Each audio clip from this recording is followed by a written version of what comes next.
Hello, everybody. My name is Avrami Garari, and I feel privileged and honored to participate in this Unite to Heal event for Amudim. I am here with my brother. I'm in New York. I'm here with my brother, Michal Garari, Rabbi Michal Garari in Australia. First, a little something about me and why I'm here, and then we'll talk about my brother just a little bit. Unfortunately, we tragically lost our daughter a year ago on December 22nd, Zion Tavis, and she struggled with an eating disorder and depression, and unfortunately she took her life a year ago. She was 24 years old. Her name is Yocheved. And as a result of that experience, even before that, since my daughter was so public about her struggles, we were public as well, our family. And after her passing, things intensified, where I took on more of a activist role, if you want, in the field of mental health. So here we are talking to my brother, Rabbi Michal Garari in Sydney, Australia. My brother Michal is the founder and director of Bina in Sydney, Australia, which is a large organization dedicated to adult Jewish education. He was born in South Africa, as I was, and educated in the US and Australia. He is a passionate educator and speaker. He lectures on a wide range of topics, with a special emphasis on personal growth and self-development from a Jewish Torah perspective. Michal, can you tell us anything else about you, that kind of work you're involved in? Anything that I left out, background about yourself and your work in Australia? Well, thank you. First of all, it's great to be interviewed by my own brother. And I just want to acknowledge the work that you've been doing over the last year in the context of your own painful journey, but with tremendous strength. And also want to just say that it's just an honor to be part of the Amudim event and the organization, and thank them for inviting me to be part of this. So yeah, Bina started about 25 years ago, and its main purpose was to provide Jewish education for the very broad spectrum of the Jewish community here in Sydney. But we've developed a stream over the years focusing specifically on personal growth, character development, which has evolved in so many different ways, raising awareness to do with issues to do with parenting, and also helping people and educating people in the area of mental health and supporting them through their journey, which I suppose is what brings us here today. All right, thank you. So let's get right into it. Amudim is an organization that focuses on responding to a whole wide range of mental health issues. What is your involvement in the area of mental health? Are you just a rabbi? Just a rabbi that helps out, or are you a qualified counselor or therapist? Okay, so I'm definitely not a qualified therapist. I'm not a counselor. I am just a rabbi that enjoys and is involved and has read extensively on psychological issues, but I understand my role, and my role is just a rabbi. But I do help many people in a counseling capacity from a rabbi perspective. Never pretend to be a substitute for any critical and necessary intervention, but helping people through their journey. I believe that there's a puzzle, and the puzzle has a number of different pieces to it. Therapists, parents, medical professionals, and so on and so forth. But that puzzle, I think, needs to include a rav, a mashpia, a mentor, however you want to describe it, someone that's there to help and support people with a Torah perspective and a Torah outlook, which I think is very critical. And I want to just say, I suppose in our discussion now, I'm going to share things from my perspective and my experience here in Sydney. I suspect that it's not very different around the world, but I'm not that familiar with what happens other places. But I can share a little bit of my experience here working with people over the last 25 years. Thank you. Next question. So focusing specifically on your rabbinic role, what is the role of a rabbi in a mental health crisis or challenge, and how does that go together with regular therapy or other interventions? And I want to just add to that, because there seems to be some kind of confusion in the frum world. Who does one go to first? Do you go to your rabbi first? Do you go to a psychologist first? You're a psychiatrist? What is the role of the rabbi? Where does it start? Where does it stop? Let's talk about that just a little bit. So that's a great question. So very often, actually, people do come to the rabbi first, and that's my experience, particularly with people who I have a relationship with. Do you think that's a good thing? Sorry? Do you think that's a good thing? Where should they go? You tell me what they do actually do, but where should they go first? So I'm not sure. I'm just dealing with the reality, and the fact is that sometimes they feel supported. I think they feel the rabbi is someone they're familiar with, they're comfortable with, they feel safe with, perhaps, if they already have a relationship, or they know someone that has a relationship with me, for example, and therefore they will very often come, sometimes not expecting that I will actually direct them somewhere else. But I will say sometimes people come to a rabbi thinking the rabbi is the last stop and they will be able to provide the solution, which isn't the case. They can certainly help, they can be part of the journey, but they won't be able to provide the solution. So let's just break it down a little bit, if that's okay. So I think it's fair to say mental health is very, very complex. There's so many different components that work together, affecting each other. And of course, every case is different. Now, we know that sometimes there are purely physiological imbalance issues that require medical intervention. Sometimes there's deep emotional issues which require particular expertise, particular qualifications, professionals, and also something that can be ongoing. I don't even in a rabbi counseling position, I'll stay with a person throughout the journey, but I don't offer, I should say, ongoing counseling, and nor does any Rav, I think. But nevertheless, I think a Rav or a mentor, mashpia, can be incredibly helpful on a number of levels. So let me just give you a couple of examples. First of all, sometimes it's the authority that helps. I'll give you an example. Just now, I'm dealing with a family who clearly needs to go for grief counseling. Grief counseling that I cannot provide. I don't have the expertise. It needs to be someone that really is good, and it's a really serious situation. But I now, through a friend and through discussion, they've agreed to go, but only if they speak to me first, and I will support them going to that form of therapy. So I'll be in that position to direct them in the right direction, right? Another example of where the rabbi comes into the team and is part of the journey is halachic guidance. Sometimes you need to assure a family or a patient where it's okay to be makel, okay to be lenient, okay to do different things. It might be Yom Kippur with eating disorders. It might be not doing certain mitzvahs when it comes to obsessive Kashrus with eating disorders, right? I'm sorry? Kashrus and eating disorders as well. Kashrus and eating disorders, when exactly it might be not doing certain mitzvahs when it comes to obsession, OCD, for example. And part of that direction is not just giving the psak, but it's also supporting him and removing the guilt and removing the uncertainty about, you know, what will happen if I do this, and are you sure it's okay, and things like that. And sometimes the therapist is not able to do that because they don't have the halachic or spiritual authority where the Rav can. I think also most importantly probably is that the rabbi needs to create a partnership. I think a partnership with the therapist, the parents, a partnership with the rest of the team. And that partnership affects many different areas. For example, culture, right? Often, especially here in Australia, we don't have a lot of religious therapists, for example. Often the therapist doesn't understand the culture of the family, doesn't understand the values of the family. Just recently, I dealt with a case, to give you an example, which for me, it was clear that it was against Torah values, where someone was having, someone who's married having problems with their parents, you know, realizing that the parents sort of didn't provide the right positive parenting that they would have wished for, and so on and so forth. And there was tension and conflict. And the therapists, very much in line with a lot of modern society sort of perspective, was guiding this particular woman on breaking off ties with her parents, or putting very strict conditions with her mother, and if they don't keep those conditions, cutting her out completely, which I'm completely convinced that that's against Torah. It's against Torah values, and it's completely unhealthy. And you told them. And I did tell them, and I will tell them, and I will continue to tell them that I think that's, now there can be boundaries, there can be modified relationships, and so on and so forth, depending on the case, but it's not healthy for them, and it's not healthy for their own children. And sometimes what will happen is that their own children respond to them the way they're responding to their parents. And therefore, that's kind of the cultural or halachic religious perspective that the rabbi can bring to the team if they're working together with the therapist or with the counselor. The role of the rabbi also is overall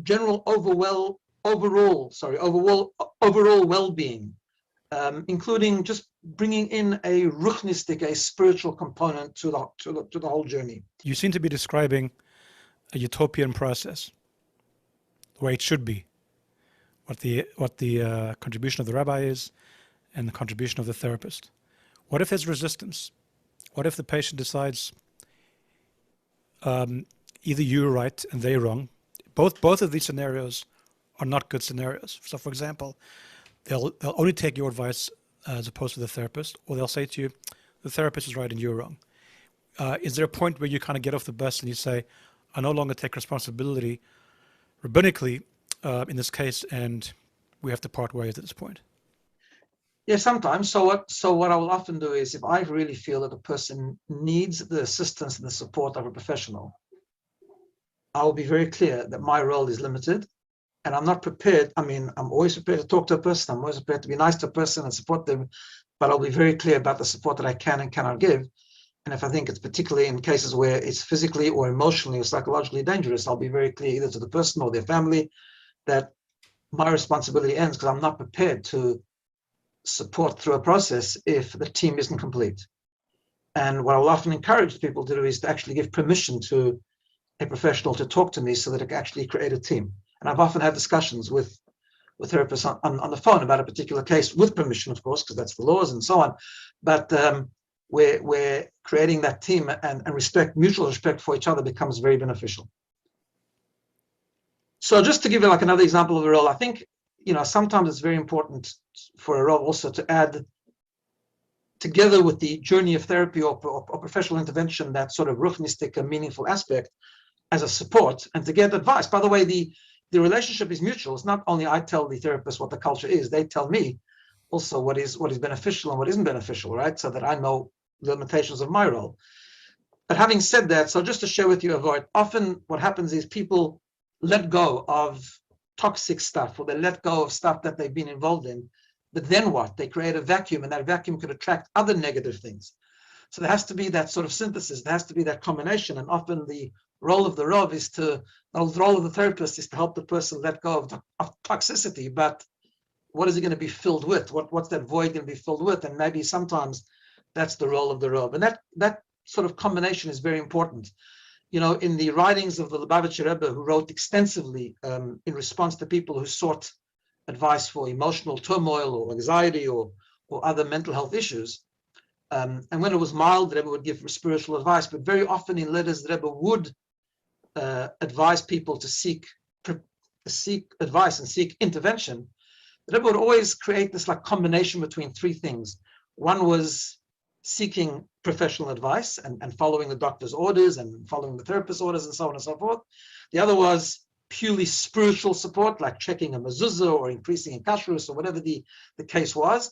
And then often it was also about studying and engaging in meaningful things like chesed or strengthening bitochen or emunah and things like that. So there's that partnership which we find on many levels, which is so important. Thank you. Mental health, illness, and challenges seem to be on the rise in the last number of decades. I can tell you that I researched this after Yehovah passed away, that the suicide rate is actually, documented. So I think since 2004, like the last 16 years, have gone up about 60% in young adults, mostly women. Is this just a fact of life? Can it be slowed down or prevented? In other words, is prevention even a possibility? Now, let me just add to that. We have to treat mental health in its acute and chronic stages. At the same time, we have to prevent the very kind of lifestyle choices or life choices that people make that may perhaps bring to these, present with these problems. You're correct in what you said earlier, that there's also a possibility of some chemical things going on, but let's say there's environmental issues. So what's more important, prevention or cure or both? And are we giving enough? I think that we're not giving enough attention to prevention in the very early stages of life. And we can even go before that, parenting, before you even have a child. Maybe, someone should, each couple should go for training on how to be a good parent. So let's speak about that a little bit. So yeah, there's a lot of different aspects of your question, but first of all, I have to agree with you. I think the world is amazing in response to crisis. There are so many different organizations responding to crisis, trying to fix crises, trying to intervene into crises, and so on and so forth. And not nearly enough thought or resources or thinking is given to prevention. So I don't claim to be an expert, but let me tell you what I've discussed with others and sort of my perspective on the whole concept of prevention. So first of all, just to echo and just to emphasize the point that you made that I referenced earlier, I like to look at this as, to give an analogy of physical illness, right? Physical illness, unfortunately, for ways that we don't understand, mistorim darke Hashem, we don't always understand the ways of Hashem, can strike anything. Anyone can die from a heart attack, God forbid. Anyone can die from cancer, no matter how fit or healthy they might be, right? However, the pasuk does tell us one should live in a healthy way, because we know that although it's not always preventable, although it's not always possible, and to prevent illness, and illness can strike any family, any environment, any stage of a person's life, and so on and so forth. But we do know that living a healthy life minimizes risk of physical illness, right? If you live a healthy life, you're less, if you eat healthy or if you do exercise, you're less likely to get a heart attack. Simply put, doesn't guarantee, but it's less likely. So I think the same is with mental illness. I think that, as you say, sometimes it's a pure illness that could be genetic, it could be given by God in whatever way, whatever form, whatever context, and whatever you do in the best family, the best environment, the best resource, the best education, it will still strike. But having said that, there are ways to live healthy. And there are ways definitely to prevent, and I think there's many things happening in our society today that is exacerbating and definitely contributing to the increase of mental illness, anxiety, depression, and so many other forms of illness. One of the people who I like listening to, who I would consider, and I've spoken to many times, who I consider somewhat of a mentor, and I hope he doesn't mind me saying that, is Dr. Pelcovitz. And there's an expression that he uses that I've used many times. When he talks about depression, he talks about depression with a small d or depression with a big D. And I've kind of extended that to anxiety, like anxiety with a small a or anxiety with a big A. Well, what that means is trauma with a big T and trauma with a big T, trauma with a small t, exactly. So the difference between these things in the small letters or big letters is that depression with a big D or trauma with a big T or anxiety with a big A means that it's bad enough and it's clinical and it's really sort of out of the control of the person, and the person needs support, right? It's not that the person has a choice anymore so much. They have a choice to get help, but they don't have a choice to help themselves. They need other people to support their help. However, very often the two get blurred a little bit, and very often every person, I would say, or lots of people, most people, go through stages of their life where there's at least depression with a small d or anxiety with a small a. I mean, we're Jewish, right? Anxiety is part of our DNA. We worry a lot and so on and so forth, or we suffer a little bit of trauma, or people looked at us the wrong way and so on and so forth. And I think sometimes we lack the skill, or our children lack the skill, to deal with the stuff on the small d or the small a or the small t. And if we don't deal with it properly, what can happen is I think it can evolve into the big D and the big A, where it's a bit late already, where it needs a whole nother response and a whole nother intervention. And then it's already a response to a crisis. So I think what we do need to do is we do need to put a lot of effort, and I think particularly when our children are young, to build strong people, right? Part of that is building a healthy mind. We know that, and particularly a lot of modern psychology, a lot of positive psychology, for example, is very much based on the way the mind interprets what is happening around us. Cognitive behavioral therapy is based on that. A lot of therapies are based on using the positivity of the mind, or using reframing, or using the way we interpret the mind to control the way we feel. So mental weakness or mental struggle often happens in the heart. In other words, it's more emotional than cognitive, but nevertheless, it is driven by cognition, it is driven by the way we think. Now, although this is very much a part of modern positive psychology, but it's an old Torah concept. The book of Tanya, for example, is completely based on the simple principle of moyach shalit al halev, that the brain rules the heart. The way we think will determine ultimately, or at least influence, the way we feel. So I think we know that building a strong mind is so important. I just recently, I do a personal growth class every Thursday, and I do it in series of 6 weeks. And recently I just gave a series based on a secular book called 13 Things Mentally Strong People Don't Do. And it's all about the mind. It's all about the perception. It's all about your perspective. It's all about the way you think about what people have done, what people have said, the reason things have happened, the reason things have happened to you, the way you respond to them, and so on and so forth. So I think prevention has a lot to do with how we bring up children, really, with the proper values, the Torah values, building strong, to put it in summary, building strong minds, building people who are mentally strong to be able to deal with challenge to emotion that comes later on. Will it always help? Of course not. But I think a lot of it can be done, which could then definitely slow it down if it's done in the right way, with the right perspective, with the right values. So let's talk a couple of examples, because this may be easier, I would think, on the surface, to talk to a teenager or a young adult, explain about Mochshal Ta'alev and so on. But there have to be subtle, for instances, in very young children, 4 or 5 years old. Let's talk about a couple of examples that are not good as a parent, and conversely, what is a positive parenting step? Okay, so I think at every stage of parenting, this will manifest itself in a different way, right? But I think we also know that the formative years of a person is critical. That's when we shape the minds and the perspectives of our children. Modern education will tell us also that the impact of children, even before they're born, has an effect on what will happen later. So I think we probably need to raise awareness and talk more about how parents are building the minds and the hearts of children from a very, very young age in a Torah context.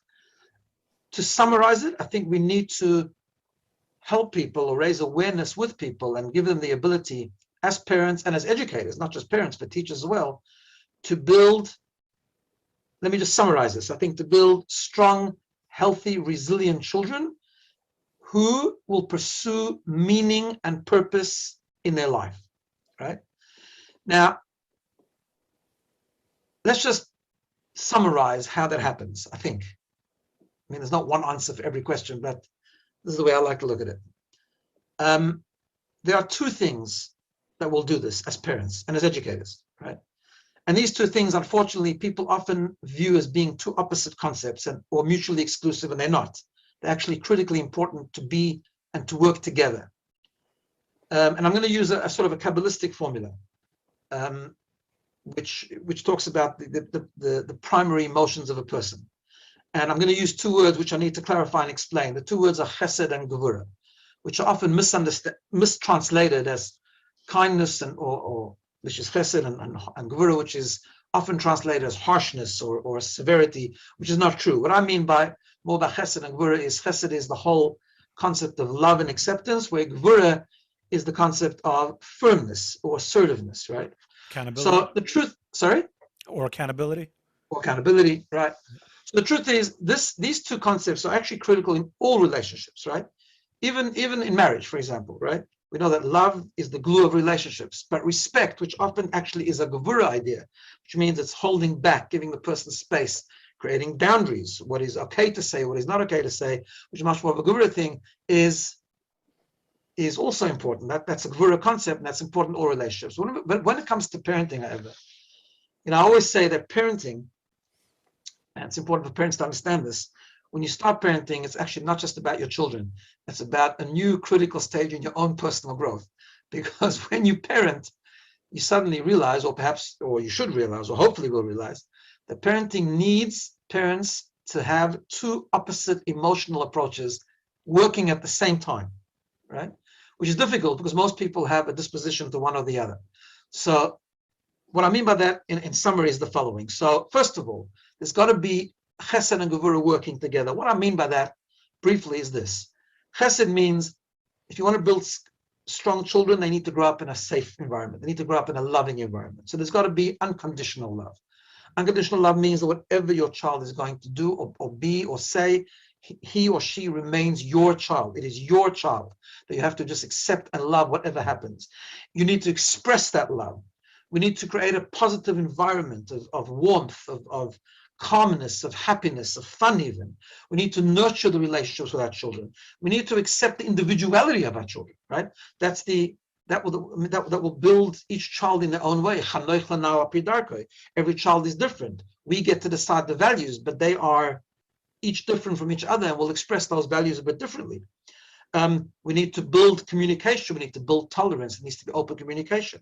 And at the same time, we need to give children the safety of having boundaries, predictability, articulated boundaries, sometimes firmness, sometimes even consequence, all done in the context of warmth and respect and positivity. But parents need to be able to parent to build strong children. We know that if one of those two things are missing, the parenting model falls apart. The children do not feel safe.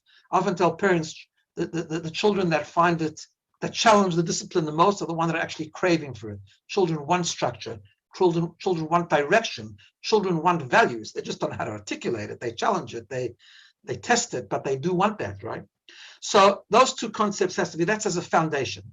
Now, what that leads to, or what that needs to lead to, is that has to be the vehicle, that has to be the formula through which we teach values to our children. I'm talking about particularly Torah values, many of which unfortunately go against modern trends. And I'll give you a couple of examples, right? Give me an example for a child that's 4 years old. That's a great question. A child that's 4 years old. So we live today in a very me world, right? To use a beautiful expression from Rabbi Sachs, that the society has moved away from we to me, right? And he says we have to reverse that. What society has done is given people an amazing sense of entitlement. We live in a generation of entitlement. As we say in Yiddish, als kommt mir, right? That's the perspective. Now we need to give and shower our children with many things and love. But the way we get rid of that sense of entitlement, which is evil and bad and selfish and Heipech HaTorah for sure, and ultimately builds tremendous weakness and unnecessary vulnerability, because then as soon as I don't get what I want, I fall apart. It starts from 4 years old. It starts from delayed gratification. It starts from boundaries. It starts with, in a loving way. It doesn't have to be in a strict, harsh, screaming way, but it starts with training children that even at 4 years old, you don't need to get whatever you want when you want, right? And so on and so forth. So that's a great example. And that starts from very, very young age. It starts from certain boundaries. It starts from things, again, not handed down in a harsh way, but there's certain things that are acceptable and certain things that aren't acceptable. Things like control, talking about, and again, this also starts from 4 years old. Maybe a child doesn't understand it on that level, but as they start to get older, talking about the fact that we don't control everything, talking about bitochen and emunah and surrendering to Hashem. The things we say to children at 3 or 4 years old has an effect. As they get older, training them, and this is a big one. The me world that we live in also breeds a lot of victimhood. I just want to share with you, in Australia at the moment, there was just recently a person passed away. His name was Eddie Jaku, a Holocaust survivor. He passed away over 100. He wrote a book, I think when he was 100 already, or close to it. He wrote a book called The Happiest Man on Earth. He had this thing where he crowned himself with the title of being the happiest man on earth. And he wrote, it's a beautiful book and it's worth reading. It's not a particularly Torah book, but it's just an amazing story where he refused to walk. He had gone through the Holocaust, the horrors of the Holocaust, and yet refused to hate, refused to blame, refused to be a victim, essentially, right? He had a reason to be a victim, a legitimate reason to be a victim, but nevertheless chose not to. I want to come back to the 5-year-old. Please. Because I think these are all very lofty academic concepts, but as the Rebbe said, that Rashi is for Ben Chamish Mikra, right? That a 5-year-old can understand the Chumash or the Rashi, right? Rashi, yeah, Rashi. Okay, so these are all technical things and they all make a lot of sense. But how do you, for example, if you want to say no to a 5-year-old, how can you say it in such a way that the 5-year-old will understand that it's for their own well-being, and that not because the parent wants control, but rather I'm saying no for your own well-being because I love you, because I want you to be a good person. How would a 5-year-old understand that? I want this candy. No, you can't have it. And here's why. Explain to a 5-year-old. So my view is that not always you have to explain. It's how you do it. Children have a different way of communication, very young children. Maybe as they get older and they ask you why, it's good to explain. But actually, my parenting theory is that you don't always have to answer the question why. But what you do have to do is your language, your body language, both your explicit language and the way of your demeanor. And this, I'm coming back to the chesed and gvura thing. So when you say no, like when you want to train a 5-year-old, I'm using that example, right? But it's about the broader context of creating strength and self-control and personal responsibility. When you want to explain to a child that not everything you want now you have to get, it's not about explaining. It's about saying, no, you can't have it, or you could have it later. But it's the way you say it. It's if you say it with firmness and with love, the child picks up on it. They might cry, they might even throw a tantrum, and that's fine. As long as you don't come down harsh, as long as it doesn't become about you. As soon as a parent screams and shouts, it's about them, it's not about the child. Now, we're not perfect, we do that sometimes, we all make mistakes, that's fine, but I'm talking about in theory, right? We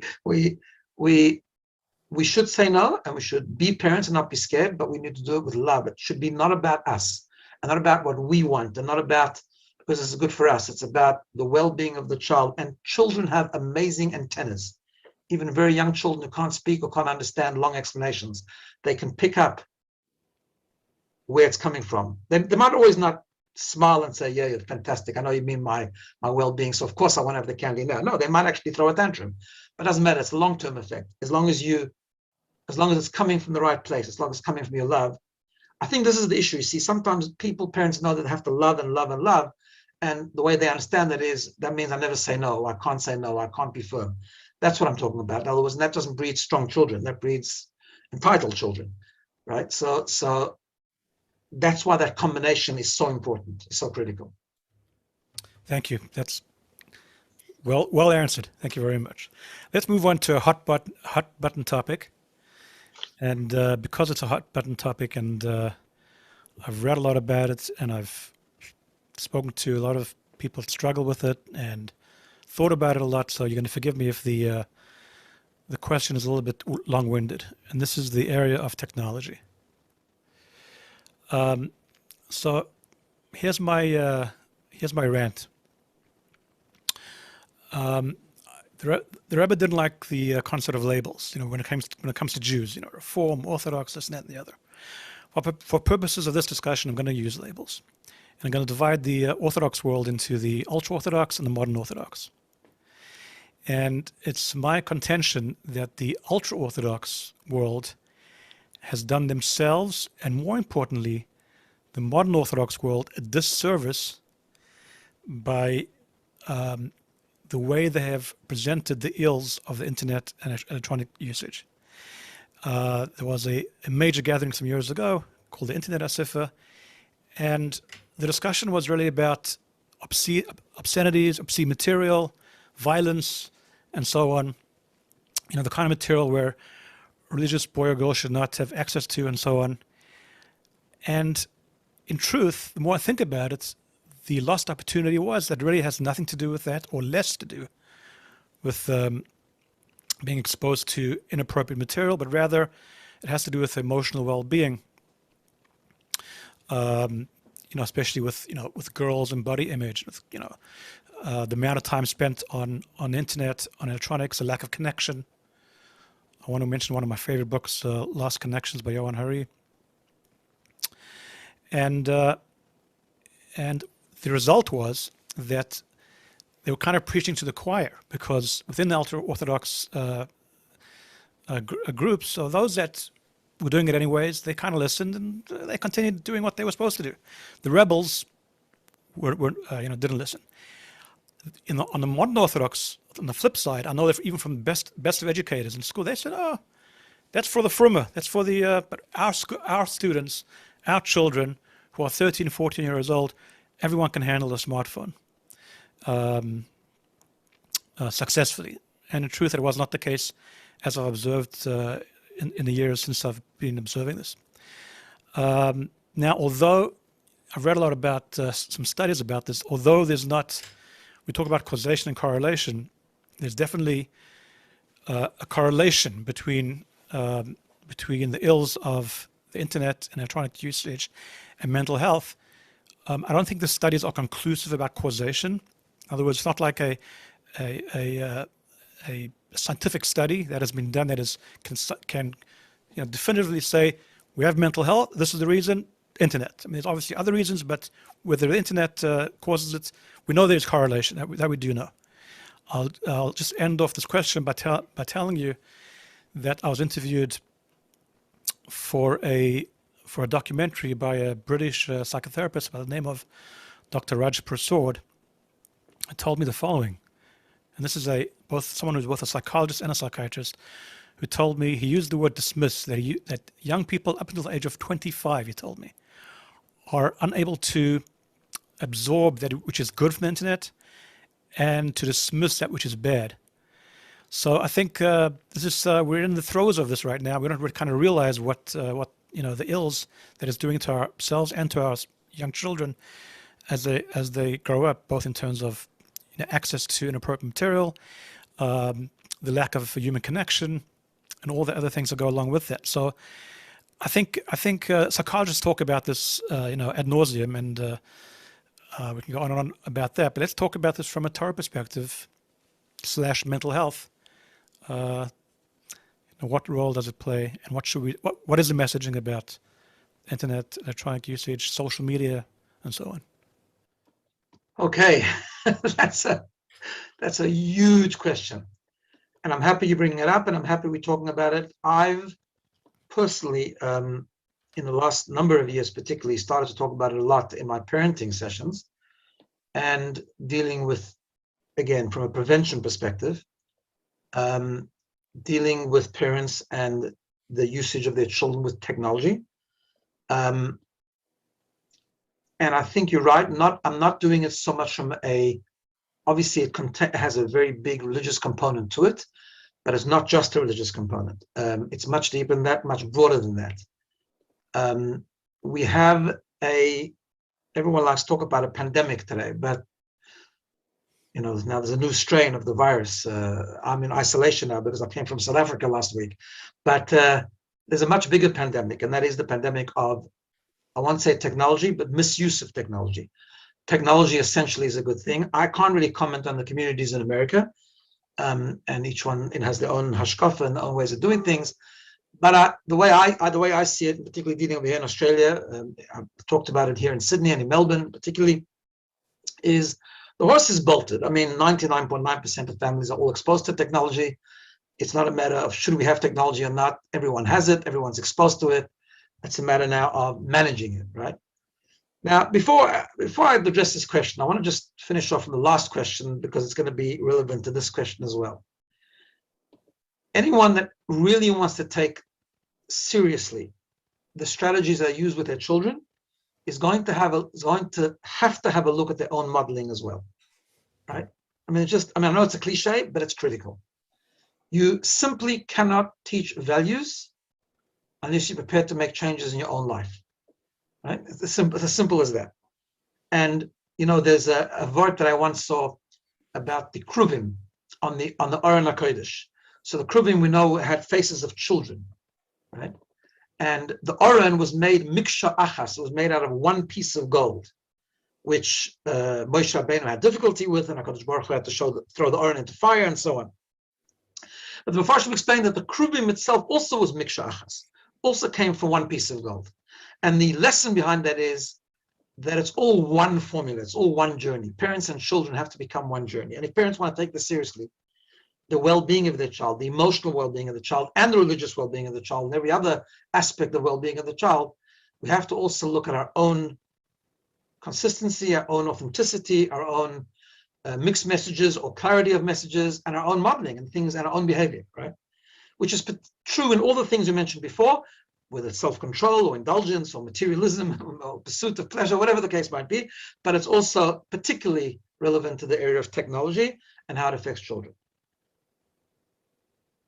There's a lot of resistance to confront this, but the reality is that there's, as you know yourself and as you've discovered over the last years, you've shared that with me many times, and I know this from talking to lots of different people, there's terrible stuff that is happening as a result of misuse of technology, and it needs to be addressed. And the only way I think it can be addressed, well, I'm not talking about once the crisis is there, because obviously then it's a different response, but in terms of prevention, we need to start very, very young. So let's just go through the issues very briefly. Obviously, this is a very long discussion, but let's try and go through the issues very briefly, and I'll share with you my perspective and what I've been telling parents. Right? The harm of technology is multiply layered. It's not even about inappropriate material, though it is about inappropriate material. Obviously, it brings addiction.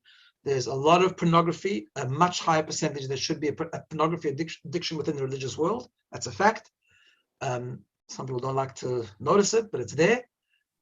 Addiction to pornography is not a religious issue. It's a functional issue. People become dysfunctional from it. People become depressed from it. Mental health is affected. The whole relationships are harmed because they have a whole warped perception of what intimacy is supposed to look like. There are so many different effects of addiction, or screen addiction in general, but pornography addiction in particular. Even if there's not addiction, overuse of screen is bad for people. You know, there are studies out there that the levels of empathy, which empathy, by the way, is a critical component of any relationship, has dropped dramatically. There's a documented study, which I saw one of Dr. Pelkowitz' books actually, which is an amazing study of how levels of empathy has actually dropped since smartphones have come into being, right? Because people have stopped noticing other people. They're on their phones all the time. They're on the screen all the time. They don't have human interaction. They don't communicate properly. They're not aware of what's going on around them. They become very absorbed in their own bubble.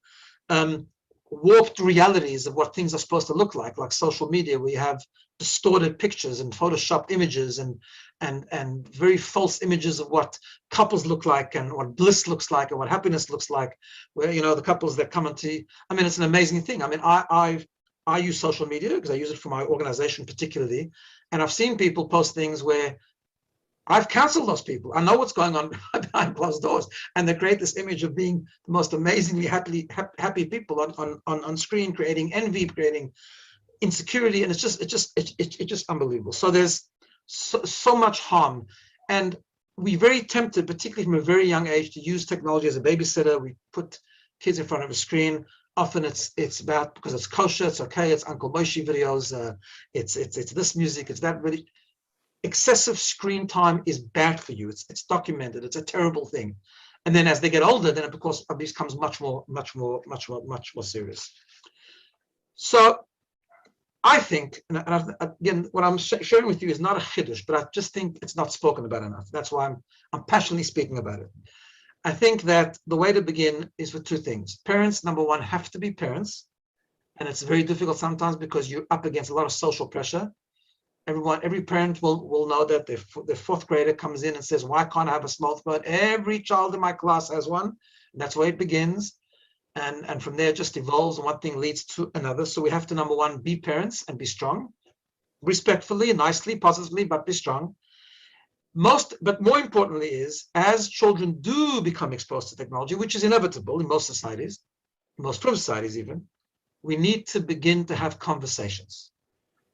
And those conversations with our children have to be multiple and often, right?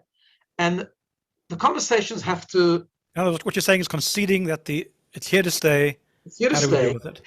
but we have to have conversations. And those conversations have to focus on two areas. One is they have to be around the values that we hold dear. In other words, children, as they get older, need to understand why it could be very dangerous for them. That's important, particularly as they get a bit older. You know, I said before that 5-year-olds don't need to know the reason for everything, but as they get older, nowadays particularly, maybe it is important to have those conversations and to explain it, even though they might not understand it properly. But it's important to talk about values. When you transmit any values, really, it's important to talk about it, and talk about it with passion, and talk about it repeatedly. And those conversations have to be around guidelines and boundaries. So I think as soon as you notice, or even before you notice, this could be even after you notice that your child is too exposed to, or too much on the phone, or too much on the iPad, or too much on the laptop, whatever the case is. But maybe even more importantly, before that happens, we need to have conversations with our children that go something like this. They have to be respectful, calm conversations, but assertive. things like, we need to communicate things to children like, I'm responsible for your well-being, right? Things I ask you to do or I prevent you from doing, you don't always like, but it's for your well-being, and I promise you I will never do something that's not in your interest, right? You need to acknowledge to children that temptation is normal, right? It's a very important thing. Kids grow up and they have temptation. They have temptation to look at things they shouldn't look at.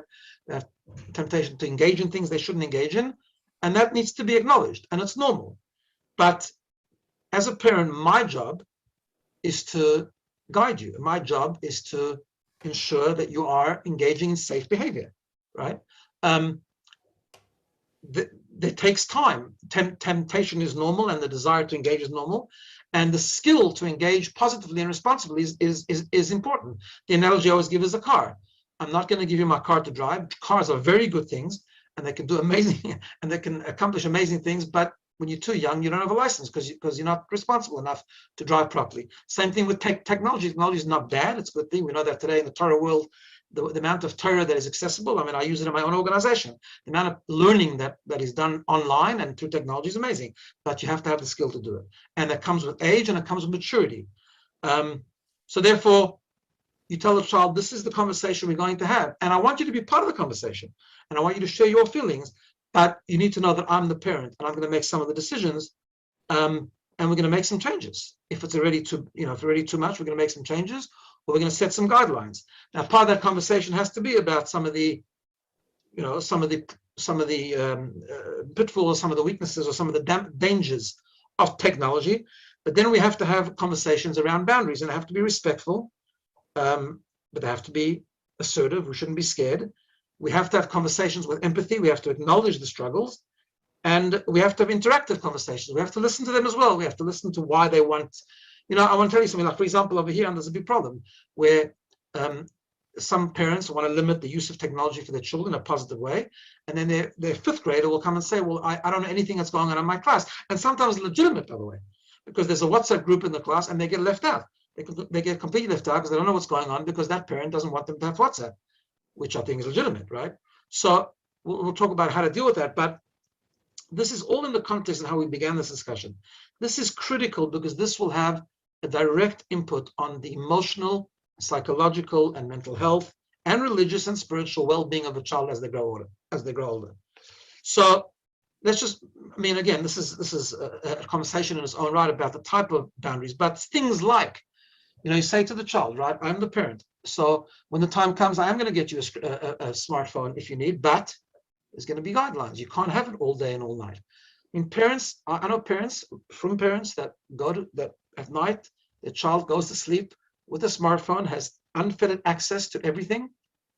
It's unbelievably dangerous. That just can't happen, right? Not as an 8-year-old, not as a 15-year-old even. So there needs to be a look at filters, and a lot of people that can advise in that thing. There needs to be people do research on the internet for homework and things like that. That can be done in a public place. A child should never be on a laptop in their own room doing their own stuff. And not that we need to do that secretly. We need to talk about it. We need to explain to them, this is gonna be the Seder. This is gonna be the boundaries. There has to be an open door policy. I'm happy for you to work on the laptop, but I'm not happy for me to come into the room and for you to suddenly close the laptop. I want to be able to check your history. I want to be able to know what's going on. There are very good filters out there. There are very good monitoring systems, and so on and so forth. I'm just giving a couple of examples. Obviously, these conversations are long and involved. What I am saying is that the conversation needs to begin. My feeling is, my experience is, the parents are hiding, they're escaping, they don't want to have the conversation because it's a difficult conversation. Because yes, there's pushback, yes, there's tantrums sometimes, yes, there's all my friends do it, why are you the only one, etc., etc. We need to be parents, we need to do it calmly, never take the bait of a tantrum. We need to do it positively, we need to always emphasize this for the good of the child. I think very importantly also, we need as parents to build alliances with other parents. They're doing that now in New York. I know there's a whole organization called, I think it's called Musk or something, right, which is delaying children, parents getting together and from not from the school, not from the institutions, but parents themselves building strong alliances together. So children, as young as 8 can't say, well, my parents say, well, they don't, because there's 10 parents who got together and they've decided. Shout out to my cousin, Rabbi Moti Lipsker, who's very involved. He's involved in Crown Heights, I think, in the Crown Heights chapter of it, right? Yeah. Which is a great. So it's all that thing. However, I need to go back to the way I started this particular segment of our conversation, that in order to do this, parents are going to have a very hard look at the way they use technology themselves. You cannot have this conversation with children and sit at a dinner table looking at your iPhone, right? It just can't happen. You can't be secretive about what you're looking. Obviously, we need to have our own boundaries. We need to make sure that we have self-control. Some of us become addicted to our iPhone, not such terrible stuff sometimes, but nevertheless addicted. We're always checking our WhatsApp. We think the world's going to fall apart if we haven't checked the last message in the last 7 minutes, right? So we need to look at our own modeling, and we need to share with children our own world. Sometimes we need to say to our children, I think I've been a little bit too much on my own phone. I'm going to now, when I come home, I'm going to actually put away my phone and I'm going to sit with you, and I'm not going to actually open my phone for another hour and a half, even to check my emails, right? And share with children how it's not easy for you either. We need to model that effort to children. So in short answer to your question, I think technology is a very, very important discussion in the context of prevention of mental health, particularly, and religious health and every other form of well-being. And conversations need to begin. Parents need to find the strength not to be afraid and to engage positively. If they don't know how to do it, they need to reach out. There's help out there. People can help them. People can advise them. But it's something that every single parent in today's age, I think, needs to take very seriously. Thank you. To follow up on that on a practical level, let's talk about cell phone policy in high schools and Bate Midrashim and seminaries post-high school. And the reason I'm asking that is what I'm finding here in New York is what's going on, that a lot of the very frum schools are saying you can't have a smartphone, only what they call a dumb phone. And what inevitably takes place is that every girl and boy have two phones. One's a smartphone and one's a dumb phone. One they show to the teacher, one they keep in their bag. And the parents know about it, by the way. So, and to me, it's like, it just kind of shows that the policy doesn't work. Saying we're tarnished, we can't do it. We have to kind of recognize, like you said, it's here to stay, and educate our young about proper usage of the internet. But just on a very practical level, what would if you were a principal of a high school? I think you were once, right? But before pre-phone days. Pre-phone days, right? If you were a principal of a high school, what rules would you put in place for to prevent this very thing of having a dumb phone and a smartphone secretly, which we all know there are things that are private, but then there are things that are secret, which are just terrible. So I'm going to answer that question a little bit differently because look, it's a hard one. I think every school has a different community, different expectations. It's a very, very complicated thing. I know some schools, what they do is they allow, over here anyway, Australia, they allow children to have smartphones because that's what they have anyway, and they don't want to go through that sort of secretive process, but they actually have to hand in their phones when they come to school because there's a general policy that there shouldn't be distractions during the day. So if they don't have phones during the day, but when at the end they can pick up their phone and leave it to the parents to guide the children about kind of phone. But I want to share with you a thought that just came to mind, which I wrote an article about this once, and I remember doing this because I really believe in this. And this I remember once in Australia, there's a big problem in the non-Jewish schools and or non-religious schools even about children engaging in alcohol and substance abuse, whatever the case is, right? So, and they keep on doing stuff which is clearly not working. So they bring in these lecturers to keep on talking about the dangers of drugs or the dangers of alcohol, the dangers of this, the dangers of that, and it's clearly not working. So they had this great chachma one day. I heard in the radio. I was driving in the car, where they were contemplating raising the age, the legal limit of drinking, from 18 to 21, like they do in America. And I thought, that's really dumb because it's not working in America, and it's definitely not going to work here either, right? It's not working. The age limit. I mean, you got to be naive to think that children who want to drink can find a way around it, right? All these legal limits, all they do is it makes harder for the organizers of events. It's okay, so you're 20 and you're not 21, so I can't offer you a l'chaim or whatever the case is. That kind of thing. It's not doing anything for the child, really, right? So I wrote an article and I said it's not the drink, it's the chocolate. What I mean by that is children need their own internal gauge. The children need a sense of decision making, a pause. In other words, there's the famous it's based on Viktor Frankl and so on. The pause between stimulus and response, right? Part of the world that we live in today is this immediate, impulsive response to everything. children grow up with a lack of ability to actually hold back on things that are tempting, right? Where you build that mechanism to hold back and just to think for a second and say, well, I don't necessarily need to jump into what I want to do, is not when they're 18 in high school, or when they're 21 in yeshiva, or when they're 12 in a high school, right? Or in a preschool, whatever the case is. You build it very, very young age. There's that famous, I don't remember who did the study, but the famous marshmallow experiment. It's a famous experiment they did with young children, where they put some children in a room together and they put a marshmallow, and they told them that if you eat the marshmallow, that's okay, but if you don't eat it for 15 minutes, we'll give you 2 marshmallows. And they went out the room and just left these 5-year-olds, and some had more natural self-control than others. And it was actually, it's a very, very funny video.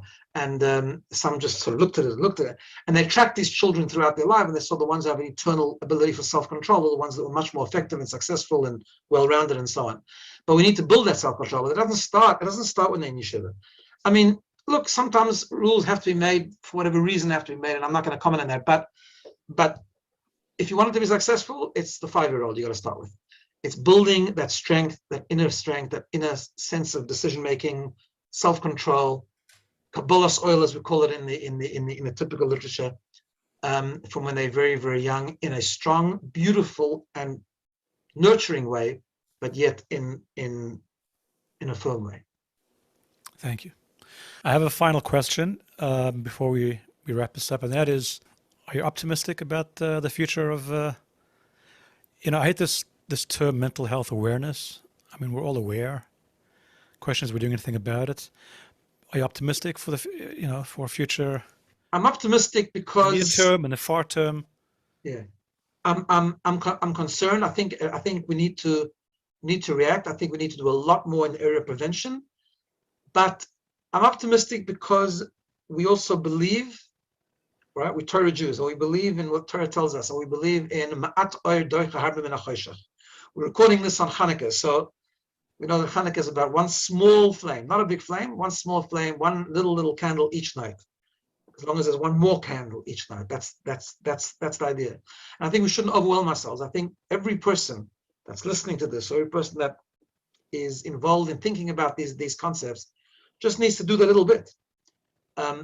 If it's parents, they should do it for their own children. Take it seriously.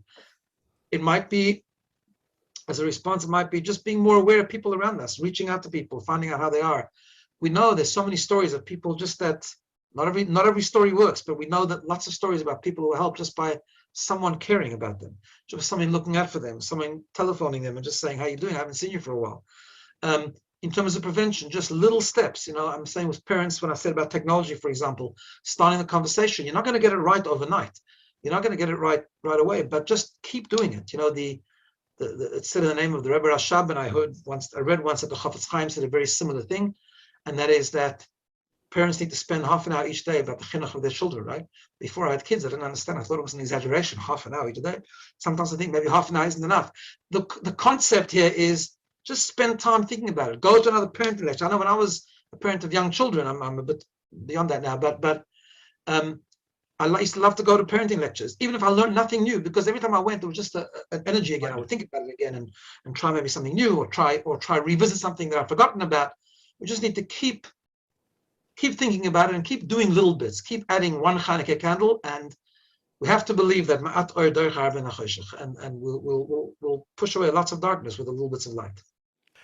Alrighty. Well, I want to thank you for doing this. This has been fascinating. And I want to thank Tzvi Glak and Amudim for giving us the opportunity to have this very important discussion. And I wish you much hatzlacha in the important work that you're doing. I wish much hatzlacha to Amudim and the important work that they're doing. And we should all hear good news in this area. Amen. Thank you. And thank you for doing this. It's been a pleasure. I also want to just echo that thanks to the organizers of this event and to Amudim. I haven't been involved with Amudim that much, but I've gone on the web and I've looked at a lot of their stuff, and obviously doing very important work, both in responding to crises and in prevention. And I wish them lots of hatzlacha. Okay.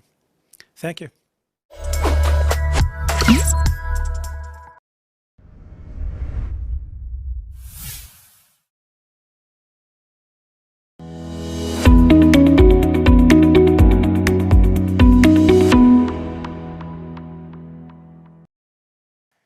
Hello, everyone, and welcome to all of you watching around the world. Welcome to our 36-hour event, an incredible event to benefit the wonderful organization Amudim. It's Unite to Heal, powered by Amudim, and produced and presented by our friends at Charity Bids. We are at the start of 36 hours, action-packed hours, with incredible content, wonderful interviews, panel discussions, videos, all types of presentations. For those of you who remember last year's Unite to Heal, you know how it was incredible, how chock full of information and presentations and entertainment it was. This year, believe it or not, it's a step above, a step further, and we are ready to achieve our goal over the next 36 hours and provide incredible content, inspirational material, things that you'll be talking about for a long time, just like what happened last year. It's unitetoheal.com. If you're with us, you know the website. That's where you can donate, and that's where you can help us achieve our goal. Right now, minutes ago, I checked the tally, and we were just under $500,000, which is an incredible accomplishment for the early part of this campaign. Over the next 36 hours, we're hoping to get to $5 million and really make sure that Amudim has what they need to provide for the worldwide community during the year 2022. The number of cases, the number of situations that Amudim undertakes, that Amudim gets involved with to save lives and to help families and to do anything to benefit the community is simply countless. It's impossible at this point to keep track of all the things that they do. And that's why their budget continues to increase, because they take on more and more responsibilities to help youth, families, and individuals in our community. And it's happening around the world. That's why we need your help. And that's one of the reasons that we have attracted you to this amazing Unite to Heal 2021, to make sure to provide for you incredible content so that you'll say to yourself, as you look at the screen and as you watch the website and look at the tally, you'll say to yourself, you know what, this is a worthwhile organization. This is one that I want to be involved with. This is one that I want to support. So again, 36 hours, starting with this incredible live hour and ending tomorrow with an incredible 3-hour live presentation. In between, we've got game shows, we've got panel discussions, we've got interviews, we have really interesting presentations, some of which I want to bring to your attention specifically. Holy Yid Squares, one of my favorites, and I have the honor of hosting these episodes, is a great game show with a lot of wonderful personalities. And at 10 o'clock this morning, Eastern Time, right after this hour, the first episode of 3 Holy Yid Squares will be presented. At 8:45 tonight, there's a segment called On Fire. That's where you're going to get an opportunity to see just how dedicated Rabbi Tzvi Gluck is to the organization that he founded, Amudim. It's comical, but it's serious. It's a lot of fun, but it's something that you'll see just how seriously he takes it. And that's coming up later tonight. Toxic Positivity is the name of one of our sessions, happening at 7 p.m. this evening. We know that toxicity is always a challenging topic, but toxic positivity, that's something we could all get into, and that's happening later on tonight. Many of you remember the conversation last year with Rabbi Ephraim Goldberg and the great Rosh Yeshiva, Harav Herschel Schachter. This year, it's part 2. The name is Halachic Man. That's the topic. Rabbi Goldberg and Rav Schachter together in a unique interview. That's at 6 p.m. tonight. I believe that was one of the most watched segments last year. This new, fresh segment with these 2 rabbis and 2 amazing presenters will be at 6 o'clock tonight. Dr. Pelkovitz and Rabbi Daniel Korbman have something called FOMO and JOMO. That's happening at 4 o'clock later today, 4 p.m. Eastern Time. Mental health in sports with one of the assistant coaches of the Yeshiva University Maccabees and many other great panelists is coming up at 1 p.m. this afternoon. And there's a very interesting discussion between Aryeh Lightstone and one-time ambassador to Israel, Ambassador Friedman. It's going to be happening today at 12:15 p.m. You get real insights into the Abraham Accords and the role that both of these gentlemen had in the peace process that now is being enjoyed between Israel and the UAE. It's Unite to Heal, powered by Amudim. We have a $5 million goal. We are live for this hour, and thank you for joining us from around the world. Tomorrow night, we'll conclude with a 3-hour live stream. And stick with us all 36 hours for all this incredible content and so many wonderful segments. We're going to go to a video now to kick things off. It's a heartwarming video all about giving. It's actually called Latet. That's the name of the song, Latet, to give. Ron Weinreich, who was injured in the Lebanon War, sings this song with the IDF choir accompanying him. It is heartwarming, it's a wonderful way to start, and it's certainly a great way to think about and to actually undertake giving. Here's Latet. Thank you for joining us at unitetoheal.com.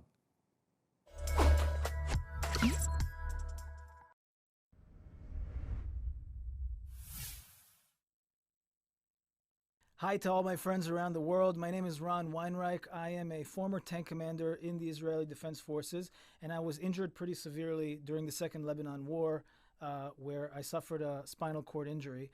And today in my life, among the things that I do is that I'm a professional artist and musician, a singer. And I'm really, really honored to be a part of Amudim's giant event this year and to sing with you, with my friends here from the IDF. The song we're going to be singing is called Latet, which means in Hebrew, for those of you who don't know, Latet means to give. It's a very famous song in Israel, and we're going to sing it for you here today. I wanted to share with you really quickly that my life changed so dramatically after my injury, and the easiest place to go was, inside and into depression and to feel horrible about myself, about the world. But sometimes when you step outside of yourself and you're able to give back and to contribute to others in one way or another, or in any way, it can be the most significant and important thing you'll ever do in your life. Whatever the circumstance is in life, you get to say how your life goes. So my friends here and I, who are all former singers in the IDF, are really excited to share this song with you. We hope you love it.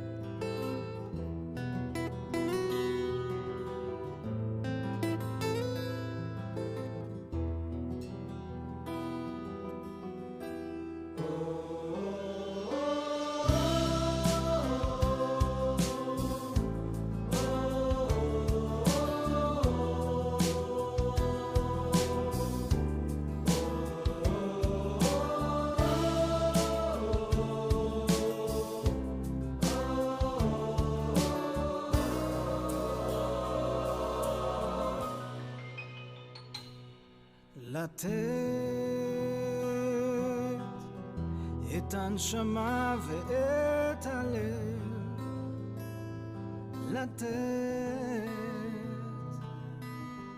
לתת כשאתה אוהב,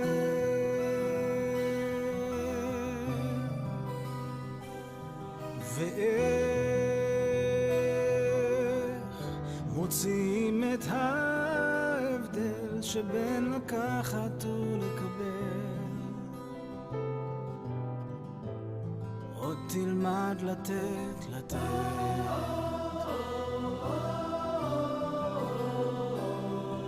לגלות סודות בסתר, להתיר את צווח הקשר,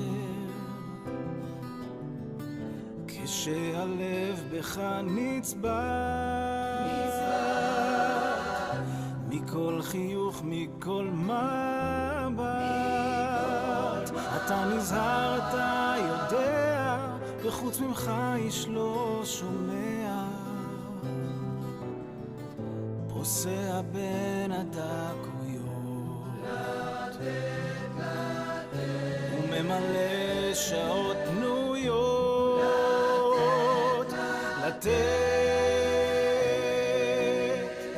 את הנשמה ואת הלב, לתת כשאתה אוהב. עוד תלמד לתת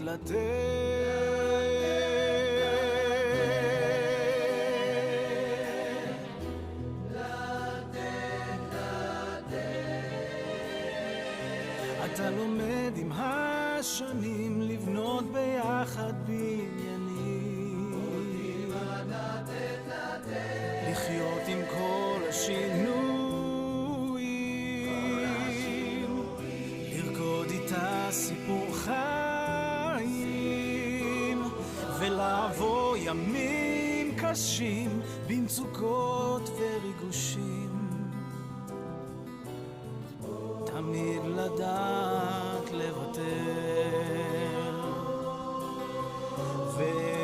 אותם לשמר, לתת את הנשמה ואת הלב, לתת כשאתה אוהב. תלמד לתת.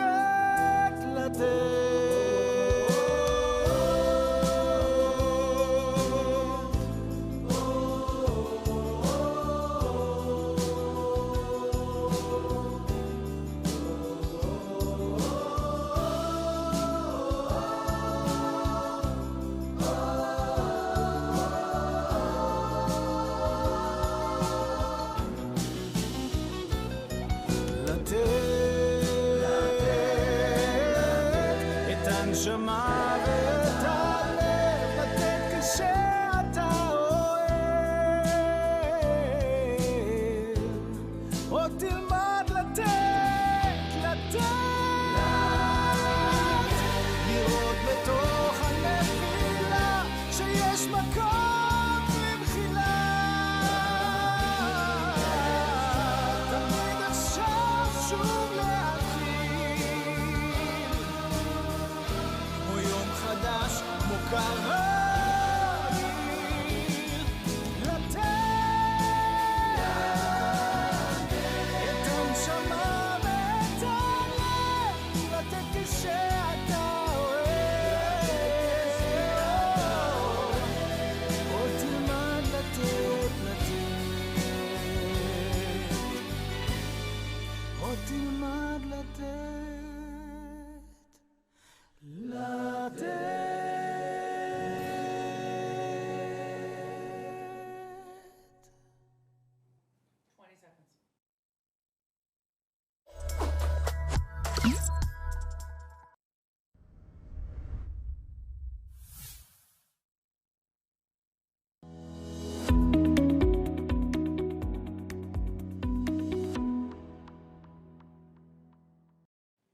Thank you, Ron Weinreich and the IDF Choir. The power of song and the power of giving. That's what it's all about. And we noticed just how many people have already jumped on to help us here at Unite to Heal. Make sure to give. Help us achieve a goal of 5 million by tomorrow, 36 hours from now. Tzvi Gluck is here. He's, of course, the founder of Amudim. A pleasure to welcome you, and thanks for having me here again this year. We have started the 36-hour campaign, and thank God we're off to a good start. Yep, thank you, and it's always an honor to have you participate, and thank you as always for your help with all of what Amudim needs throughout the year, and especially during our big campaign. Appreciate that, Tzvi. Well, it seems that last year must have gone very well because you're sticking with the same but enhanced format for Unite to Heal 2021. Tell me about this unique format of the next 36 hours. So last year, as you remember, we put this all together with the tremendous help of Charity Bids, Yami Schechter and team in just a matter of a couple of weeks. Right.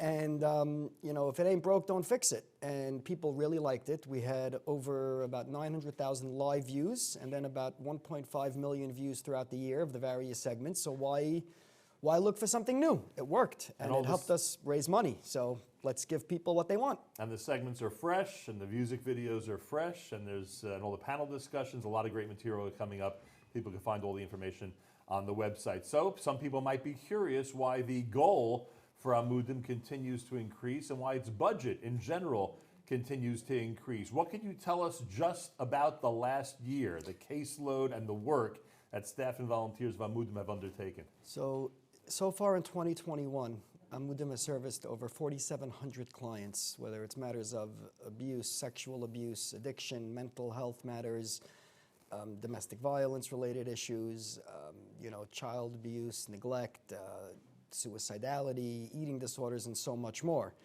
And as the numbers continue to increase of people reaching out for help, which is, you know, a good sign because that means more people are reaching out for help. It doesn't necessarily mean that more people have problems, but at least they're feeling comfortable. So we're accomplishing that part of the goal. We need increased staff and increased funding to be able to continue to answer the call. And it just, you know, it costs money.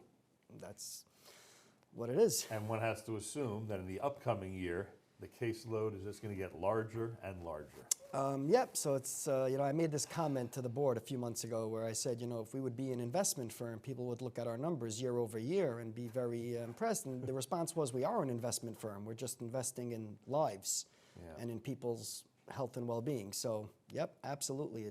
The numbers are definitely increasing, but that's a good thing because that means people are finally reaching out and the stigma is being broken. And that's really what's important, is people to feel comfortable when they need help, to know that there's a place to call. I always mention helping individuals and families, but you just mentioned actually saving lives. And people who are sort of on the periphery are not 100% familiar with Amudim yet, just becoming familiar with today's live stream. Tell them about life-saving situations where people literally would be losing their lives if not for the intervention of your staff. So, I mean, we have this regularly, but when we're dealing with matters such as addiction or people that are, dealing with issues of suicidality and they have nowhere to turn and they've just really, are lost, and, being able to help people and their entire families, get them the proper help that they need, get them into the proper detox facilities, the proper therapy, the proper treatment, ends up giving them the ability to continue to go on and not just survive, but actually thrive. And I mean, just this past week, I got a beautiful text message from somebody who sent to me, I'm getting married on this and this night, would love to have you there. You haven't heard my name in about 2 or 3 years. And if not for you, I wouldn't be here today. And, we have to focus on those and look at, the positive outcomes that are coming out so that it gives us the drive to continue to go further. One of the big components when dealing with mental health related issues is, unlike many other organizations that there's happy components afterwards, we don't always get to see the benefits afterwards, because a lot of people, and I understand it and it makes perfect sense, they want to forget that we exist by the time they're done with our services, because we bring back a dark period of their life.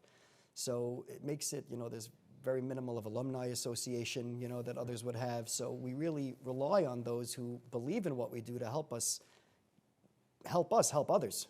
Yeah, we're speaking to a diverse audience right now and providing a lot of diverse content all through the next 36 hours. I mean, there's something for everybody in the next 36 hours. But let's talk about the diversity in a moment, because some people might be watching and saying to themselves, this is really a problem in a specific segment of our community, a specific geographic place in our community. That's where it's really, these cases have exploded. You could bear witness to the fact that this is everywhere and it affects everyone. So I'm the first to admit that I made that same mistake 8 years ago, before the founding of Amudim. And I also thought that this was in specific communities, but I have to tell you, the issues that we deal with are literally across the board, from the most religious of communities to completely secular, Jewish, non-Jewish, minorities, not minorities, families with, that are from broken homes and those that are not, and it just everything across the board, and also across the globe. I mean, we've served clients this year alone in over 30 some odd countries around the world. And in the US alone, in over, I think it's like 39 states was this year. I have to double check, but it's really people from all over. And people are struggling everywhere. And, it's something that needs to be understood. It's not a specific segment or a specific community or a specific, type of person, but it's really just truly across the board and just everywhere. And there are countries, people from different countries watching right now. Chances are you've been in their country with, not you personally, but I'm saying your staff has helped out with cases there. And it was funny because when you expanded to Israel, for instance, and of course to Europe and other places, people wondered, wait a second, isn't there enough work here? But the reality was that your board and you saw that there's just too much happening everywhere, and we need feet on the ground or boots on the ground to make sure we can service clients all around the world.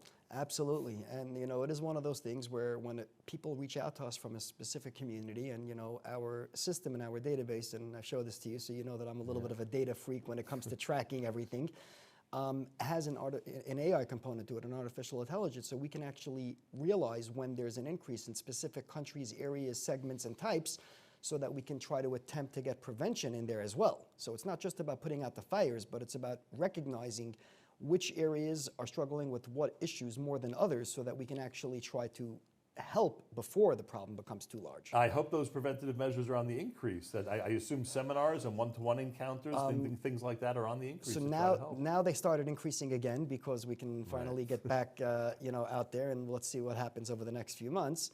But also with our school programming and our educational, I think we have over 6,500 students this year that are participating in various educational programmings within the school systems.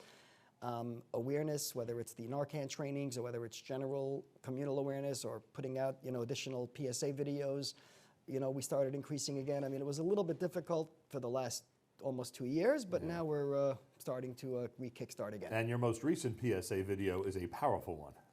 As they all are. I mean, Right. Yishai and his group are just amazing. They know how to put together, real powerful pieces, and they're always done in conjunction with our clinical board to make sure that what we're putting out is realistic, hard-hitting, but with a point, to show people the help. We're not just here to try to, create the issue. We're here to try to solve the problem. Right. You'd prefer not to startle people with some of the things in those videos, but reality is reality. Right, and that's really what it boils down to. People in the early days got very, very upset at us when we put out these PSA videos, and they were like, "Oh, you're embarrassing a specific community or a specific segment." And I'm like, "No, this is just across everything." And we have seen the amazing results of it. People have reached out to us and said, I saw this in this video 2.5 years ago, and just from seeing that video, I was able to reach out and get the help I needed without even coming to Amudim specifically. So we do see that they That says really it all. do. Yeah. It helps a lot of people all around the globe.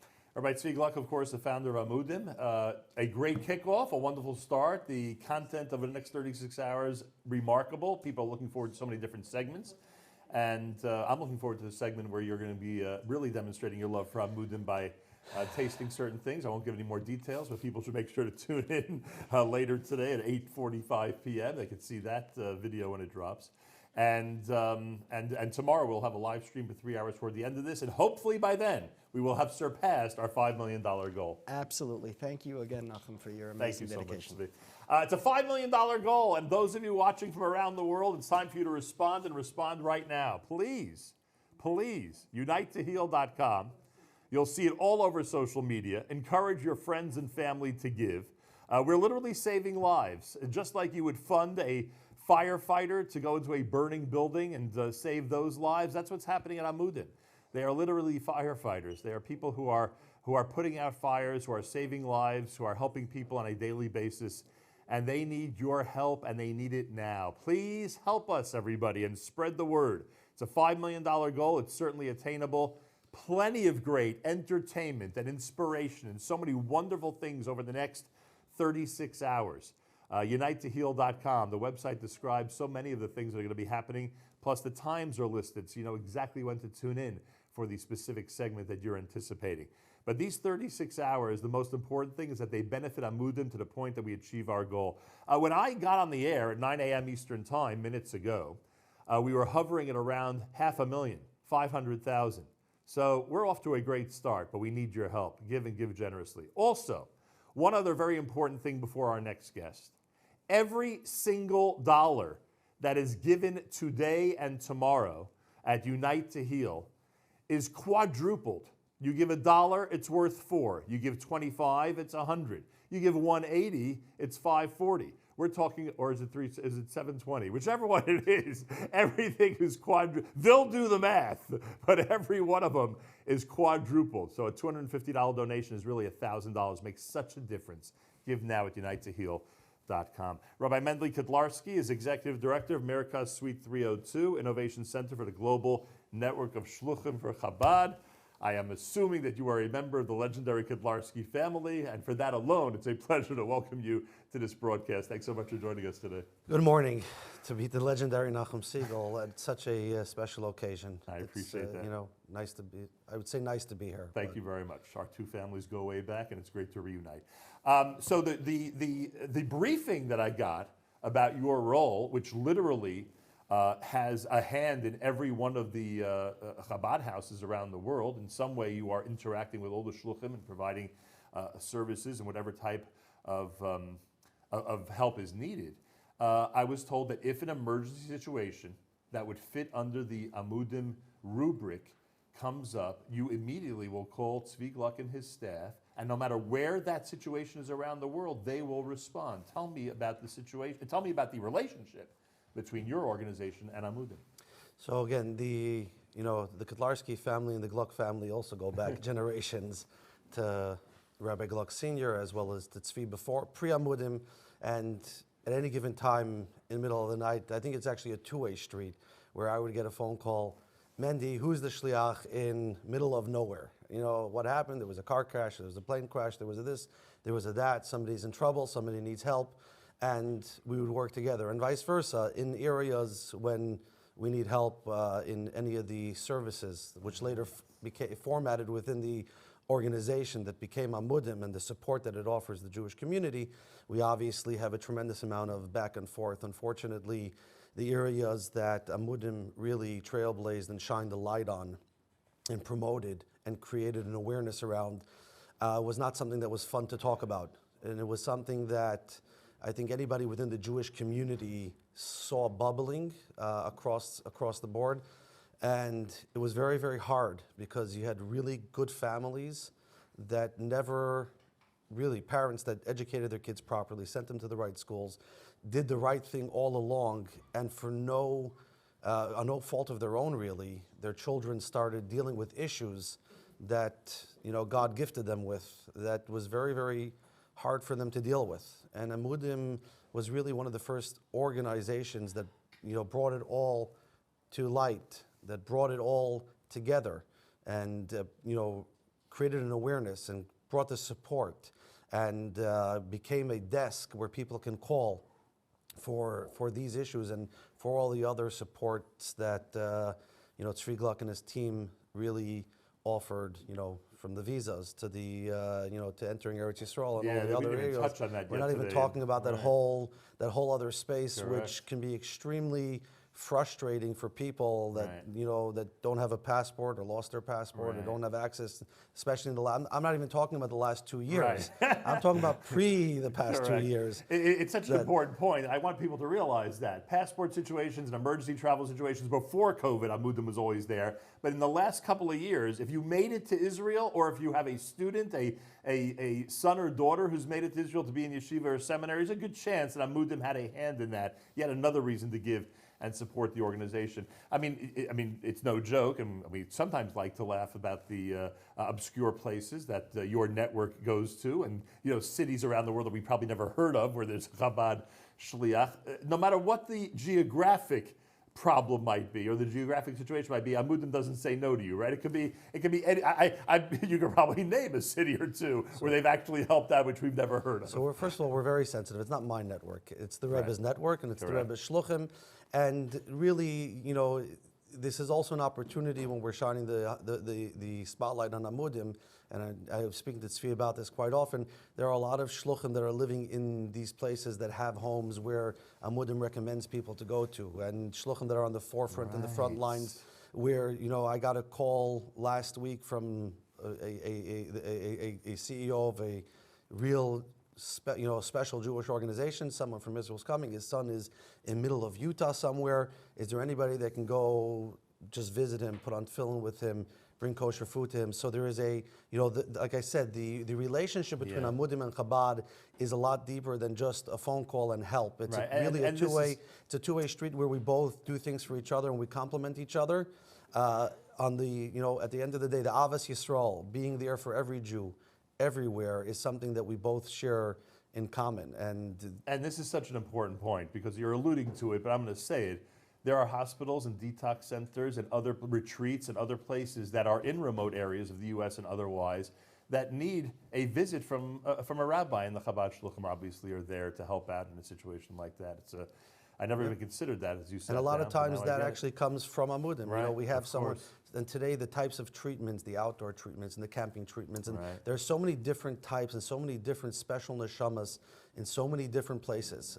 You know, if you've never been exposed to it, then good for you, and you're very, very lucky. Yeah. But for your any family's family who has exposed it and knows what it means to go through, you know, a family member being away for a month, 2 months, 3 months, 6 months, and going through the, you know, that whole process. Right. It's a lifesaver. It's very, very hard. And to have this support and to have this address and to have people there that are taking your call and to have people there that are creating an awareness, it's very important. Rabbi Mendy Kotlarski, a pleasure meeting you, and important words about Amudim. Thanks for joining us.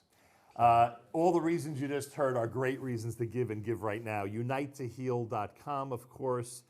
Unite to Heal, powered by Amudim, the next 36 hours of amazing content. All we're asking is that you open your heart and give. get us to the $5 million goal. Realize that every time you give $1, it's worth $4. 4 times the amount of what you give is what Amudim is really going to get with this matching campaign. So please. We have an amazing video. An amazing video that reflects father and son. An amazing video that reflects the beauty of a family. It's Shlomi Dax and David Dax together, a song called Daddy Dear. Here it is at unitetoheal.com.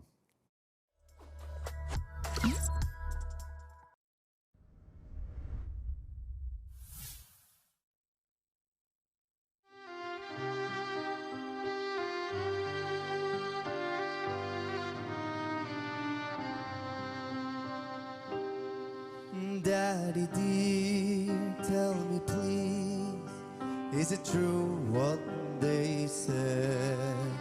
In the heaven there's a cup that gets fuller each day, and I've heard that Hashem keeps it close nearby, and He fills it with His tears each time that we cry.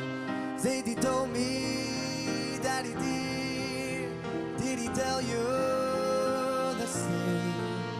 That when sorrow strikes his people, Hashem feels all the pain.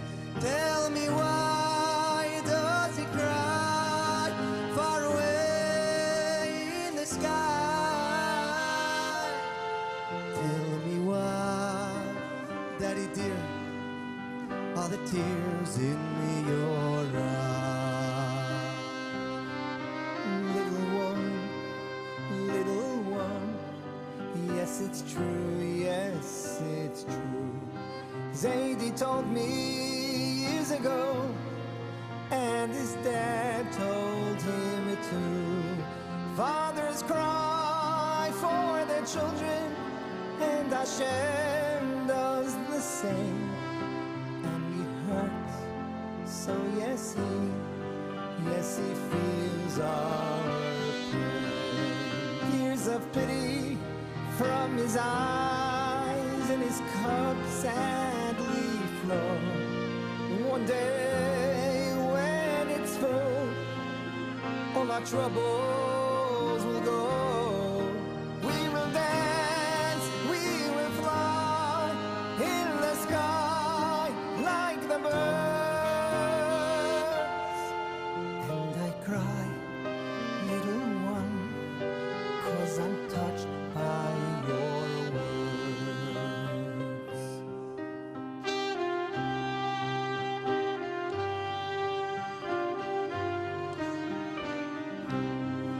One more question, Daddy dear, answer please if you will. Just how deep is this gulf? Tell me, when will it fill? Don't you think it is time that the sun forever shine? Don't you think it is time, dear Daddy of mine? Little one, it is time. I question that too. So let us ask Him together, me and you. Father dear, do you hear our worries, our fears? Will your eyes ever dry? Is your cup filled with tears?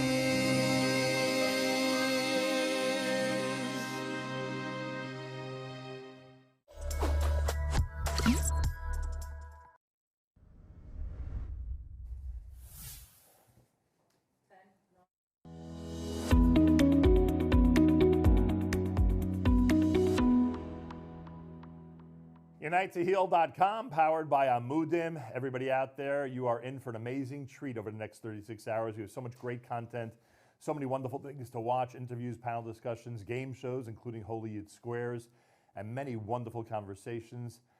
All we ask is that you support Amudim. $5 million goal, every dollar is quadrupled. $5 million goal, every dollar is quadrupled. Now, I'm about to introduce a guest who, in my opinion, represents thousands of parents in our community, especially here in the United States, and I'll explain why in a moment. If everybody in this demographic that we're about to speak about would give something to Amudim, we'd reach the goal almost immediately. With that in mind, Rachel Patashnik is here in our studio. A pleasure to welcome you to Unite to Heal. Good morning to you. Good morning.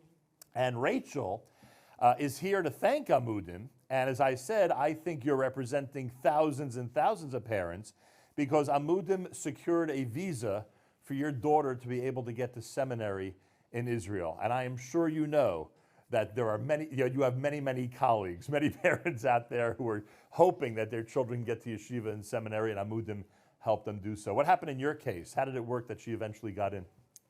I reached out to a neighbor and I just said that I was having a hard time knowing exactly what I needed to get this passport. And she told me to email Amudim. And I don't know, I was just having such a hard time. I was so frustrated. And I think I actually emailed at a crazy late hour after just being beyond and beside myself. I just didn't know what to do. And I actually get a phone call at literally midnight or 12:30 at night. And this is after I'd written my email. I couldn't sleep. And then the person on the phone said to me, I wouldn't ordinarily call you at this hour, but I saw how frustrated you were. Just don't worry about anything and we'll take care of you in the morning. I was like, wow, this is such a heaven-sent phone call. I was just, it was like salvation in a second. You know, someone coming at the least expected time and just swooping in and saving the day. Exactly, exactly. I assume your daughter's in Israel right now? Yes, she is. Okay, having a good time, a good year, a productive one? Yes. All right, Baruch Hashem. Like I said, you're representative of many parents out there who relied on Amudim to get people, to get their children into seminaries and yeshivas in Israel. And it's funny, and I say this to everybody watching right now, there's some really very serious stuff that Amudim encounters. We're talking about real life-saving situations. But when it came to this, to making sure that thousands of students would be able to be in Israel, whether it was during the summer or during the seminary and yeshiva year, they stepped up to make sure this got done. And they did it for everybody the way you just described it, in as helpful and as calm a manner as possible. From that phone call on, the experience must have been much, much different. Yes, it was. All of a sudden, you're very calm about the whole thing, as Yes. opposed to all the lachats, all the pressure that was going on beforehand. Did you hear from other people? Do you know of other seminary students whose parents were going through the same thing? I only knew of one neighbor. She was the one who suggested that I go to Amudim. That was it. She was the only one I spoke to, and she said, reach out to Amudim, they can help you. I was just so desperate for anyone to help me, and I reached out to other parents. No one was able to help me. So she told me, reach out to Amudim, and they should be able to help you. And they took care of it, of course. So now when you've been through this, and thank God this was the only situation you had to bring to Amudim, Baruch Hashem, right? How do you view what they do in general? Because if they're jumping into action for parents who want to get their kids to Israel, imagine what they're doing when a parent, God forbid, calls and says, you know, my son or daughter is on the brink. Right. So they are such a support system, and any person that's in a crisis, I felt like I was in a crisis situation, and just to get that support when you need it, and it wasn't just then, it was every step of the way. Every step of the way, I always got like responses and help and support the whole time, from the beginning to the end. What was it like getting the WhatsApp that she actually made it to Israel? That must have been exciting. And unbelievable, frankly. No, but even the day before and the day of, I encountered problems, because there's always there's always last minute documents that let's say that I needed or weren't able to download, and you know, up until the very end, I got that support that was just necessary for her to get there. Yeah, and thank God that she did. And like I said, there's so many people watching right now, especially here in the United States, who were beneficiaries of Amudim work to get their children to seminaries and yeshivas in Israel. Give now. Support Amudim, not just for that, although if that demographic would give, frankly, we'd be at our goal already. That's how many people they helped when it came to getting to Israel. But please, give and be as supportive and as generous as possible. Rachel Potashnik, thank you. And I think all the parents that you're representing here today, thank you as well for giving this big thank you to Amudim. My pleasure. I just have to give a shout out to Ashi Lieber. He's the one who really helped me from the He's the beginning man. to then. He's the man, yes. Excellent. Okay. Thank you very much to him and to all his colleagues that work with Amudim. Everybody out there, we have so many wonderful things going on today and tomorrow during these 36 hours of Unite to Heal. We have an amazing and incredible array of videos, of panel discussions, interviews, game shows, including Holy Yid Squares, which I'm so excited about, and so many other segments that you're going to find both entertaining and inspirational. All we ask in exchange for this great content and for you enjoying a day and a half on the Unite to Heal site is to be as generous as possible. Every single dollar you give is quadrupled. You know what that means? 18 is 72, and 180 is 720, and 100 is 400, et cetera, et cetera. We want to achieve our goal. We want to surpass the goal way before we get back on the air tomorrow at 6 p.m. Eastern Time. The goal is 5 million. Every dollar is quadrupled, and we're asking everybody to please participate and please give. Give generously to Amudim. They are saving lives. When you give to this organization, you know that you are supporting a life-saving operation. Simple as that. I said we have some exciting things going on. We also have some serious things going on, and this next segment I think is both exciting and serious. The amazing singer and performer, in my mind, one of the great superstars we have, is Eli Schwebel, and he is here on set. Eli, a pleasure to welcome you to this broadcast. Always with you. Thank you very much.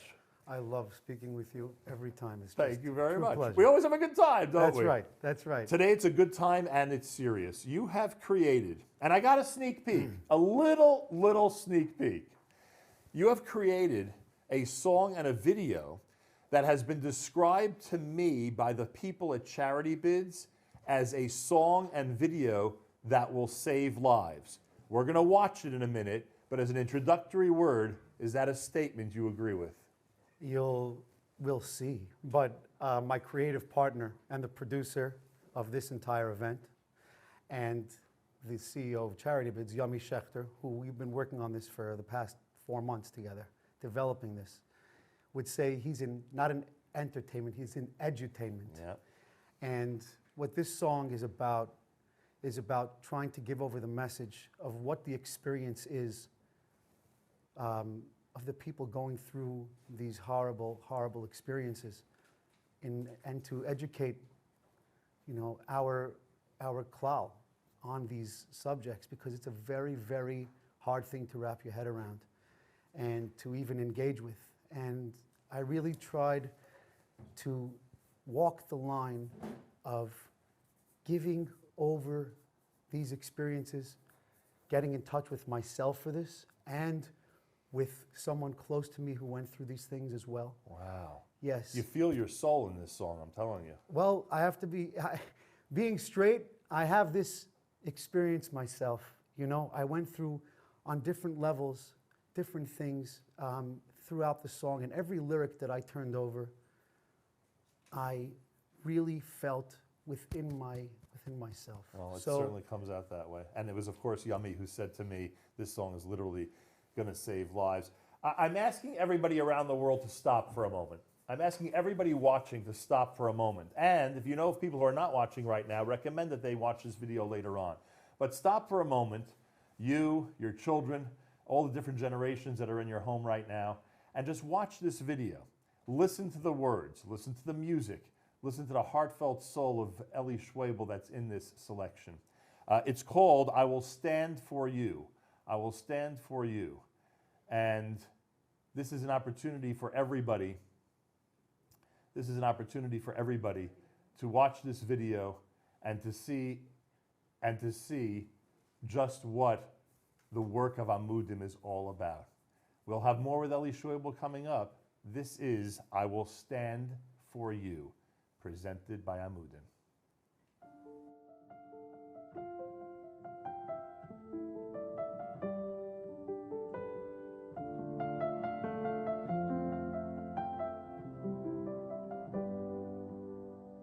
can see it in your eyes. There was something you were hiding. You were holding deep inside. You were fighting on your own. All the nights you went to bed, under covers you were crying. With his words inside your head, he stole your innocence.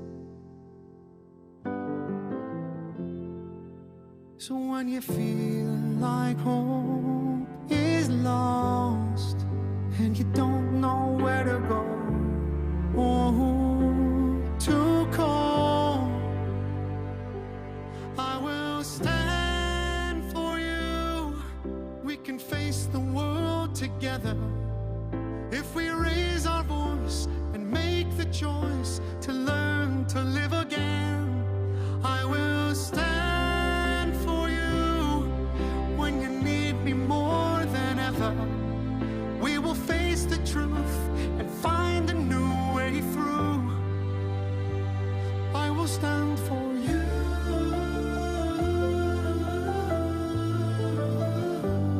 I will stand for you.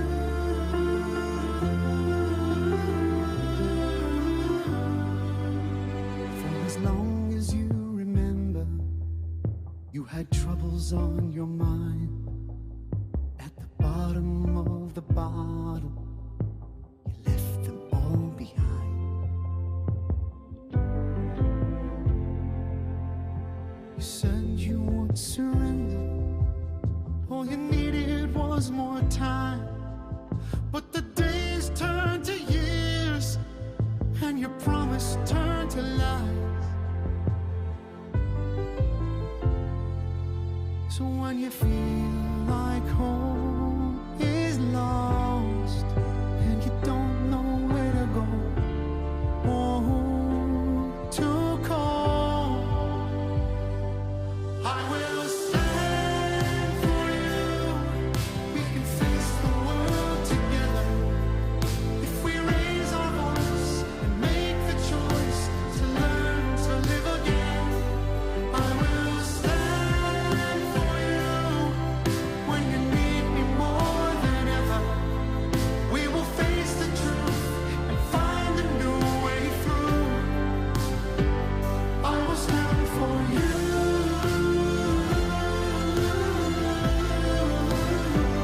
I will stand for you.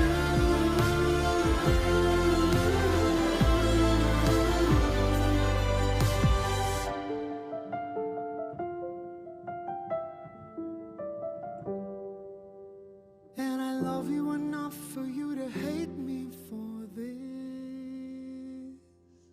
I will stand for you.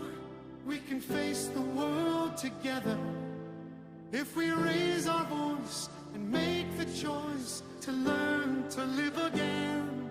I will stand for you when you need me more than ever. We will face the truth and find a new way through. We will stand for you.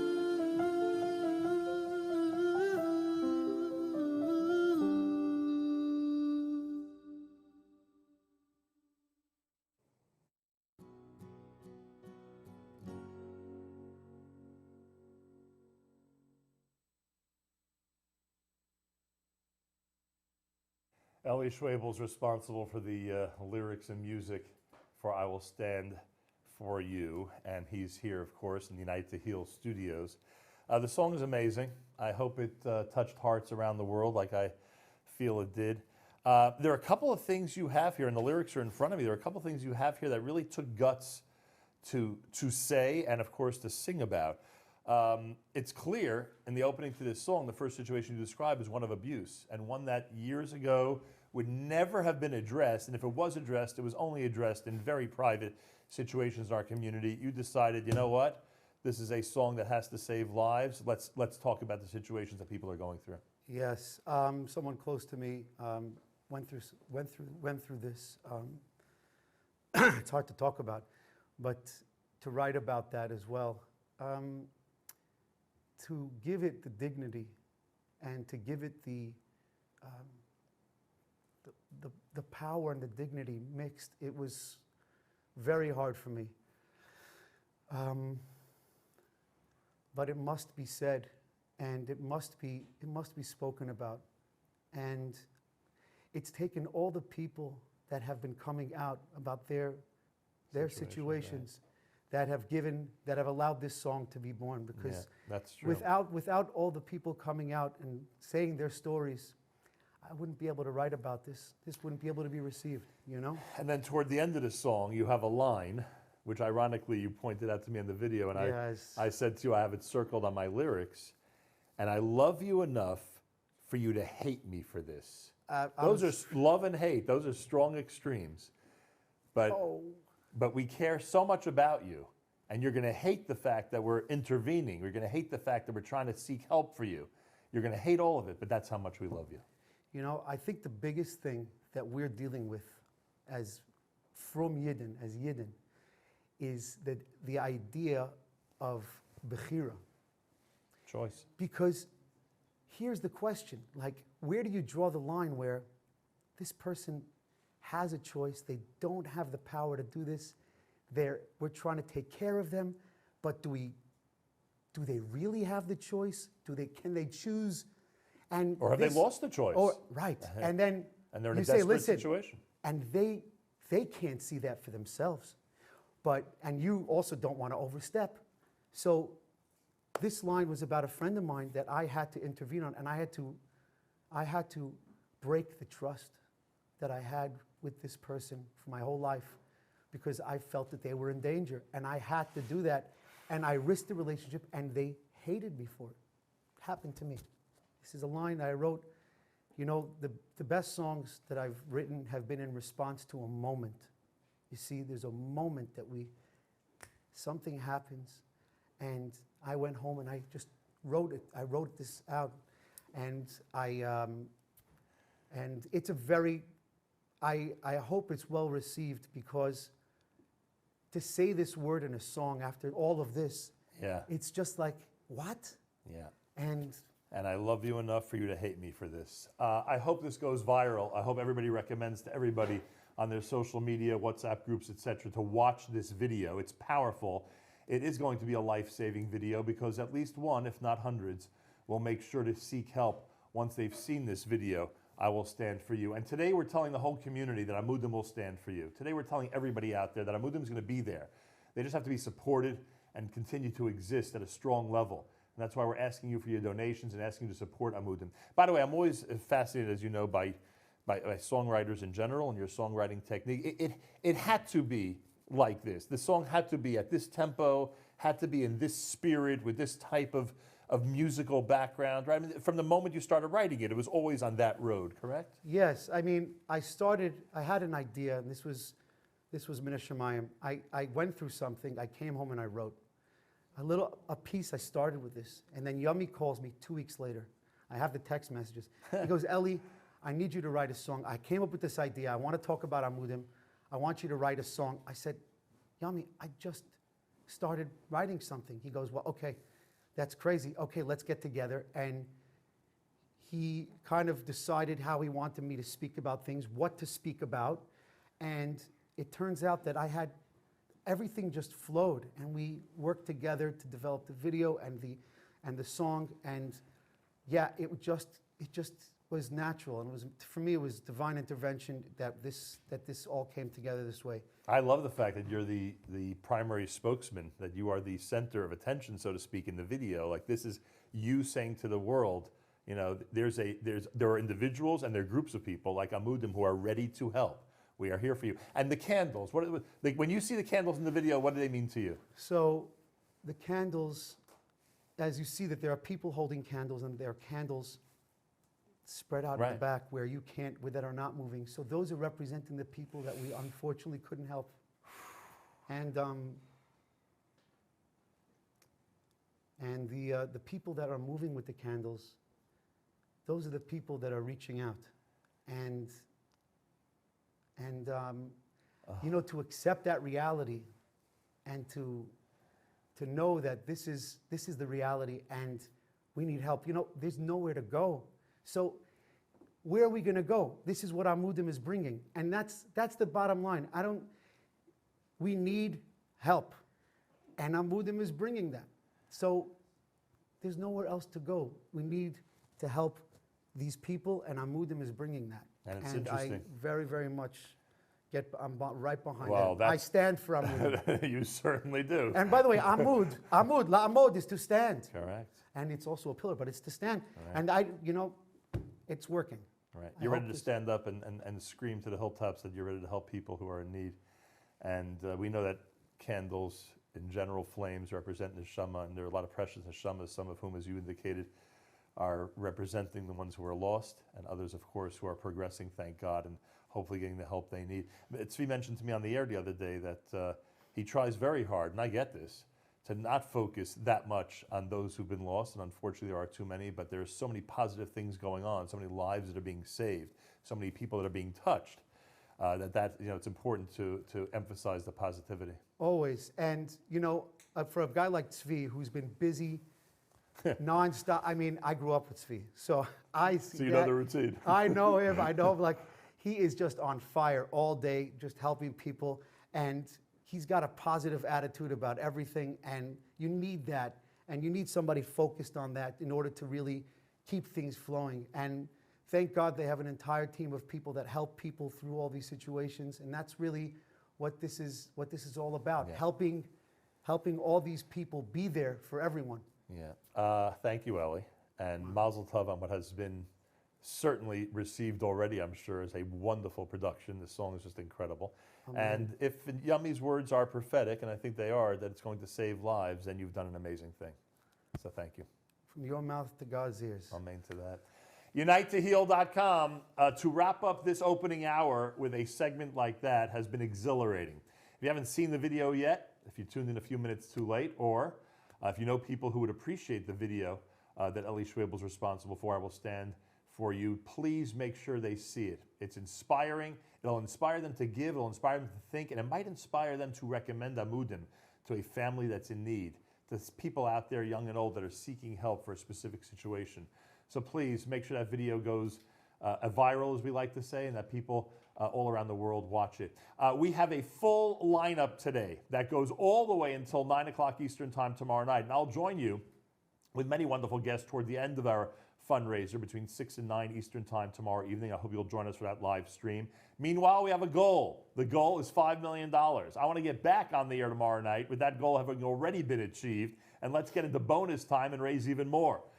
Speaking about from our mouth to God's ears. So $5 million is an attainable goal. We need your help. If you are somebody who appreciates the work of Amudim, if you're somebody who's been helped by Amudim with the services we described with Rachel earlier of getting somebody into Israel, if you're somebody who simply has called Amudim for a recommendation or for some type of information that they can provide, they're everywhere, in every nook and cranny of the Jewish community helping people. If you're somebody who has a neighbor or a friend or a relative who's been helped by Amudim, whatever the situation is, please give and give generously. With your generous donations, Amudim can have a very strong 2022 and really start the calendar year off in a wonderful fashion. Every single time you donate, or anyone in your circle donates in the next 35 hours, it will be quadrupled. And you know what that means. Your $1,000 donation becomes $4,000, and every donation becomes even much more worth.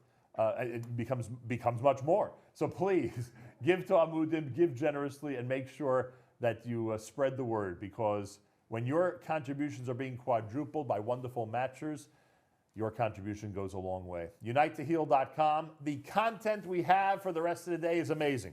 Incredible panel discussions, wonderful interviews, great game shows, including Holy Yid Squares, which begins 60 seconds from now, wonderful music videos, fantastic discussions, and some unique things, including a game show where we're going to see just how dedicated Tzvi Gluck is to the Amudim cause.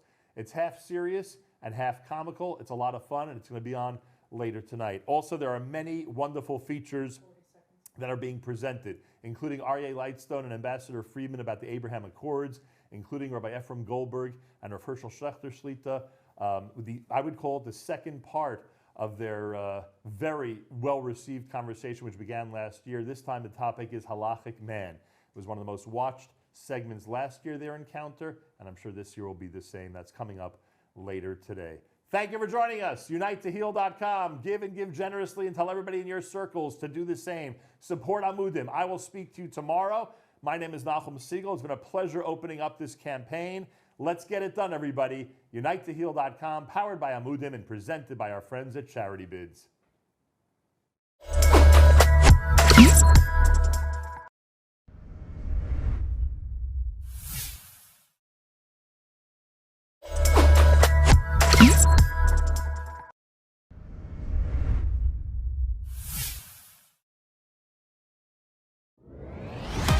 Welcome to another Charity Bids production of Holy Yid Squares in association with SayMazelTov.com, the only place to create and share personalized video messages from your favorite Jewish stars. And we are all here benefiting our dear friends at Amudim.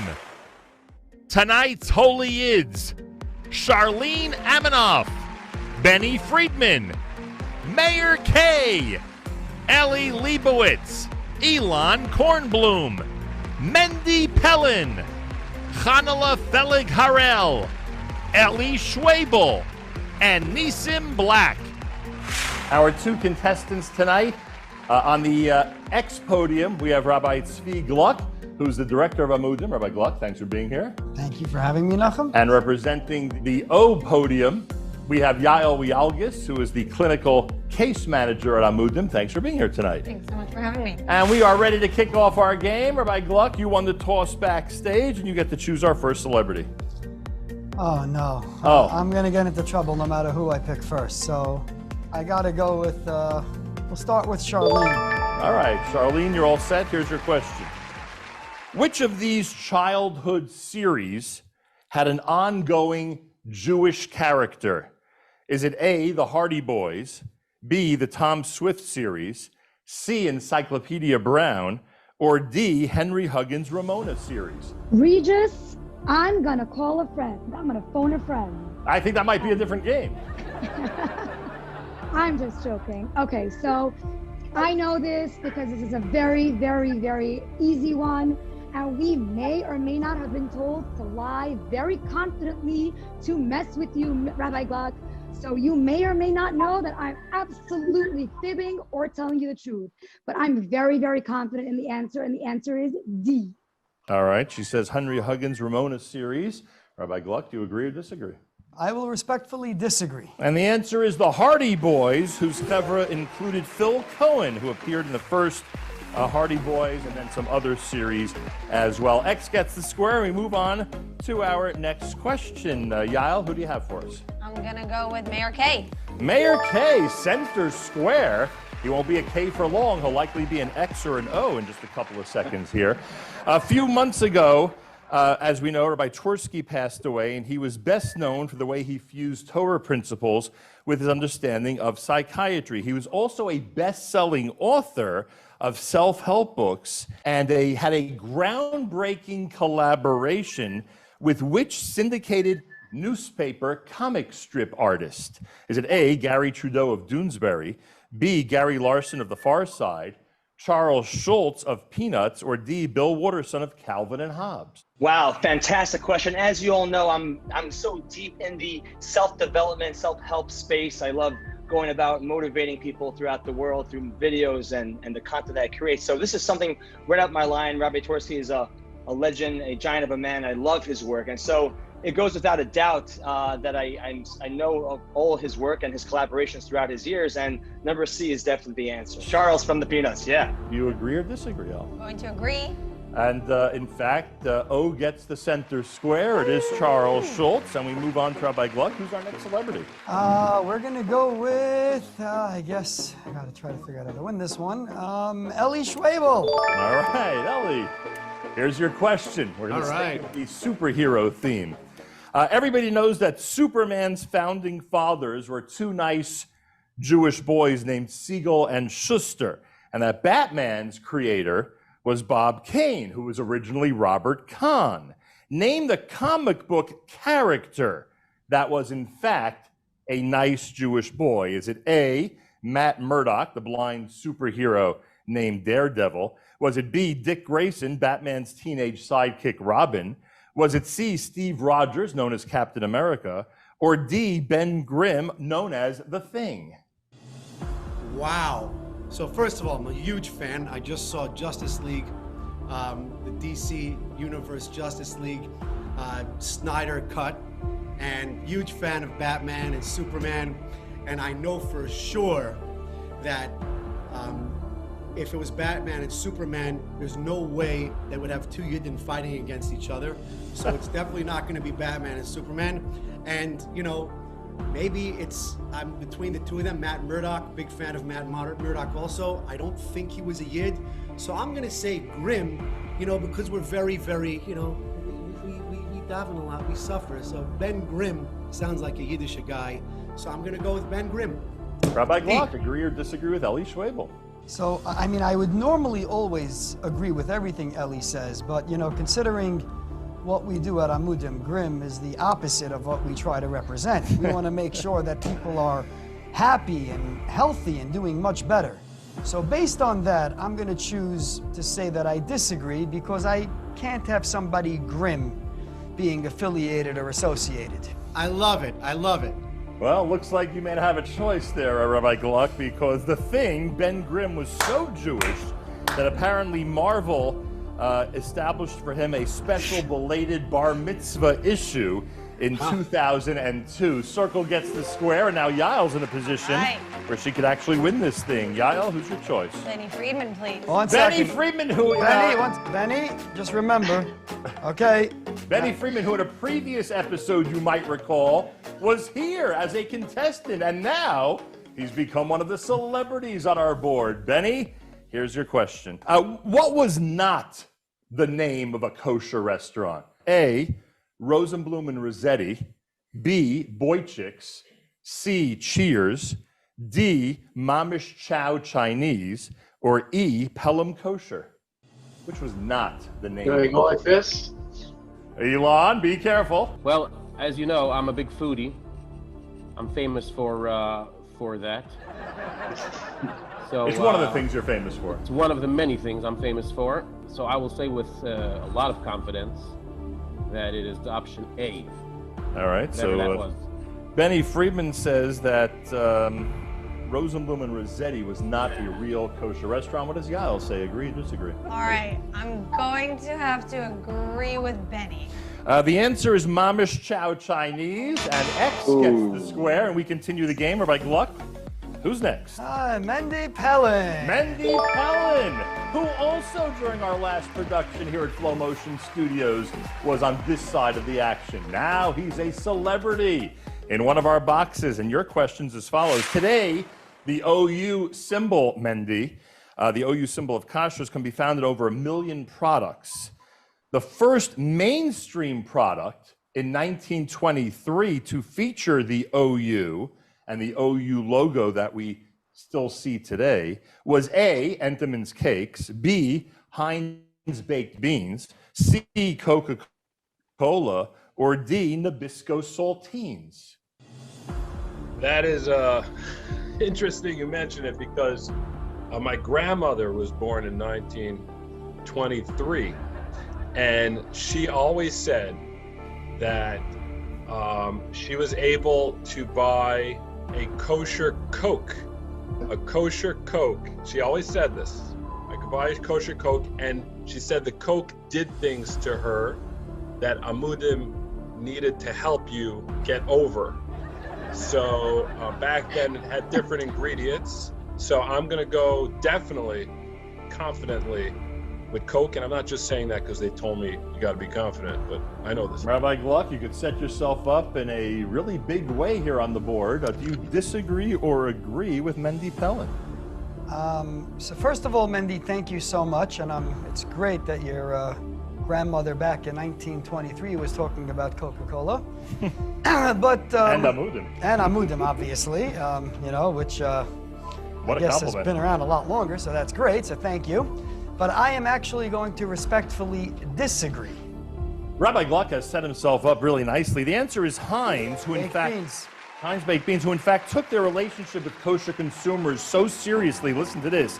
They'd run national ads each Pesach season reminding people that their products were not kosher LePesach. How do you like that? X gets the square, and that means that Rabbi Gluck is in a good position, and Yael needs to do some blocking here. Yael, which celebrity are you calling on? All right, Chanala, help me out here.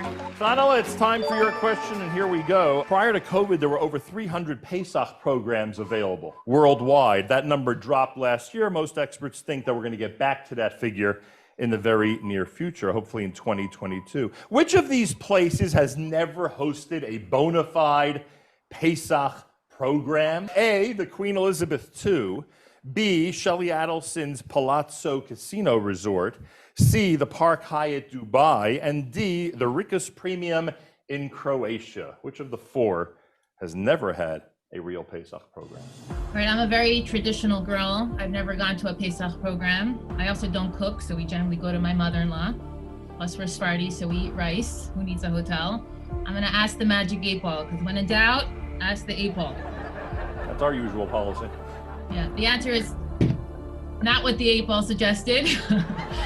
I am going to go, there's definitely Croatia, Chabad in Croatia. I'm going to go with B because there's nothing kosher about gambling. It doesn't feel like a good combination. All right, that's the Palazzo Casino Resort. Yael, is it a agree or disagree? I gotta disagree with Chanala over here.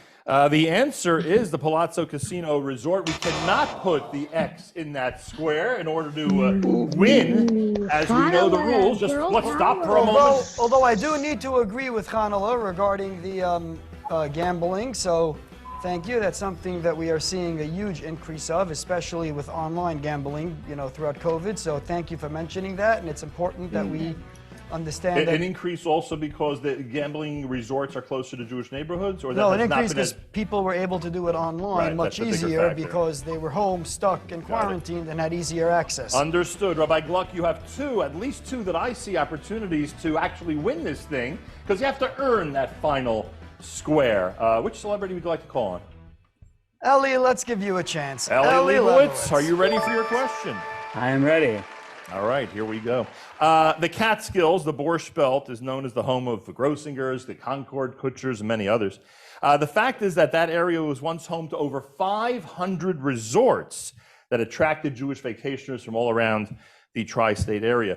Despite the large number, only a handful were known as a full-time Shomer Shabbos and Glatt Kosher resort, which was not, of this list, which was not a Shomer Shabbos resort. A, the Pioneer Country Club. B, the Homoac Resort. C, Shanks Paramount. D, the Pineview Hotel. Or E, the Spring Glen Resort. I'm gonna go with D, the Pineview Hotel. Because Pineview Hotel, very goyish to me. The only one not Shomer Shabbos. Rabbi Gluck, do you agree or disagree? I thank you for your help and the support, but I do remember hearing amazing stories about the Simchas Torah at the Pineview Hotel. So I am going to respectfully disagree. I could tell you what it was like, Yontif, at the Pineview Hotel as a kid. The answer is Shanks Paramount. X gets the square, and Rabbi Gluck, congratulations. Another great victory here at Holy Yid Squares. More coming up. Stay right where you are. Hello, everybody stop what you're doing. Meryl, hi. Hey, what's going on? What's up, Mitzvah Nation? This is Nissan Black. Hi, it's Charlene Aminoff, and I'm so excited to connect with you over at Say Mazel Tov. Hi, Million Tessa. Ershka, it's a friend Mary Kay wishing you a happy birthday. The Yarmishes are having an anniversary, 30 years. Nisan Nechama, your cousin Eric reached out to me. This is going to be my performance for your wedding. I know that many changes are taking place, Gabriel, but nothing can stop your bar mitzvah. Each mitzvah that a person does connects them more and more to Hashem. I cannot believe how incredibly mature and capable you both are. Happy birthday, Libby. Happy birthday, Dover. Wow. Do you have any idea what a special day it is? Welcome back to round 2 of Holy Yid Squares, created for and in support of Amudim. We're ready for round 2 with 2 contestants representing the X podium. We have Suri Eller, social work intern at Amudim. Thanks for being here today. The circle podium is represented by David Weingarten, who is the director of Project Heal and supervises the interns at Amudim. David, welcome to the game.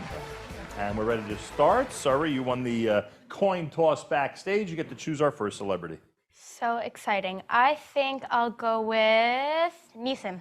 Neeson Black, center square. Here we go. Neeson, the question is, when it comes to adding salt to a recipe, most chefs seem to prefer a version known as kosher salt over most every other salt type.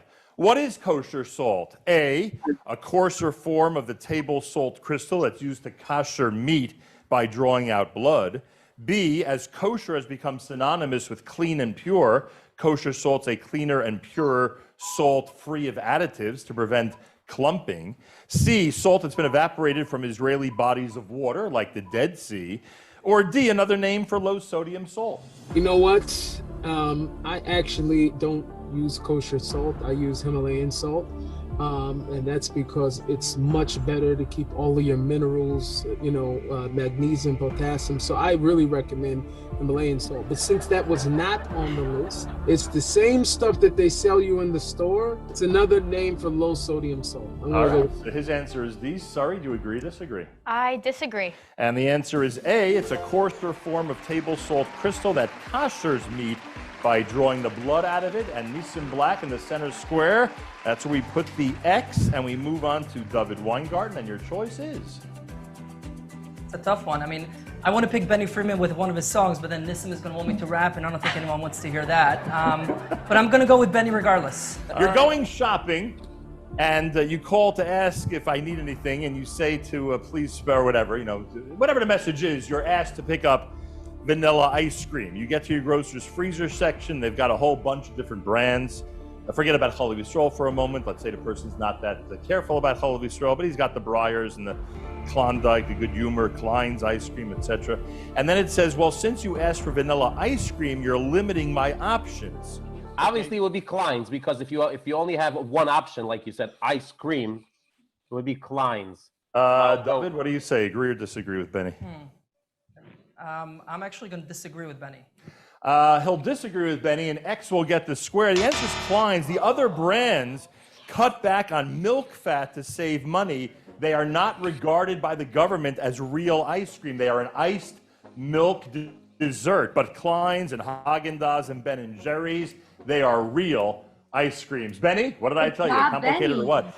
We have Surrey here, who I think is in an amazing position on the board. Surrey, should I guess where you might want to go? Which celebrity? You can guess if you'd like. Would it be Hanala? Great guess. Hanala, we have a question for you. You're all set? Born ready. Let's go. Which of these performers did not record a cover of Lenny Solomon's Minion Man? A, the Maccabees. B, Eighth Day. C, the skiing rabbi, Rabbi Scheinfeld. D, Yidkor from Australia. Which? There's a lot of pressure. I have a performing masterclass. I got to pull this off. I actually don't know. Say me one more time. Just read me those names one more time. A is the Maccabees, B is Eighth Day, C is the skiing rabbi, Rabbi Scheinfeld, and D is Yidkor from Australia. I am going to go with the Maccabees because I am a big fan of their work, and I don't remember hearing the Minion Man on any of their albums. Choice is Maccabees. Sorry, what do you say? Agree or disagree? I don't have a clue. Statistically, I think I'm best off disagreeing. She disagrees. The Maccabees and Lenny Solomon have an a cappella version of Minion Man. The answer is Eighth Day. I think Benny knew that. And their X gets the square, and we say congratulations to Surrey, and we send her boss packing. Surrey will continue on and face Rabbi Gluck in the final. More coming up. Everybody keep it here at Holy Yid Squares. Hello, everybody stop what you're doing. Meryl, hi. Hey, what's going on? What's up, Mitzvah Nation? This is Neeson Black. Hi, it's Charlene Aminoff, and I'm so excited to connect with you over at Say Mazel Tov. Hi, Million Tessa. Pushka! It's a friend Mary Kay wishing you a happy birthday! The Yarmishes are having an anniversary. 30 years. With Simon and Nechama, your cousin Eric reached out to me. This is going to be my performance for your wedding. I know that many changes are taking place, Gabriel, but nothing can stop your bar mitzvah. Each mitzvah that a person does connects them more and more to Hashem. I cannot believe how incredibly mature and capable you both are. Happy birthday, Libby! Happy birthday, Dover! Wow. Do you have any idea what a special day it is? Welcome back to the final round of Holy Yid Squares, created for and presented in support of Amudim. We have our two finalists with us. You know the rules. Our celebrities are ready. Suri Eller, who is a social work intern in Amudim, is at the X podium. Suri, good luck to you. And Rabbi Tzvi Gluck, he's at the Circle podium. He, of course, is the leader of Amudim, and he's ready for the final round. Rabbi Gluck, good luck to you. Thank you very much. You won the toss backstage. Choose a celebrity, please. So since I'm planning on opening up the Amudim restaurant, I'm going to have to go with Elon to make sure that he takes good care of me. Interesting choice. And this question actually happens to be about food. While quinoa, Elon, has become a major part of Pesach diets and is well on its way to giving potato-based non-gebrachs products a run for their money, this wasn't always the case. In fact, when it first got on the radar of the kosher community, many were ready to add quinoa to the list of kitnios. Why was this? Is it because of A, it was from South America, where a lot of kitnios eating Sephardim were from? Is it B, because of its high gluten count? Is it C, because of its genetic cousin to corn? Or is it D, because in its country of origin, it's often processed like grain? What was the reason that quinoa was hesitant to be used by Ashkenazim? That's a great question. As you know, I'm a big quinoa fan. Been eating it for since I was a kid.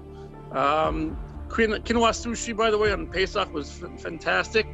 But so read me the questions again, the answers again, and I have the answer. A, because it was from South America. Lots of Sephardim were from there. B, because of its high gluten count. C, because it's a genetic cousin to corn. And D, because in its country of origin, it's often processed like grain. What was the reason that people were hesitant? I'll say D. Elon says D. Rabbi Gluck, do you agree or disagree with his answer? So I got to be very careful here because I obviously can't go with the Sephardi answer because then I'm going to lose Charlene as a friend. So I'm going to stay away from that. We got to keep our Sephardi sisters in check. But I will agree with Elon on this answer. Elon said D. The answer is D, because in its country of origin, it's often processed like grain. And Circle gets the square. And we move on to Suri. Which celebrity are we going to, Suri? I'm gonna go with Charlene. I think it has to be Charlene. Charlene, we have an Olympic question for you. As the 2020 Summer Olympic Games in Tokyo have become a nidche to 2021, and maybe even later than that, here's a question. The first Jewish American to win an Olympic gold medal was Meyer Primstein in 1900 and 1904 at the Paris and St. Louis Games. He brought home gold in which sport? A, polo, B, lacrosse, C, fencing, D, track. I actually know the answer to this because we were talking about it with the kids at the shot table one night. The answer is C, fencing. All right, I thought the question was complicated. All right, Suri, are you agreeing or disagreeing? I'm gonna kind of have faith that Charlene is a nice person like I think she is. I'm gonna agree with her. The answer is track. Circle gets the square, and Rabbi Gluck in a very good position. Rabbi Gluck, who are you choosing? We're gonna go with let's go with Mayor K. Oh, Mayor K. Interesting choice. Mayor, remember, we got something going on, so we don't play games here. Many things going on. Tic-tac-toe strategist might question Rabbi Gluck on this choice. Mayor, here we go. Your question is also Olympic related. You might recall, or you may have heard from prior generations, that Mark Spitz represented the United States and the Jewish community very well with a record 7 gold medals at the 1972 Summer Olympics in swimming. He went to shul that Rosh Hashanah, and because he was such a celebrity, he ended up sitting next to a future president of the United States. Which one? Wow, fantastic question, Tzvi. Thanks for entrusting me with this power move right now. You're always making power moves, and this is no different right here, right now. So I won't let you down, my friend. I won't let you down. Rosh Hashanah, as we all know, shows a great time to meet new people and create connections. And this was a big Rosh Hashanah for this gentleman, indeed. So without a doubt, this one would have to be good old Teddy Roosevelt. Teddy Roosevelt.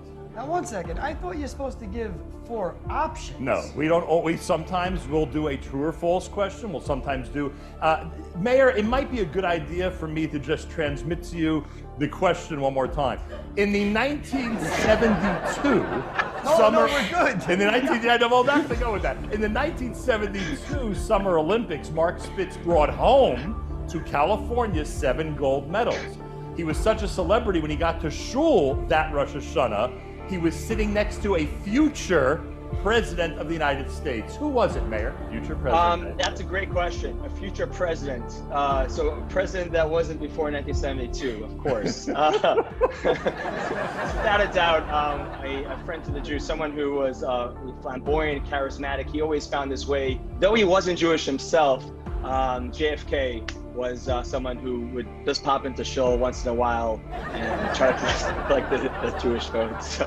Well, we've certainly learned a lot about Mayor K in this conversation. Rabbi Gluck, do you agree with the John F. Kennedy answer? I'll tell you what I agree with. I agree with the fact that Mayor K is amazing and straight face, no matter what comes out of his mouth, and always with a smile. I'm gonna respectfully disagree. In 1972, the governor of California at that time was future President Ronald Reagan, and he was sitting next to Mark Spitz in his California synagogue. I'm going to have to take responsibility for this one. I failed in my mission. Sorry, tough board for you. Where do you want to go? Which celebrity? Really just want to beat Tzvi here, I think. So I'm going to go... Like anybody would. Definitely. I heard I got a raise. So I'm going to go with Benny. All right, Benny Friedman, you ready for this question? Well, I hope you are. I was born late. Here we go. The first Art Scroll publication, Benny. The first Art Scroll publication was A, Not fair. the Art Scroll Siddur, B, Megillas Esther, C, Megillas Rus, or D, the Art Scroll Haggadah? Great question. I'm going to go with Teddy Roosevelt. That's funny because Mayor K said, who did he say again? JFK. And I actually read the whole history of the Art Scroll recently. So what were the options again? A, the Art Scroll Siddur, B, Megillas Esther, C, Megillas Rus, D, the Art Scroll Haggadah? I am going to very confidently go with option D. Did you say B or D? Solid. D as in the Art Scroll Haggadah. Sorry, agree or disagree? I respectfully disagree. She disagrees. The answer is Megillas Esther, and X gets the square, and we move on with Gluck. We do have an opportunity here. Who do you want to call on? I guess I'm gonna, have to go to my savior, even though he didn't change his hat or change the color of the hat. Ellie Schwabel, don't let me down, baby. Ellie Schwabel, center square for the victory. How fitting. The director of Amudim, its chief, the person in charge, could end up being the victor in this competition. Ellie, all this on your shoulders. Here we go. The question is, what does the word Torah mean? Is it A, to teach, B, history, or C, happiness? I'm going to have to say, first of all, Torah, Mora. Torah is the Mora, Torah, Moira. But it also, how can I say that it means to teach if I also experience happiness? And there's so much history in there. And I think it means a lot of different things to a lot of different people. Shivim Ponim La Torah. So the answer is all three, baby. But if you had to say one of them, I'm gonna have to say happiness. Rabbi Gluck, his answer is happiness. Do you agree or disagree? So, one of the main goals that we have at Amudim is to make people happy. So we're going to go with the opposite approach that we did last time. And this time, I'm going to agree and say that we want to bring happiness to people.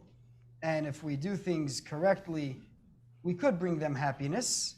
However, before I give my final answer, Phil, I must say that I've never heard of Torah meaning happiness yet.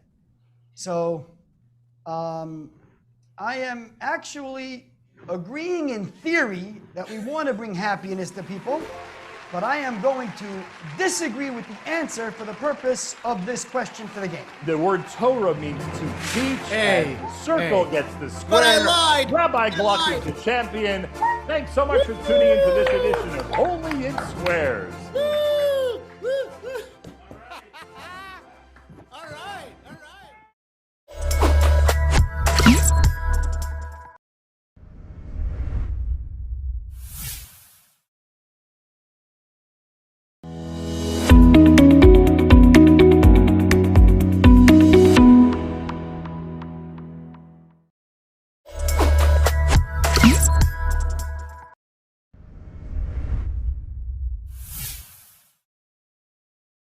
So first off, we want to say thank you to Amudim. First of all, what's your name? Okay. Oh, you want to start off like that? I mean, we're talking to a whole new audience. I know, here. it's true. I'm Yaakov Linger. What's your name? My name is Nachi Gordon. Okay. Nice to meet you. And we're here to discuss our favorite moments, or most powerful moments from Meaningful People podcast. Yes. Which we host together. And we have really incredible people. But so first off, I want to say thank you to Tzvi for being one of our first guests, being so vulnerable and just talking about Amudim and the organization and what they do. It's mind-boggling. Do you remember? Yes, I remember. I know what you're going with this. I know I called him the garbage man of Kali. So. No, I wasn't going to say that. I don't even remember that. I was going to say, do you remember after just like looking at his phone, like how much it blew up? I think that the statistics that, they put out are just like, maybe sometimes you think, oh, these are just numbers. But when we were able to sit down with Tzvi and discuss it with him, each number represents a person in crisis. It's really crazy. And it's just wild. So, Tzvi says this all the time, and we'll just echo it, that the day that Amudim is able to just close down and cease to exist is going to be a beautiful day. Right. But as long as they're not, please give them money. Yeah. So we want to go through a few of our moments. Nachi, We didn't have to. We wanted to. We want to go through a few moments. Okay, so we're going to break it down. I'm just talking from my heart. So I have it written down over here. Noiki Roberts we had, which I think it was your first time ever meeting him, right? My first time meeting Noiki. I've heard about him a little bit. It happens to be he's somehow related to my brother's wife, the Hassan family. Really? Originally from Gibraltar. So, is everyone Gibraltar related? Is it Gibraltar or Gibraltar? Gibraltar. I keep forgetting. I know. I also thought Gibraltar. You went to Gibraltar? Yes. Did you land on water? I did not. Okay, but people do. People land near there. Yeah, I was supposed to take off to leave from there. But this unfun fact about Gibraltar is that when you go there, there's also like very often storms. So I had to actually drive to Spain, and you needed my passport. It was so not worth it. So I definitely don't recommend to land or take off from the water there. Like in a plane, like a water. No, not like that. That's what I'm talking about. Oh no! I'm talking about a runway next to water. The runway is literally next to the ocean, and you can see Morocco. But I'm talking about like one of those water jet planes. No, I did not. No, that would be so cool. I know, and I'd be so scared to do that. No, I think stereotypes. I think that maybe would have been safer because it's prepared to land in the water. Either way, so we had Noiki Roberts, and he said a lot of things. Definitely check out the full episode. But there's one story that I was blown away by, and I'm here. Listen to the story. You said a lot of stuff to me, a lot of stories and inspiration that Shabbos was about you, like, I don't know, 5 years ago. Yeah. There's one particular story, and I think it makes sense with what you just said now, that maybe you could share. I don't know if it's like a very private thing, and I'll reference it. Hit me. Cigarettes? Oh, okay. I'll say it. Yeah? I'll say it. It's not a comfortable story to share. That's why I'm asking. And maybe I'll offset it. You're so kind for asking on the air. No, we'll edit it. You're so kind. I'm so cool. You want to know something? The more real this interview, I think the more it'll touch people listening. Yeah. And the more staged, the more wooden it'll feel. So I appreciate it. And I will share it. And I'm not comfortable. It irks me. And I feel it wasn't even my place. And so many times in history, I've gone through that story in my head. Did I do it right? Did I not do it right? And I really believe, with Hashem's help, I think I did the right thing. I was Gibraltar, to give this story some context, is pretty much like a duty-free shop in an airport, right? There's no duty on cigarettes, there's no duty on alcohol. It's much cheaper there than most places in the world. And I wasn't in Gibraltar very long. It could even have been in my first year that I was there. And I got a phone call. If I'm not mistaken, it was late on a Sunday night. And a guy said to me, "Hi, this is X, Y, and Z." And I said, "No, not ringing any bells. I don't know who you are." He's like, "Yeah, okay, it doesn't matter. I know who you are." That's never a comfortable thing to hear, late at night. It's like Liam Neeson. Yeah, we're listening in. And he said, "Is it possible you can come meet me now?" I said, "Is it urgent?" He goes, "Yeah, it's urgent." I said, "Where are you?" He was actually next to the runway in Gibraltar. The runway in Gib, here's a cool piece of information. There are like railroad barriers that come down when the plane has to land, because the plane lands across the road that we drive through into Spain. So he's like, "I'm right by the runway." I said, "Okay." So I have a little motorbike, so I went down there and I met this guy, and then I recognized him. I know the family he married into in England. And it pains me to say this, but he was what you would call a frum guy. Okay, Payas, Biyad, Yeshivish, right? And if that's what qualifies as Yeshivish, right? But he said, "I need your help." So I'm like getting ready in chesed mode. "Yeah, of course, what can I do for you?" And he says, "I've bought a camper van." Does that make sense? Like a, RV-ish type thing, right? And he says, "Well, we're going to replace the bottom in it. It's going to be a fig. And we're going to put cigarettes in it. We're going to smuggle them across the border, and I'm going to make a fortune." I'm maybe 22 years old, something like that. And he looks at me and says, "I just need someone to buy the cigarettes every day, store it in a house. I'll do the rest. So just once a month, I'll come. I'll take it out your house." And he was offering me some exorbitant amount of money per month to do what? I said $5 million. Okay, it wasn't 5 million, but it was a lot of money. It was well more than a regular salary a month to do his dirty work for him, but maybe even legally, I don't even know. Buying cartons of cigarettes, holding them in boxes, and then he can come and take them. And legal or otherwise, I just looked at him, and instinctively something took over inside of me. And I just looked at this older, more established guy, and I said to him, "Do you believe in God? Do you believe in Hashem?" And it's like, this was not the setting for a Musa shmooze, right? And he looked at me like with disdain, so to speak. I said, "Answer the question." And he kind of shifted from foot to foot. He said, "Yeah." I said, "Do you also believe that on Rosh Hashanah, Kadosh Baruch Hu fixes exactly what you're going to make for the year?" He's like, "Yeah." I said, "Then this isn't it. This can't be right. No, I won't help you." And I walked away. And then a plane landed and hit his van. You wish. But unfortunately, I think he spent some time in jail for other smuggling offenses. And it just doesn't make sense to me. It doesn't make sense. If it's wrong and it's not right and it's illegal, don't do it. Who are you going to trick? I understand people feel desperate at times. I get that bit. But that's not the answer. And maybe let's offset that story with a much nicer story. I'll tell you. Yeah. I was going to say, for that one guy who's smuggling cigarettes out of Gibraltar right now, it's super awkward. Yeah. Like listening to this podcast. He's like, "Oh my gosh. Maybe I'll listen to music. They're on to me." Yeah. Okay. So I want to break down this story for everyone. Go ahead. Break it down. So I went to Noiki in 2015, 2016, and still, we had a great Shabbos, and I didn't know him that well, but that story stuck with me. It was so powerful to hear, like, in that moment, Noiki had the opportunity to make a lot of money, and and technically wasn't doing anything illegal, could have gotten away with it, and still, he's like, do you remember the story? I do. Obviously, we just played it, but I know, but when we're talking to each other, we're just talking. Exactly. And we're not watching it, so Right. it sounds like out of context, like That's something right. illegal. But no, I know what you're talking about. That was really an incredible story, and it takes a lot of, just, being planted and knowing where your roots are and not faltering. So as a person, that was really an incredible. I think one of the best parts of hosting this podcast is the ability to meet such amazing people. Yeah, so true, and become friends with. I mean, not all of them. Not like friends. A lot of them we have relationships with. It's we really follow true. up with. So yeah, who? I think the answer is both for both of us.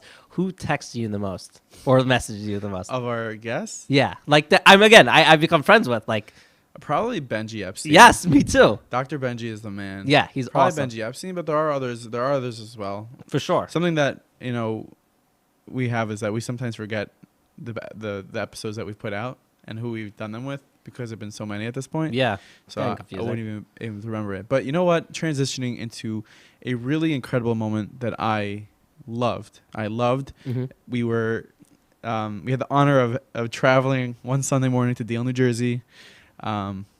Awful rainy day. I got a ticket. No. That was a different time. That was a different time. Oh gosh.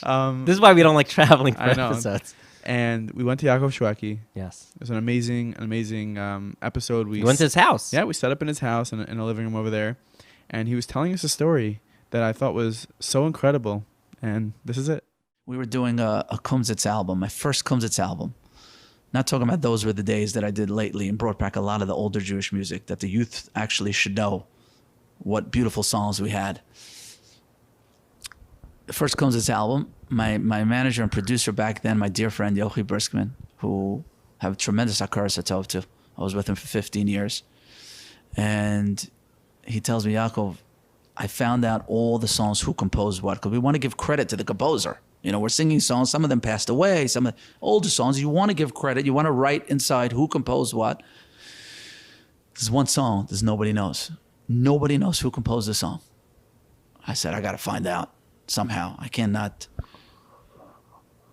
Ki atohu balai shuvo suval hanechomois oy oy oy oy ki atohu hui balai shuvois huval hanechomois. It's a stunning song that I sing in my house, in this house, every Shabbos, and we don't know who wrote it. I get out of the studio.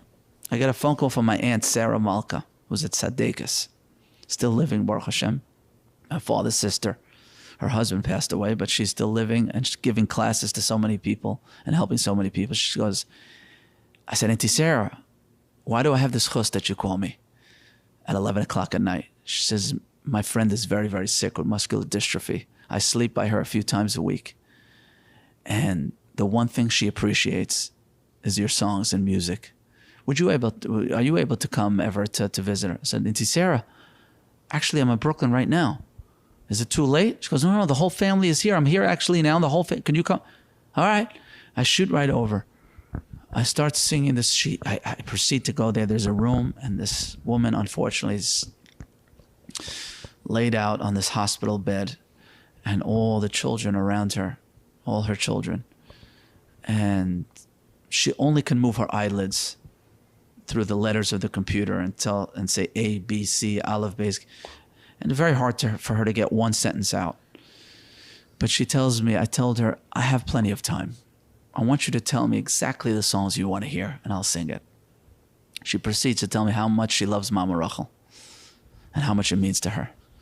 Start singing the song. The kids start singing along. And you see her eyes even just a little bit. You see the joy. You see the joy even if she can't move her body and show, but you see in her eyes, sometimes in their eyes you could see everything. And you see that joy emanating, coming through. I start to get emotional. She gets emotional. The kids get emotional. Start singing. And I proceed to sing Shema and Meshkachech and a lot of the songs that I do. Finally, I say, you know what? Plenty of time. She goes, okay, what were you working on today? I said, I did a medley. I said, you know what's funny? I did a medley and I did one of my favorite songs and nobody knows who composed the song. She goes, what's that? That's a back and forth conversation for a while. I start to sing. Ki atohu balai shuvo suva. And I sing. And the husband says, it's funny that you mention it. I composed that song. Whoa. I was 14 I think he was 14 or 16, I'm not sure. I composed that song in Camp Colrena when I was a teenager. He is an artist today. He's an artist for a long time. I think a famous artist, Rabbi Yonah Weinreb, composed the song. His wife, unfortunately, passed away after many, many tzaras. But that song, that night, that time, that place, Hashem was able to take me by the hand through my Auntie Sarah, who gave me a big zchus to sing for a person that was suffering and give them a little joy, in their sorrow. But at the end of the day, he composed that song. And I was able to, Hashem, you're taking me by the hand. You're leading me by the hand through every detail of life, even when I'm searching for a composer of a song. You're giving me a zchus to sing for his wife who's suffering, but yet able to understand your ways and seeing that there is a path. And there's a path for everyone. There's a path everybody has to find. Not everybody's going to do it through music or do it through the public stage. But Rabbi Y.Y. Jacobson said a beautiful line, one of the greatest lines I've ever heard. And I heard this, and I told him this, by the way, because I did a whole thing with him. By the way, this house, through the coronavirus, this room and that studio over there became like a concert hall. And it was an unbelievable time for Klal Yisrael. And also the power of music. I saw it through the virus. How much it had. Hundreds of thousands of people reached out to me around the world saying how they're thirsty. Give me something. And music was able to be that food, that spiritual food. And I was able to do something with Rabbi Y.Y. Jacobson, one of my favorites. And he said something so beautiful. And I don't know who he quoted, but he said, "What is true love? What is true love?" He said, "You know what true love is?" He says, "Real, true, authentic love is finding the song that's playing in someone else's heart and singing it to them when they have forgotten it." He says, sometimes people forget their own song, but you have to be there. You have to be there in a way, especially with real songs or real music, and awaken that spirit back up. We've suffered a lot now. We as a Jewish people suffered tremendously. And there are people, not every single person knows a person that passed away through this virus. And the 45 people in Meron. And of course you don't want to sulk in the sadness, but it's an emotional time. But it's a time to sing within and find the song within. And to sing it also to somebody else. And find a way, a wherewithal to unify as one. And because when we sing that song together, no matter what song it is, you could be a Sephardic guy, you can be whatever person you are. Whatever background you have, but when we sing together, that's when HaKadosh Baruch Hu wants to bring us together in the Beis HaMikdash to sing. And everybody, and by the way, what is harmony? Harmony is a different song, right? Harmony, if you solo the harmony in a studio, it's like what song you sing. But when you put it together with the melody, that's when true harmony come together. Everybody has a different song, different background, different. In my own household, my father's Sephardic, my mother's Ashkenaz. But when we sing that melody together, it's the greatest harmony in the world. So, yeah, just the amazing part of that story, I just think, is you see Hashgacha Pratis. His aunt asks if he could visit this family who love his music. And that's all the while he's working on this album and this song, Kiatahu. Who wrote the song? And they're able to find who wrote the song. And you just see how piece by piece by piece comes together. And I think I said this the last Amudim piece we did maybe, but did you? If you like look at your life, maybe, I don't know, I feel okay.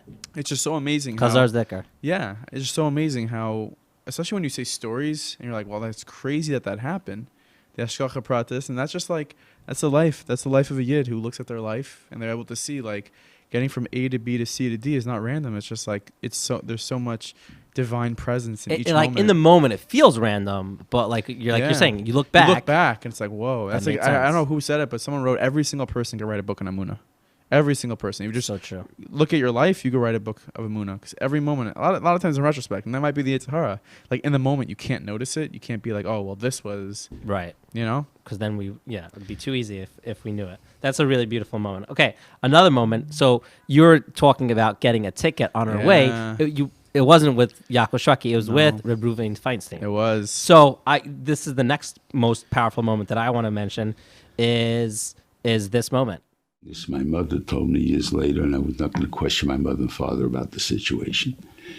They brought the mikvahs, but somehow after my father was dead already, and we were talking once about Luban, about the town. She said, you know why he made a mikveh? Because the butcher came to him and told him that he can't live without a woman, can't live with his wife, and so he's going to go to the shiksa. So Shiva told him, wait 2 weeks, I'll have a mikveh for you. And he made the bathhouse into a mikveh. And a bunch of tshuvas about that, and most of them done that extent. So I don't know about that. But that's what he did. but he wouldn't use it for himself. In fact, I believe that not only didn't he use it for himself, my mother could have gone to the river and during the summertime, right? But then people would still think he went there. Wow. So 8 years until they came to Riga. And then they got out. Wow. They had a kosher mikveh. That's a chumrah. So in that moment, Reb Ruvain, like very sneakily, like was telling us that the story about his father and mother, that for 8 years they weren't together because there was mikveh issues, and the crazy part was that halachically Rav Moshe found a way to make that mikveh fine, but just on the small chance that someone could see that Rav Moshe and his wife, that like, oh, they're going with a kula, and he didn't want that. So, and like he said, there was a river that his mother could have gone to, but still for 8 years, and that's why there's a giant gap between Reb David Feinstein and Reb Ruvain Feinstein. And I don't know, I just thought it was so natural and real of Reb Ruvain. No, he was so that whole normal. experience was well, at first it was completely scary. It's frightening. Yeah. I was scared to death. Yeah, me too. Like my heart, literally most episodes I'm like nervous going into a little bit. And then first 2 minutes I'm like, okay, calm, cool, everything. There was a point, like I think 30 minutes into the Reb Ruvain episode, we took sort of like a bathroom break. Like everyone walked away, and when we got back from that was when I finally was able to just like stay calm.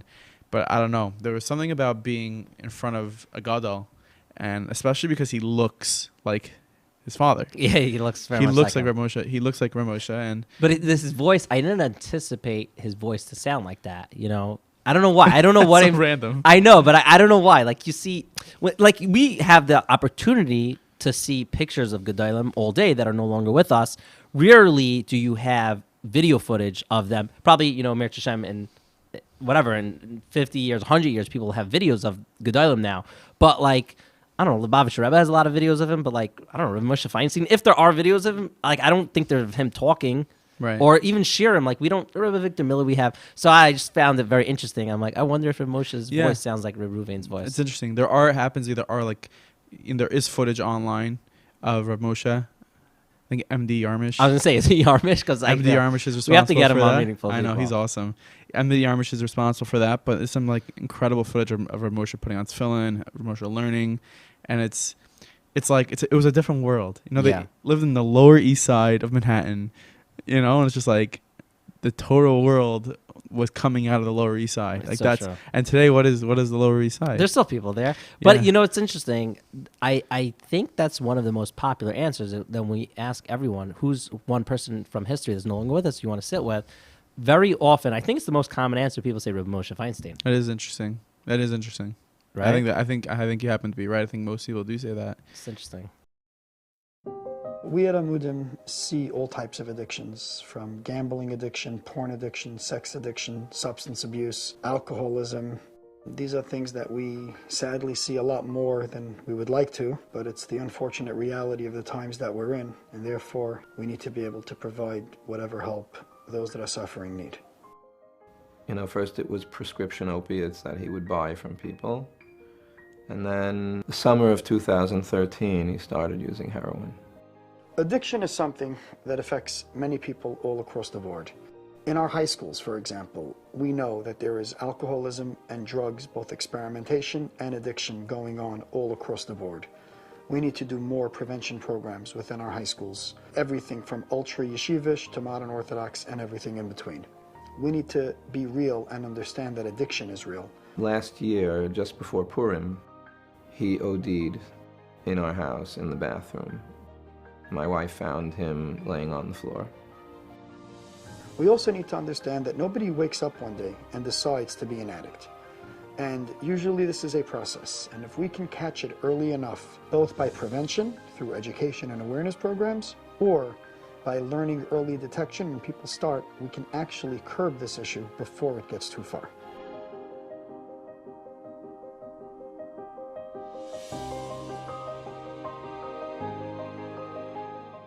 Do you have a moment, or should I? do. Okay, go for the do. next moment. It's funny. I think Yaakov, before this, you kind of prepared moments, and like as I'm speaking right now, and like Are you coming up with them? I'm trying. I'm Okay. like going through a gallery in my head of things that happen. I'm just sifting through, and no, not that. Anyways, there was an episode we did with Naftali Horowitz. I have him down. Do you think we use the same moment? I'm gonna take it. I think. No, go for it. I know. Naftali Horowitz, who is a financial advisor with J.P. Morgan. Right. Yeah.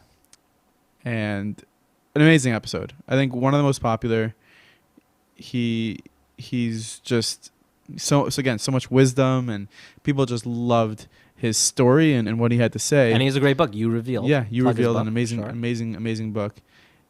He said this story that really, really touched me. I'm hoping it's the same thing as me. Well, give it a listen, guys. It's a very, very sad story. It really is. It's one of the saddest. It's in my book. In fact, a very chashuv Rebbetzin who read my manuscript said that I should take it out because she was crying after she finished the story. And I did take out parts of the story because I didn't want to make the reader actually cry. We can have those parts in now. We can give it to you now. So I had a client. She was worth $300 to $400 million. Okay, and she had an art collection that was worth $25 million. Just the most magnificent paintings you've ever seen. She was the most unhappy person you've ever met. She didn't have a happy day in her life. She had 2 children. One was killed in a car accident. The other one she was estranged from. And all she ended up with was one grandson who she couldn't stand. She had no friends. No friends. Nobody wanted to have anything to do with her. Okay? This woman could buy whatever she wanted. She had homes all over the world. She was a client of my former firms that nobody could work with. She was absolutely impossible to work with. I get a call one day from management, and they say, we'd like you to meet with, we're calling her Susan in the book. You're her last chance. If she can't work with you, we're getting rid of her. We're going to kick her out of the firm with all her hundreds of millions of dollars. She's just impossible. She comes to the office. I'm told in advance by this associate of the former advisor, she likes strawberries. You better have sliced strawberries. Don't make them too thick. Don't make them too thin, or she will eat you for lunch. So you could imagine what we're talking about here. I walk into the room, and there she is. And if you didn't figure me out by now, there's no airs about me. I am who I am. I sit down with her, and we start talking. And she's wearing glasses, very, very big glasses. And they were full of cream from her face cream. Hmm. My mother, Alea Shalom, used to always have makeup and cream on her glasses, and I would always wash her glasses because I'm meticulous about having spotless glasses. I'm glad I'm wearing my lenses now. My glasses are always filthy. I'm Your crazy. lenses are a little bit I'm dirty. nuts with this. I would have washed them already. So I'm about 3 minutes into the conversation, and I say to her, Susan, please don't take offense. Can I wash your glasses? What? Can I wash your glasses? Why do you want to wash my glasses? I said, it must be difficult for you to see out of them. And quite frankly, I can't see your eyes. She started to cry. I mean it. And she said that since her Harry died, nobody has ever washed her glasses. Her late husband used to wash her glasses. And I went to the bathroom and I washed her glasses with soap and water, and I brought them back and I gave them back to her clean. And she couldn't get to herself. It was unbelievable how moved she was that I took and washed her glasses. And then out of nowhere, she started talking in Yiddish. Now, this is not an Orthodox woman by any stretch of the imagination. And I said to her, you speak Yiddish? And I said it in Yiddish. And she said, of course I speak Yiddish. Long story short, I became very close to this woman. Very, very close. And we had very, very deep conversations about spirituality. And she always talked about Hashem, and she loves Hashem, and she loves Hashem. I say, it's very nice that you love Hashem, but you have to show Hashem that you love Him. Look at how much money you have. What's going to happen to all this money? Don't you want to leave a legacy? Don't you want to do something with it one day? And I always talked to her about this. And I did it because I wanted to save her neshama. I mean, this is a woman.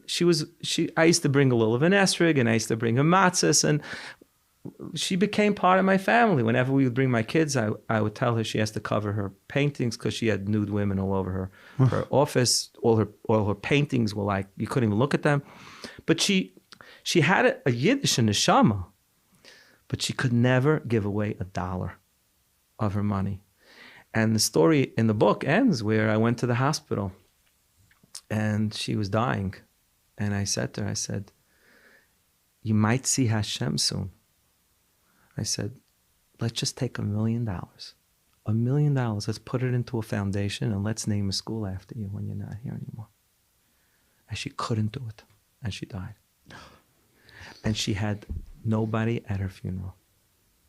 It was a graveside funeral. It was me, my associate, who was from, her grandson, his rabbi. And I ran around the cemetery and I found a bunch of Chabad boys who were there for another, and I paid them to come. And one Kaddish was said to her, for her. She was the most unhappy person I ever met. How could that be, right? That's just one story. Money doesn't solve anything. When it comes to fulfillment and happiness, some of the poorest people I know are so fulfilled and so happy. And some of the wealthiest people I know have no friends.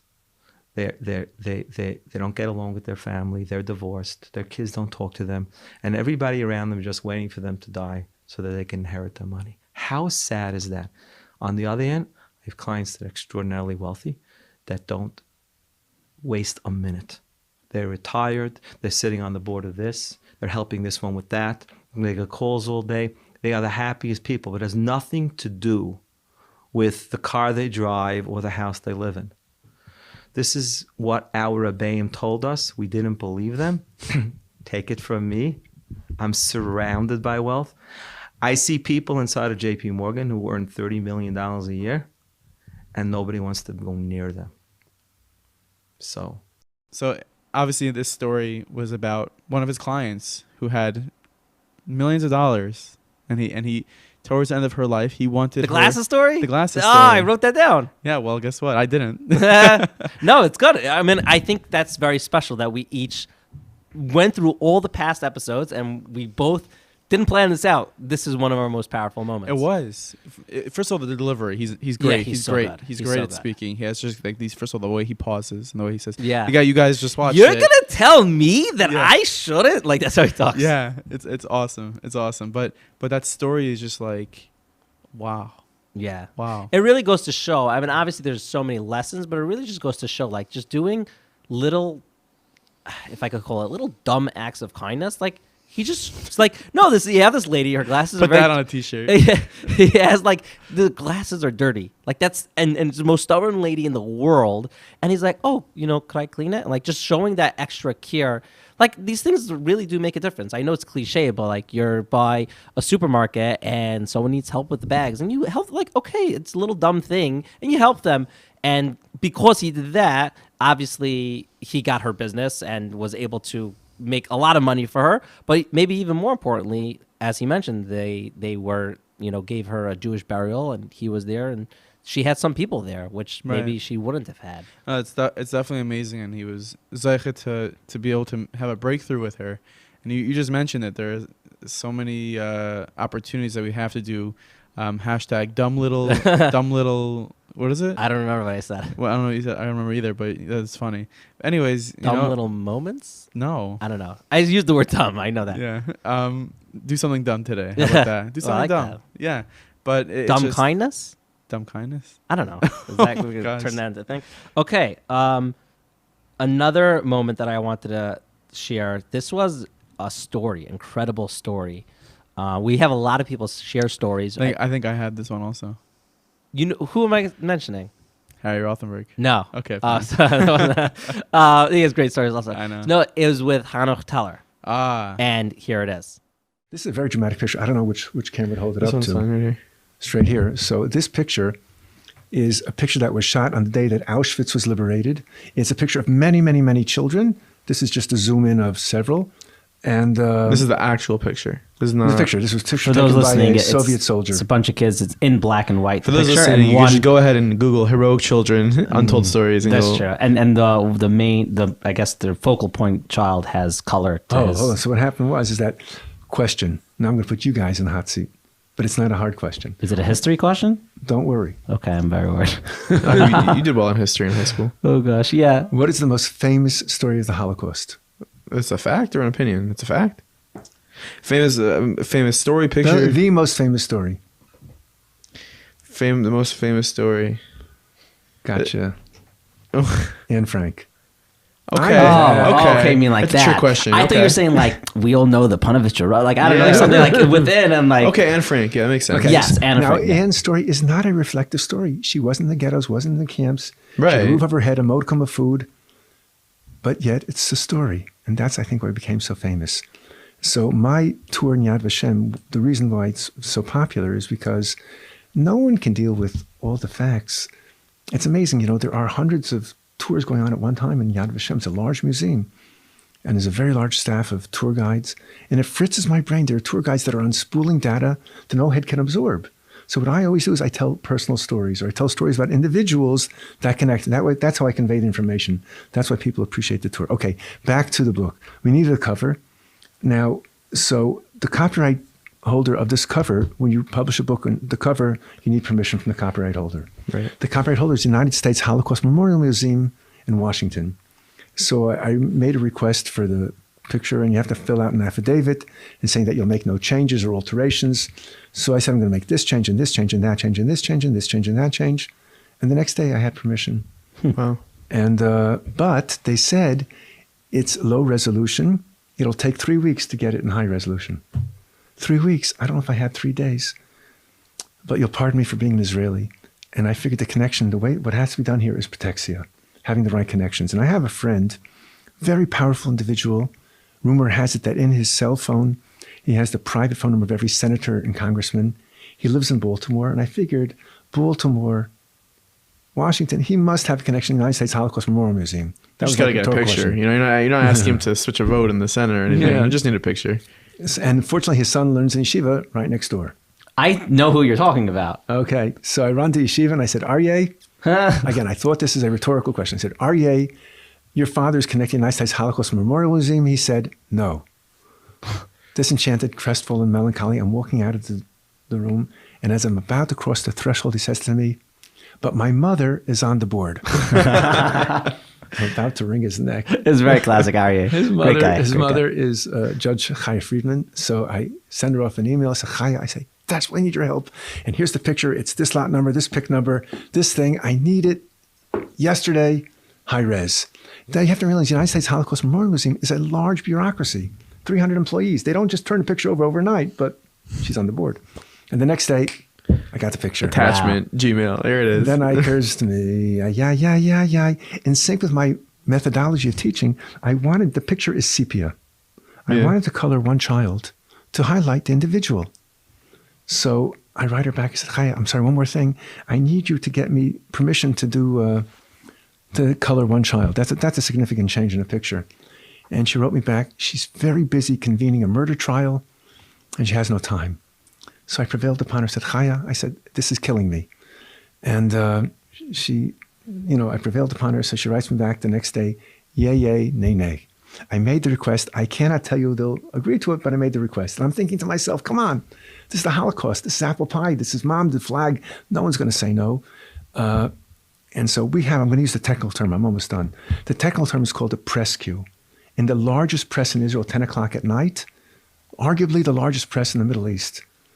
In 3 hours before press queue, or to be accurate, 2 hours and 48 minutes, I get an email from the head archivist, United States Holocaust Memorial Museum, says, Dear Rabbi Teller, we regret to inform you, you may not use the picture. If you wish to use the picture in its pristine state, without zooming or any alterations or coloration, you may. But once you make a change, and particularly this boy, which you want to highlight, spoke out recently, and our legal department said unequivocally, you may not make any change to the picture. Shrek and a half. We're 2.5 hours to press queue. And so, but I'm not such a pushover. And I dashed off an email and said, please give me his phone number and his name. I want to speak with him. 1 hour and 34 minutes before press queue, she writes me back, we don't know his name. We don't know where he lives. I said, come on, you just told me that he spoke out and he's sensitive. I think it was like 41 minutes to press queue. She sends me an online clipping of this picture. And those people who were in the picture were still alive, obviously in the grip of old age, went back on the 70th anniversary of liberation of Auschwitz, went to point to themselves in the picture. According to this clipping, this fellow's name it wasn't clear. Apparently, this guy's name is Hirsch, and he's from Europe. I'll use the yeshivish term. It was mashma. His name is Hirsch, and he's from Europe. And now I have 37 minutes to find Hirsch in Europe, if he's the right guy. So Sherlock Teller is thinking, where in the world? Hirsch's first name or your last name? I don't know. Oh, gosh. I don't know. I'm going to find this guy. I got 37 minutes to find Hirsch in Europe. You have an exciting life. Yeah, so Sherlock Teller is thinking, where would this guy? Now, if you look at the picture, the guy looks pretty good. So I knew he couldn't be a Pole. Can't be a Pole. To look this good, you got to be Hungarian. Shout out to the Poles. You have to be Hungarian because Hungary was All our invaded in Polish March. listeners are very upset. No, I'm going to explain. Hungary was invaded in March 1944. To be this shape, you'd have to be Polish 39. I mean, he looked like he was like well fed.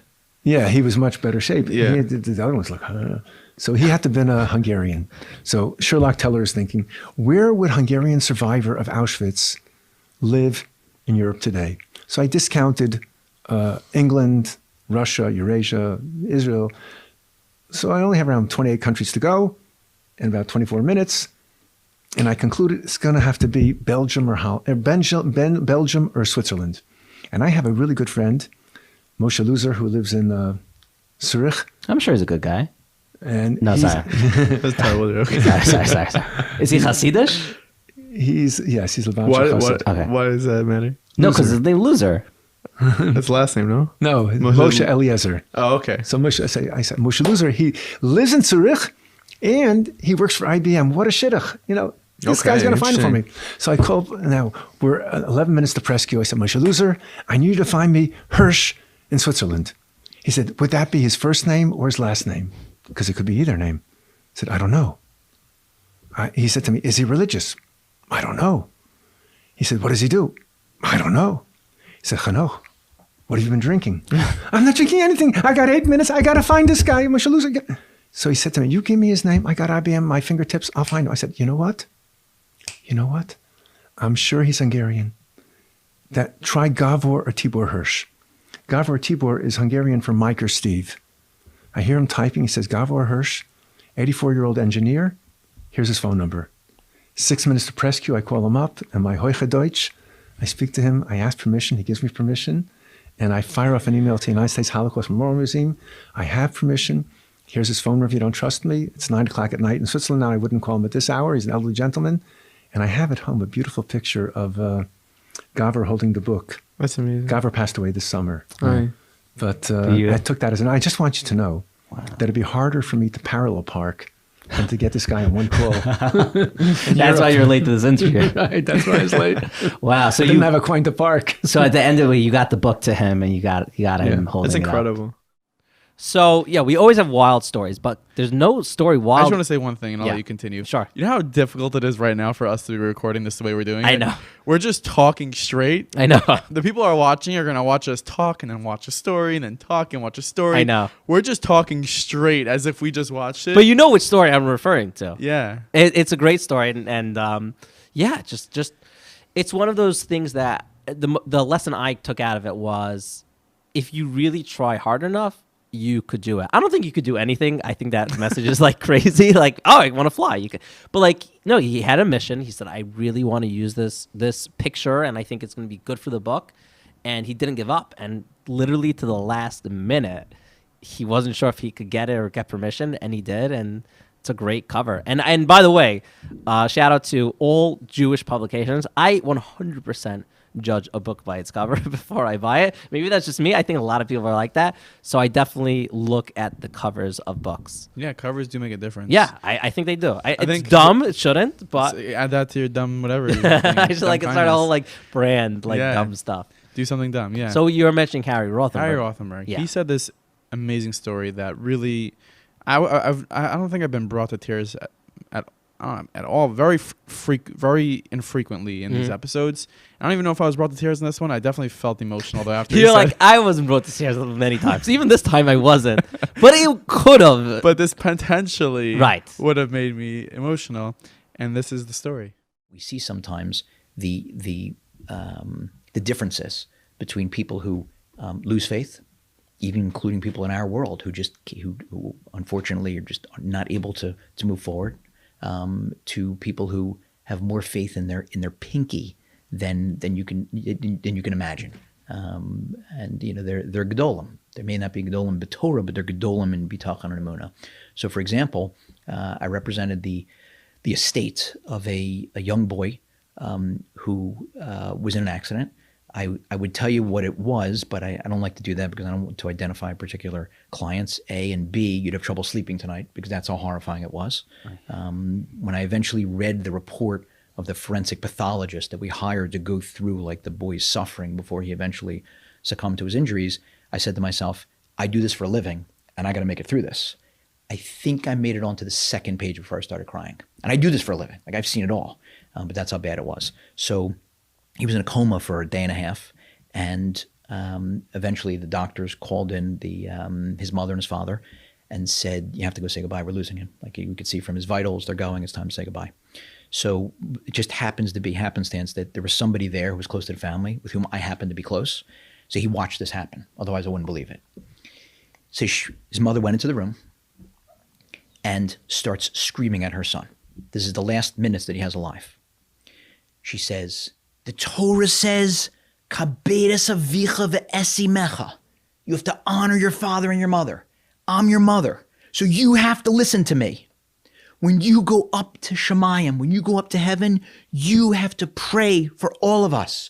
You have to pray for your grandparents. You have to pray for your father and for me and for your brothers and your sisters and your aunts and your uncles and your cousins and your friends and the Jewish people and the world. You'd figure she'd be screaming at God saying, how can you do this? Instead, she's screaming at her son saying, you have to listen, you pray for us because God's not going to be able to say no to you.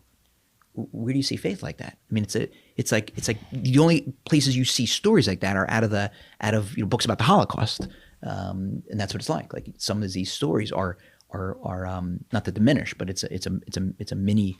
I don't even want to use that term again, but it's that devastating to the family to lose a loved one. Wow. I think, we were doing this episode on a Sunday afternoon. Harry comes in all like in his nice blue suit with a hat and a briefcase. Fedora. He's awesome. Yeah. Yeah, he's cool. But that story was so touching. When she was telling him to like scream at Hashem, or whatever, not scream at Hashem, whatever it was, talk to Hashem. But I thought he's going to say that, like, look at the sacrifices that I've done. But, like, it wasn't even that direction, like, totally different direction. I'm like, the amount of Emunah and Bitachon these people have, it's really wild. It's wild. Really, and it's also, I think what's interesting about that is that you would think that an episode with a criminal, not a criminal, an injury lawyer. You think of Ben Rothman? No. We're mixing up our lawyers here. Yeah, but you do an episode with personal injury lawyer. Like, okay, what stories are going to come from that, right? They got that case and 1 million and that case 1 million. But, here's a situation from Yid in a competitive industry where there's each week, each day, there's hundreds of millions of dollars at stake in different cases. And to be able to, witness these things happening, I think it just highlights just like from Jews in business, how like, I think it's like, everyone we have to have a lot more, I mean, obviously we always want Rabbanim and organization heads for meaningful people, but like you're saying, we have a corny catchphrase, something along the lines of like, everyone's meaningful, we're still figuring it out. Wow, that's like super unique. Yeah, it's terrible. But the point, like to your point, like, yes, there's so many people out there that like just have good stories to share and just really showing how they have Hashem in their lives. And for the listeners, like, you could be an accountant, you could be a lawyer, you could be a janitor, Harry the only reason Harry was able to say this is because he felt it. And the only reason he felt it is because he's someone who has depth. Right. It's so true. And shout out to, suggested that Harry for us? No, I don't. It was Rabbi Center. Oh, shkoyach. Yeah. Shkoyach Rebbe. Shout out to Rabbi Center. Okay, so the last moment that I have that I want to discuss is this one. I went from like being Amari Stoudemire, 6-time All-Star, future Hall of Fame guy, to playing now for Hapoel Yerushalayim. From traveling, private jets, 5-star hotels, to now taking a bus ride, to staying at a 2-star hotel. hotel. Bus ride. Right. Different than just a classic right. bus. You're playing, instead of playing in a 70,000 seated arena, you're playing in 10,000, maybe 5,000 sometimes. So from a basketball standpoint, it's very humbling, being able to know, all right, I don't have everything I need. I don't have my top training staff. I don't have the cold plunges and all these things I need, physical therapy that I'm used to, but it's okay. And then from a learning standpoint, it's like, I don't know half of this stuff. I'm taking notes. These kids are 17, no more than I do. I'm like, man, this is, I just stuck with it. I didn't get beside myself. I didn't feel like I belong to be here. I was like, I'm at the beginning stages. I'm learning. It's okay, and that's the approach I took. Okay, so yeah, kind of left it up for finale. Unless do you have a moment, or really. we're gonna end with this because there's a lot to say on it. So you just heard Amari Stoudemire, and there's so many moments, and we can discuss a little of those powerful moments. That what he just said now was like incredible, because like really think about it. He was the top, or one of the top. I'm not saying he was the best basketball player, but he was. You have no idea. Let's call a spade a Hold spade. on. Okay, Nachi's clearly the sports person in this relationship, but I do hold on. I did hear of him before his whole talking about him in Judaism, in what context? That he's a very good player and he was on the Knicks. Like, I remember that. Okay. I do remember that, and that says something. That means he was a good player. Yeah. Because if I heard about him, it also means you had a pulse. Yes. No, because I'm a non-sports guy. But so he was at the top. He really was. And to go to Israel, so from a basketball sense, like he's going to Israel. He was like in the NBA. So taking like an Egged bus to go to try practice and try out, like that's crazy. And then also on top of it, he was a real deal celebrity. He was a celebrity, and now all of a sudden he's like studying the Torah, and he's starting at level. I don't know, like pre-1A kindergarten level, because he doesn't know, how to read. At this point he does, but he really went back. That's like a really humbling thing to think about. Like, okay, we always hear Amari, like, oh, Yiddish guy, like, it's nice, but how often do we ourselves go back to moments and say like, okay, I'll start over, I'll start fresh. I'll be the person in the room that knows the least about this, but I want to get better. I want to connect to Hashem, or like, it's really beautiful. Yeah, I think it's like, It was one of the most impressive thing is how someone of his stature and where he was holding in his life, and you had mentioned like as a celebrity, was able to sort of humble himself to start at Aleph. He throwing himself into something that, okay, you know nothing about. You really are not holding with everyone else in the room. And you may be this big star, and you walk down the street and everyone's trying to get an autograph and a picture with you. But to put yourself into a world and throw yourself fully into it where you know nothing about, it takes a lot of courage. It takes a lot of guts. Yeah, a lot of guts. And I think that was something that was super impressive. I always think there's so many moments in our episodes that if our listeners just stop and say, okay, well, how can I apply that to my life? You definitely can apply these things to your life. It's so true. There are things in your life that you're not doing because you are scared from starting from scratch. So be like Amari Stoudemire in that way. Mm-hmm. Just do it. So true. So we're towards the end of our segment. So we're going to, anyone listening, if you want to check out more of these moments that we have, you can listen to the full or watch the full episodes on go on YouTube, type Meaningful People Podcast or any podcast player, or Nachi is an app on Meaningful Minute. Download the app and you could watch and listen. And if you're watching and you didn't yet donate to Amudim, this is your moment. This is your moment. Like we said before, that like there's these little dumb moments. Make a dumb donation. Make a dumb donation. But really, like it doesn't. I think with tzedakah and giving, like it doesn't, we're so, you know, it used to be like, oh, the poor person in the town comes to you and you say, okay, and you could see like, okay, I'm really helping them. Like right now with the old money being digital, and like, okay, you give money, you feel like, okay, like 10 minutes later, it doesn't even feel. But I just want you to think like you're actually really potentially saving someone's life. Your Amudim is doing life-saving work, helping people get the right resources or just get the right help in that moment that they need. Yeah, you know, it's when you're watching this right now, and on this page that you're watching this, there's probably a countdown above. Yes, a donate button on you the right. think they saved us for the finale? I don't know. Probably not. But it's, we're like 3 a.m. whatever. But it's definitely there's a donate button somewhere near us. Just think about this. After I finish speaking, you're gonna hit that button. I want you to think about this.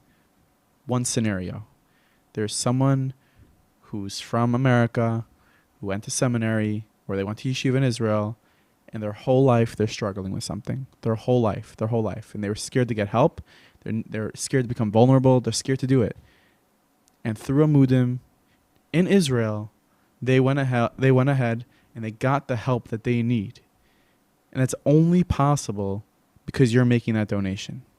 The help that person's gonna get, or the hotline that someone's gonna call, or the crisis intervention that a family needs, is only possible with that donation that you're about to make, and that donation only. So make a dumb donation. Yeah.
I want to thank Gabi for putting this together, and Amudim for giving us the forum to be able to talk in this kind of way. This is not the first time that myself and Rabbi Klivanoff and Rabbi Ismach have had the opportunity to talk through Zoom. Thank God we don't have to do it as much anymore.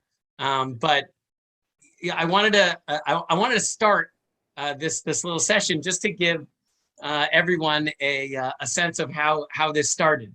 So I won't say which organization, but there was an organization that shall remain nameless that decided they were going to do a like one of these songs, the Minyan Man song, right? And they got different rabbis to do different clips of the Minyan Man song, right? Won't you stay with us for Shabbos, Minyan Man? The truth is, I actually didn't even know it. I had to learn it.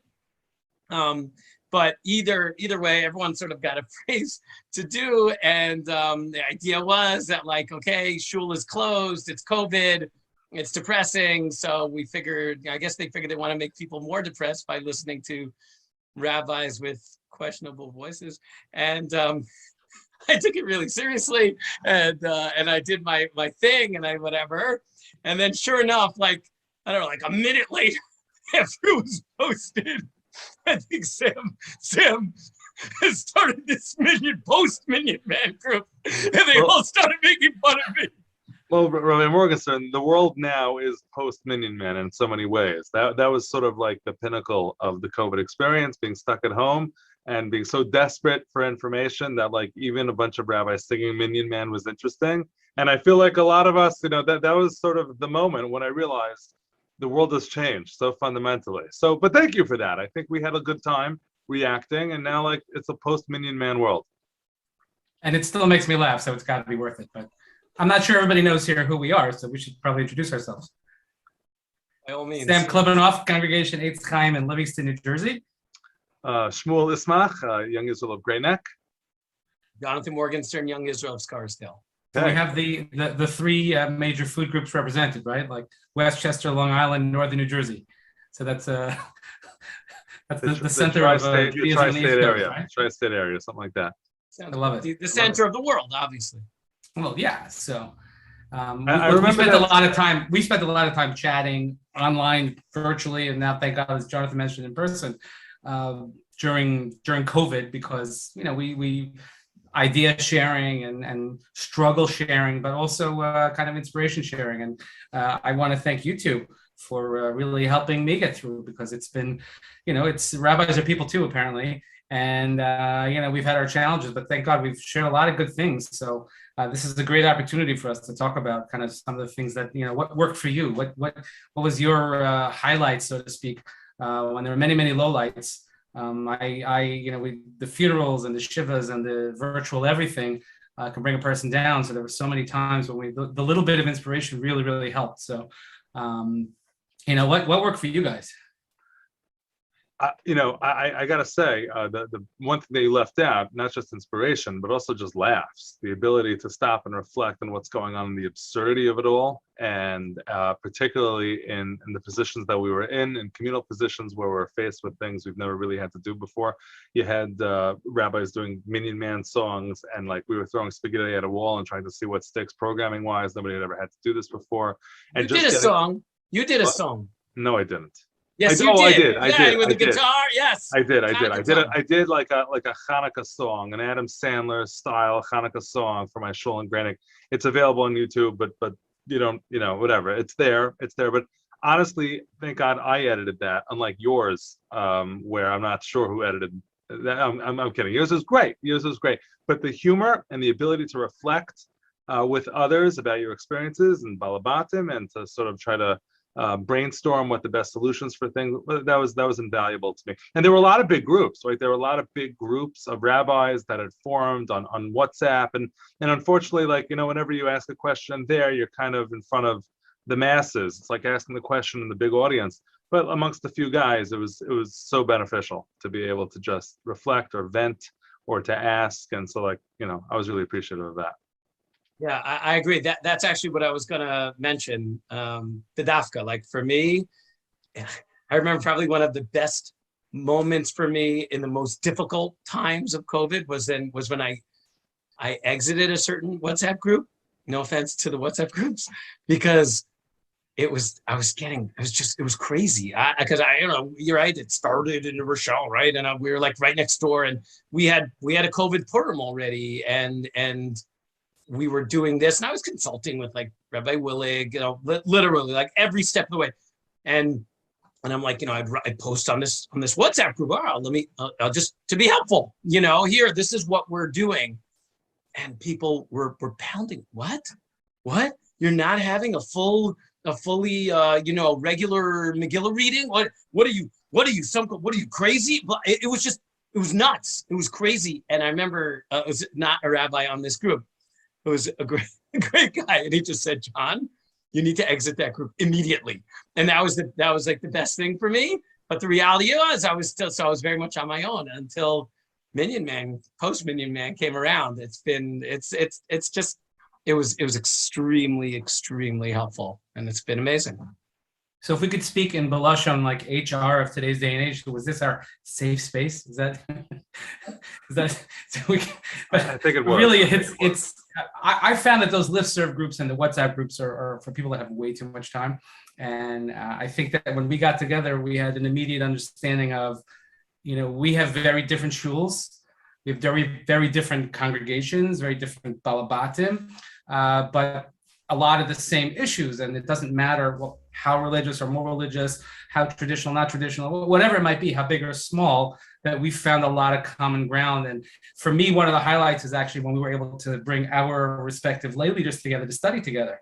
I thought that was great. We had a 4-week Zoom session with Erica Brown, and I really enjoyed that because it was nice to see. But it was good to see that other leaders kind of had the same struggles or the same, you know, grappling with the same issues, and you know, we focused really on what brings us together, as opposed to, you know, well, you have this policy, you have that policy, whatever. But and like you said, you know, we could always laugh about it. So that's the great part about our group. And you know, sometimes we chat a lot of the group. Sometimes, you know, we could go radio silence for a few days. But you know, it's like having a best friend you haven't seen in 25 years, and you can pick up right where you left off.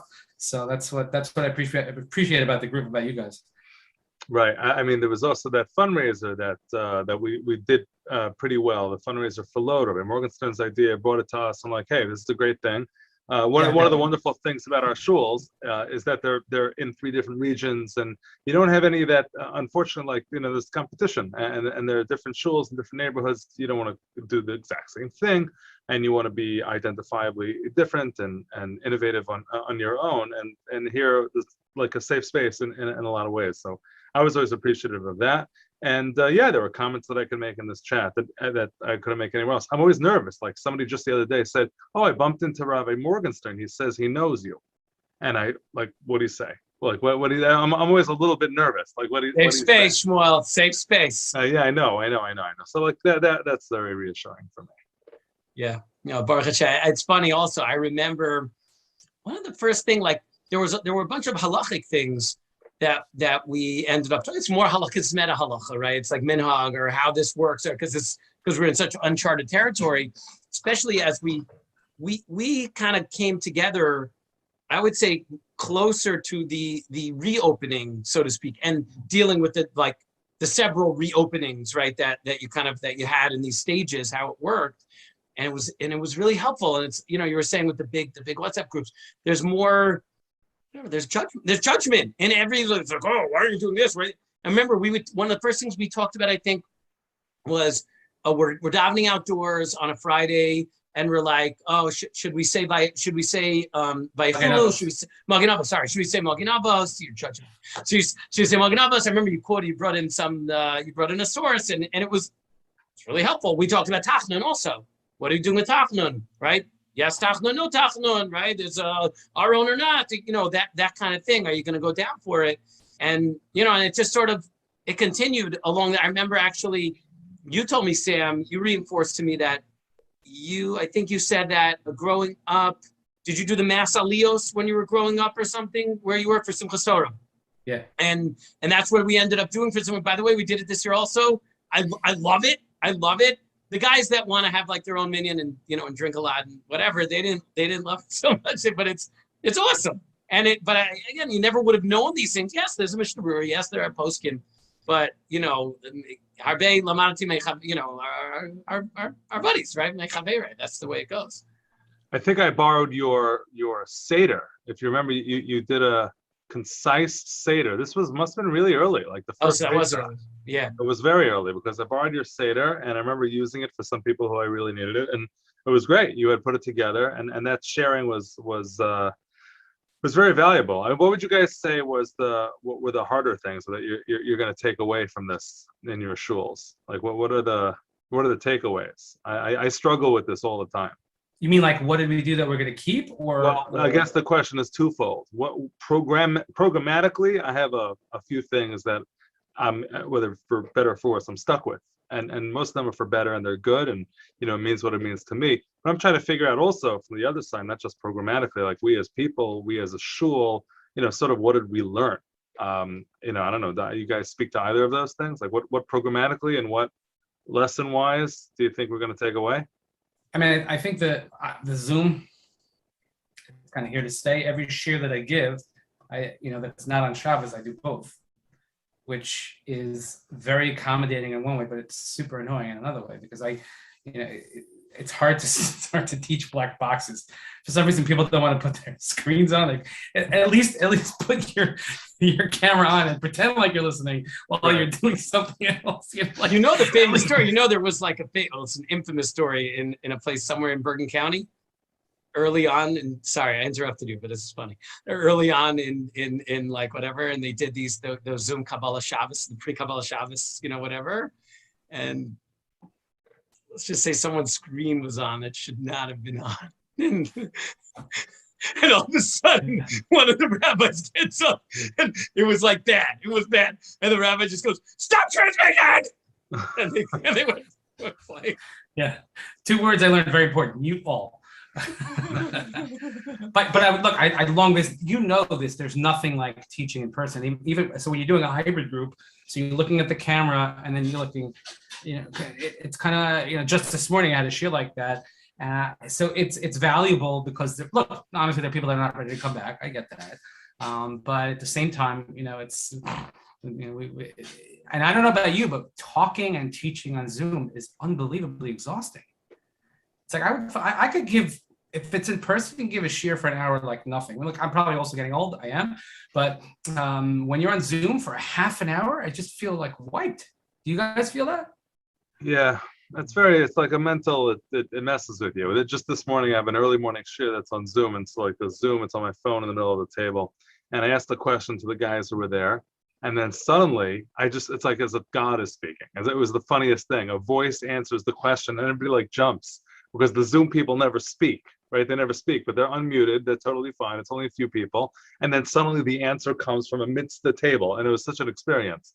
So the fact that more people can come is great. I find that my classes are now differentiated in that way, but it's difficult to really pay attention to teach in a classroom setting with both facing both directions. I find it very hard. What else are you going to stick with? I started a couple of programs that I start writing a Dvar Torah every Friday, which I think some people read, and therefore I feel like, how could I stop? And I never did that before.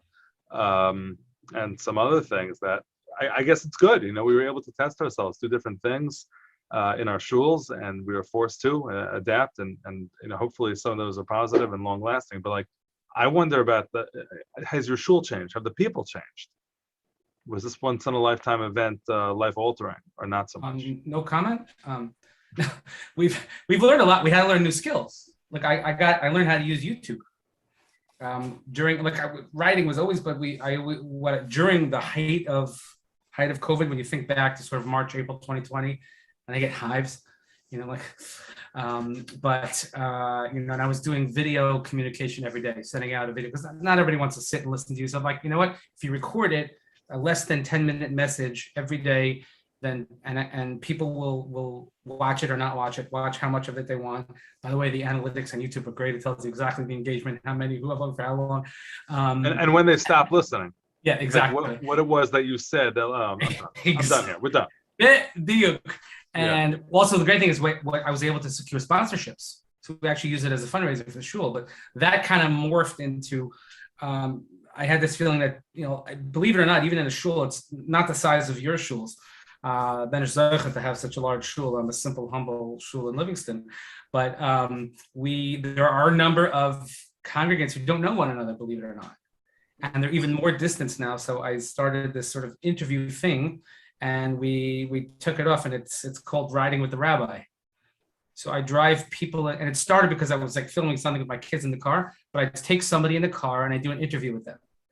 And people are like lining up, like they can't wait to do it. And I did it not only with people in the shul, I did it a couple in Israel.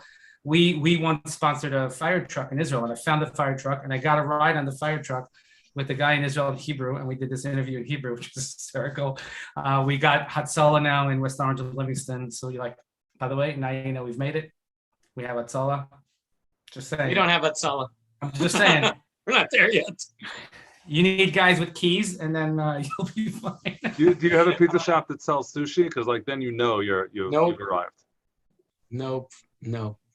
We have a pizza shop and a Chinese restaurant. It's terrible. Actually, it's one of the things that happened over COVID was there was someone who like kind of took over, like trying to show that kosher can actually work in Westchester, and has brought in, we have a Seasons, which is, that's fantastic, but, and whatever, and like little things.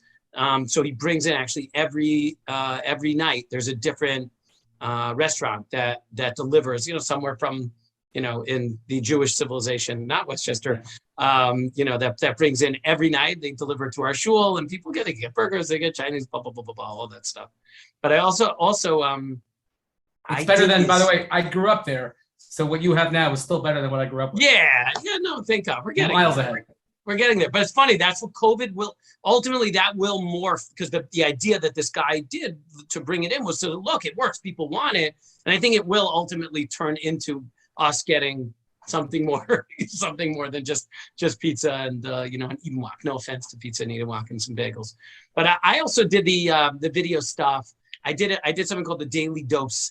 It was like we made these WhatsApp groups, me and my associate Rabbi Klinger, and people signed up, whatever. I had like 200 people signed up for the WhatsApp, whatever. But I dropped the thing every day. It was like 3-4 minutes, kind of like, like what Sam said. And I found that I did not want to put it on YouTube because it was making me crazy, right? Like, oh my God, how many people are actually listening? Because I was checking on WhatsApp, you could see a little bit. But the truth is, I had this little, it was almost like a pod, a podcast starts with like some weird music, whatever. So I had a little like Matisio, whatever. Now that's RJM's Daily Dose. My daughter made this little, video stuff. And I would have literally like a little kid, a 4-year-old kid saw me, and he started singing that song because his grandfather every morning was downloading Daily Dose, which is really nice. But it was impossible. I remember, Shmuel, you told me also you were doing something daily, right? And it was killing me. It was great. I did it that it would be finite. So I didn't want to make so it was like Aleph through Tuf. I did a different Pitkam kind of Mamar Chazal all the way through. And I did several, series of those. And then eventually I just can't do it anymore. But I think people enjoyed it. So maybe I would do a 3-week something or whatever. But we did morph. And I think this is here to stay. We're going to do, we call it the short board every Friday afternoon because we're too lazy to type.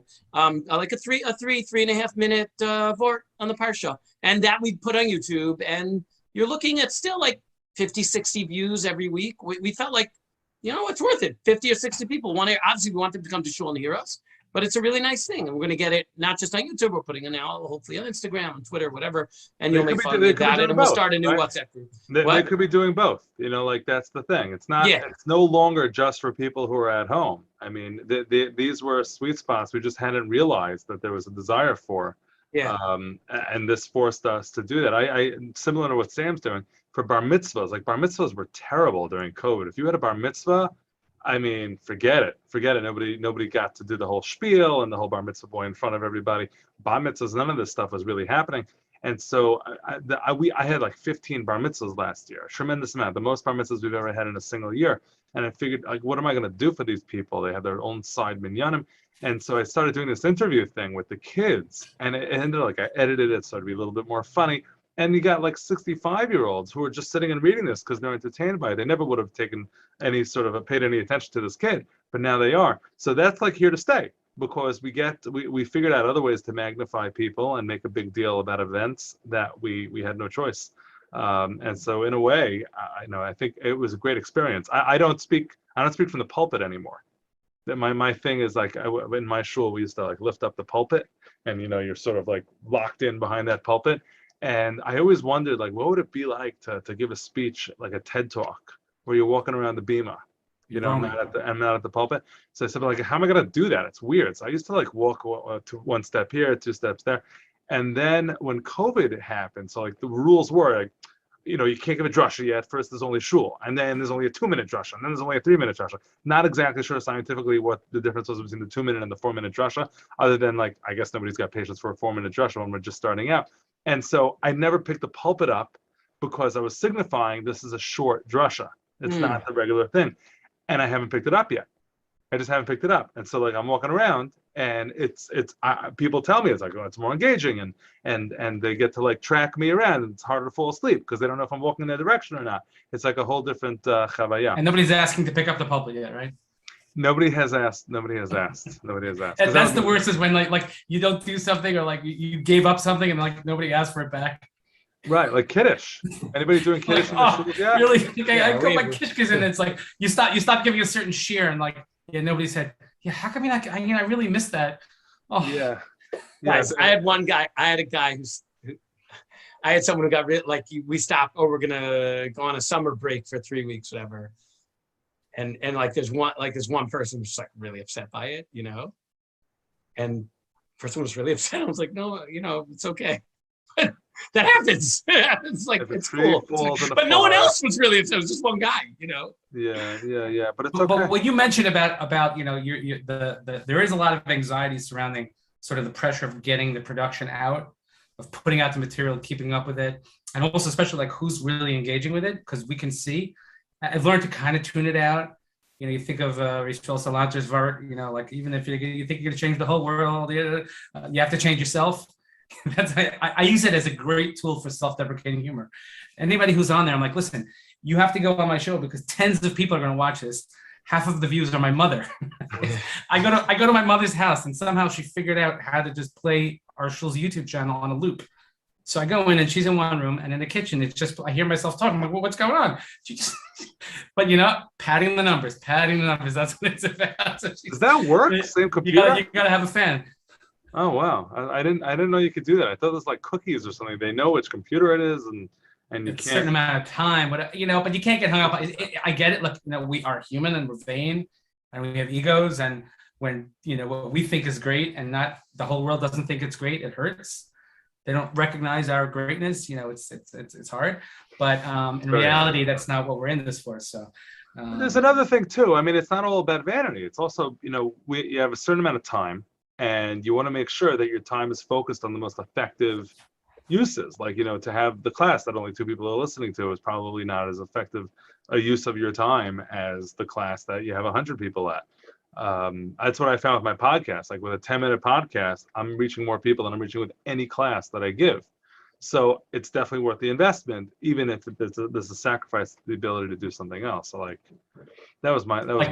You remember a few weeks ago, we were talking about Shabbos Shuvah Drasha, about moving it to Shachris as opposed to Mincha, because the reality is, for me, and I think Jonathan said the same thing, you'll just get a better audience at Shachris. And because I remember early on when I was smarter than anybody, I knew more than anybody, and I had an unbelievable Shabbos Shuvah Drasha that 7 people attended, and I felt like, what?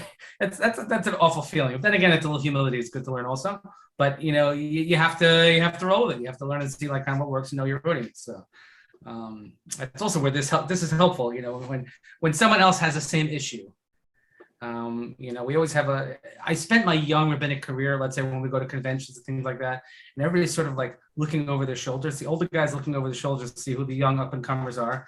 And the young guys are always looking, saying like, okay, who's going to retire next so I can take his job, right? And so like, you guys don't know what you're doing, right? And I'm just kind of like doing my thing, like, because I'm not an establishment guy. I kind of different route, but so you learn. You got to do what's right for your people. I don't need to be the rabbi for Klal Yisrael. I need to be the rabbi for my congregation. So, if you think of the families that got the help from Amudim, where they would be without that help, it's frightening. How many deaths happened because they didn't get help from Amudim?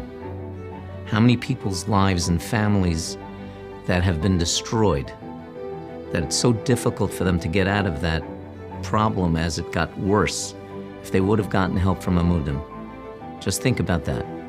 So when you're helping Amudim, it's not just thousands of families, it's not just the 4,500 cases that they dealt with this year. Just think about the generations that are coming after these families got help. How those families and the children and the grandchildren, how they're growing up now in a healthy environment. You can't live without Amudim.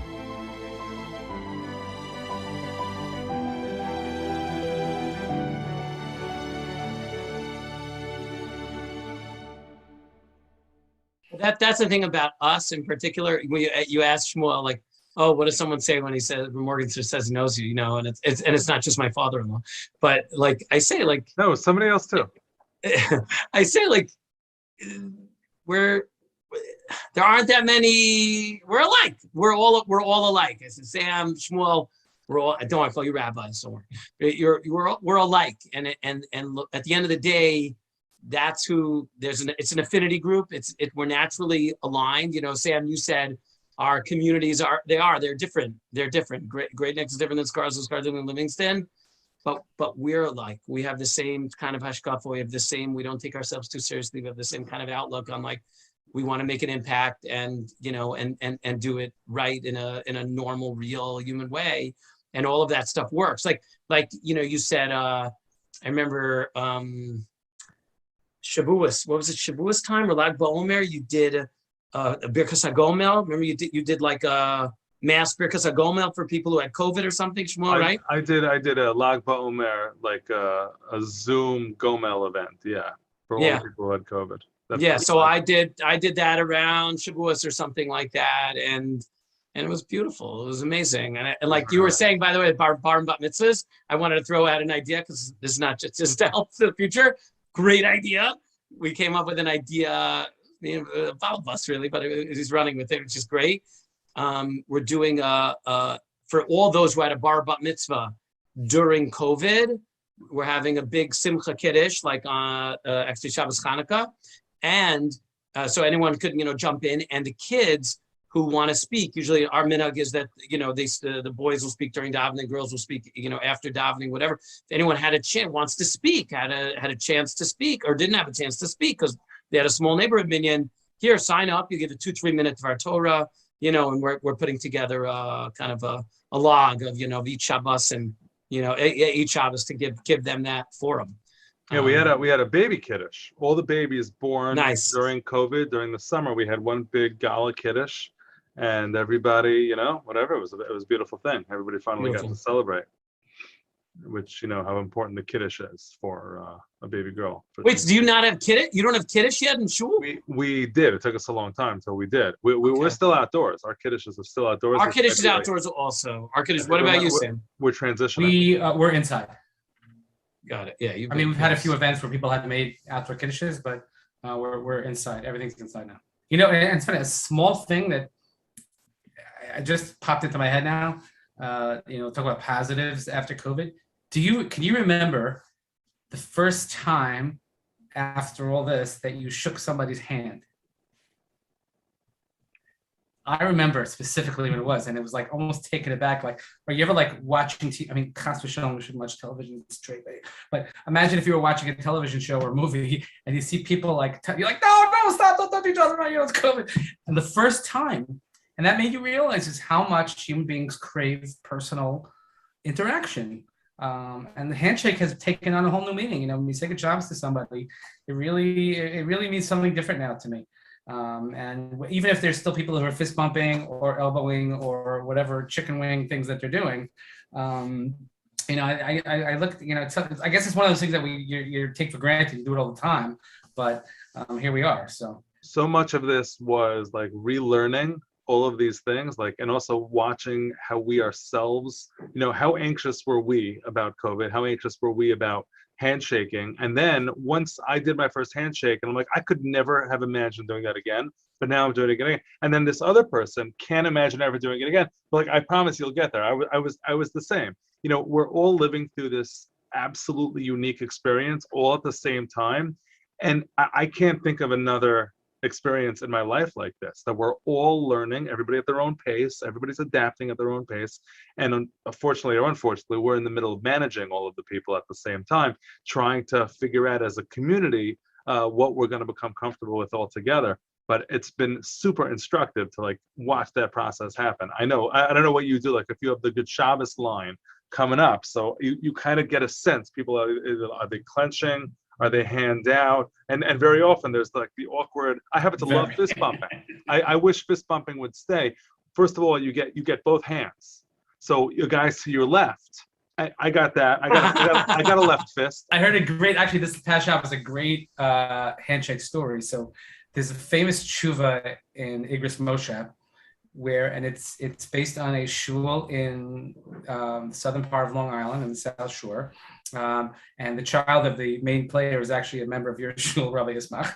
And the minhag is that if you get an aliyah, you had to shake the rabbi's hand. And there were people who were bregas, which ultimately led to a breakaway. So the person who asked for Moshe the Shiloh said, can he get an aliyah if he has yard site if he doesn't want to shake the rabbi's hand? So Moshe wrote back, he said, not only do you not have to give him an aliyah, he says he's not allowed to have an aliyah. Not allowed to have an aliyah because you don't shake, that's nimus, that's the manner of the shul. You can't violate that. Now the side story the funny thing is that when the person who wrote the Shalom, when they published the tshuva, they wrote the wrong name. They wrote Yitzchak instead of Yisrael. So for his 75th birthday, his family, who happens to be in clothing production, they made T-shirts that had the tshuva written with his name on it like that. Anyway, so in the same shul, I just heard recently that there was somebody who was an anti-vaxxer, and the shul has a very a strict, like, if you're not vaxxed, you can't have part of, you have to mask, whatever. Didn't wear a mask, got an aliyah somehow, and then he went dafka to shake the rabbi's hand, and the rabbi's like, no, I want to shake your hand. So it's like, it's the reverse shot, like, what do you do that? Goes around, comes around. Right. Exactly. I actually didn't, it's funny, you guys said it right. Like, I actually didn't think we'd go. I was like, oh, I like this elbow thing. This is nice. I don't think, I remember saying, like, I don't think the handshaking's coming back. The truth is, I'm a hugger. So I would always say, like, all right, no germs, we're good, or whatever. I'm like, but, yeah, it's very interesting. Hugging's coming back, John. I'm sorry. Like, I'm not sure if that's coming back. We'll see. We're full on hugging. We all are. In Scarsdale, we're hugging. Yeah, we all are. We all are. You guys, maybe in Greenwich, you guys just don't like each other that much. Could be. We're too, I don't know. I have every week after the president of the shul makes announcements and he steps down, we give ourselves like a high five, a hug. And a president of the shul was here for Simcha, and he came to me afterwards. He's like, "Where's my hug? I don't get a hug on the people. What's going on?" He was actually jealous. It's good. It's good to feel close to Balabata. It's good to also have distance, but it's good to feel close. You do with that what you'd like. Remember the first time we got together in person since like COVID? Remember we were doing like we'd hang out, online a little bit on Zoom or whatever, and then we got together. Remember? Yes. We went La Marée outdoors. Because my wife would only let me go outdoors. It was a very big Charlotte whether I could go or not. You guys were always okay, Sam, to go. Were you okay to go initially? You were good. You were good. Yeah. John was late. And then the guys didn't want to set us up outside. Remember, the La Marée guys are giving us the moves. I called. I had a reservation. And then we went more recently to Tabernacles. So Baruch Hashem, you were allowed indoors, and you were late. We had, but you know what? I think we closed the restaurant because we were just waiting. We out ate and outlasted the Hasidic guys next to us. We had like the giant tomahawk steak. they're busy taking pictures of it instead of eating it. They were like, I think they were talking about their pulpits as well. I think that was the conversation for the evening. Listen, there's so much to talk about because we have all these stories because everybody's a story. And everybody constantly has. I remember at one point, somebody defined this so well for me the whole past year and a half, where after he got vaccinated, this person was very, very mocked. He wasn't coming to shul or anything like that. And then after he got the vaccine, so I said, so like, this is great. You're immune. You're immune. This is before Delta and all of the Spakos, etc. I said, you're immune. He said, but I'm not immune from Mishigas. And so, he still had his shtick and he still had his thing.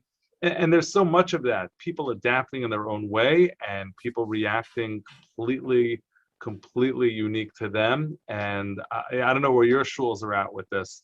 We're not out. We're definitely not out. I know other communities, COVID is a far distant memory. And it's interesting because the way they're living, you would think that would be like a visual aid for communities who are not there yet to see, hey, look, they've been pretty okay for about a year. You don't find that. People need to deal with this themselves. They need to develop that comfort themselves. And until that happens, I don't know when it will. We're still living part of this.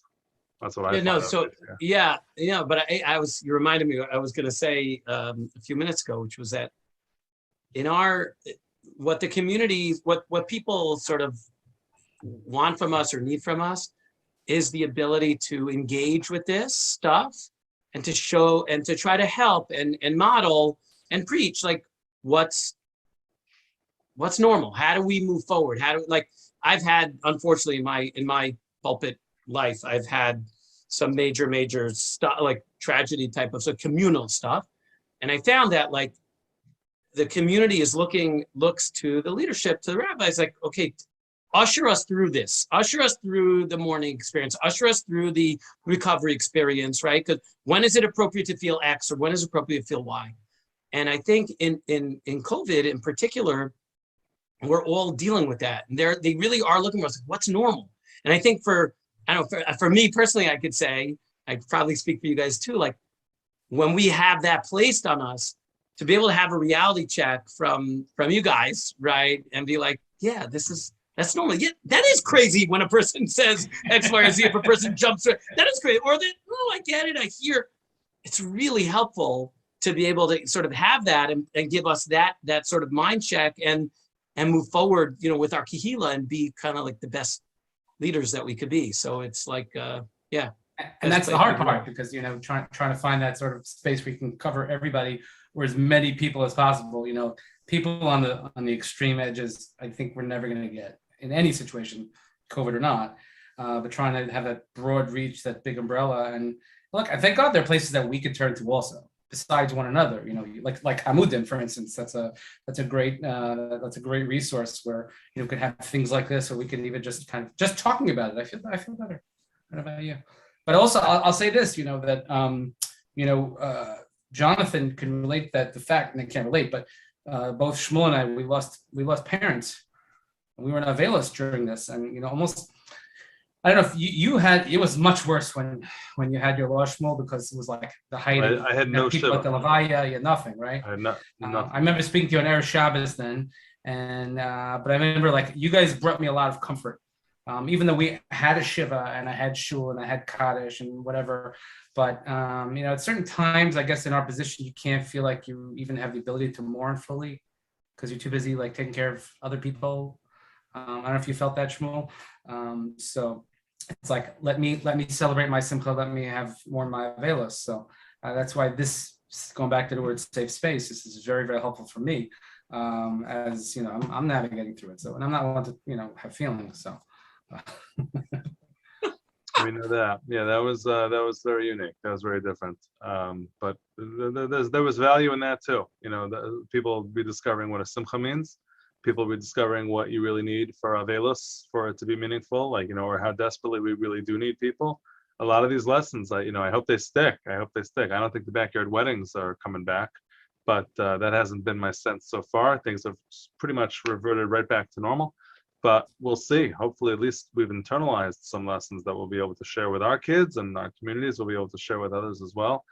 You hope a once in a lifetime event has a once in a lifetime impact. You hope, and maybe there's more of it than we even realize. Small weddings. Yeah. Right? Well, I can talk to you about that. Yeah.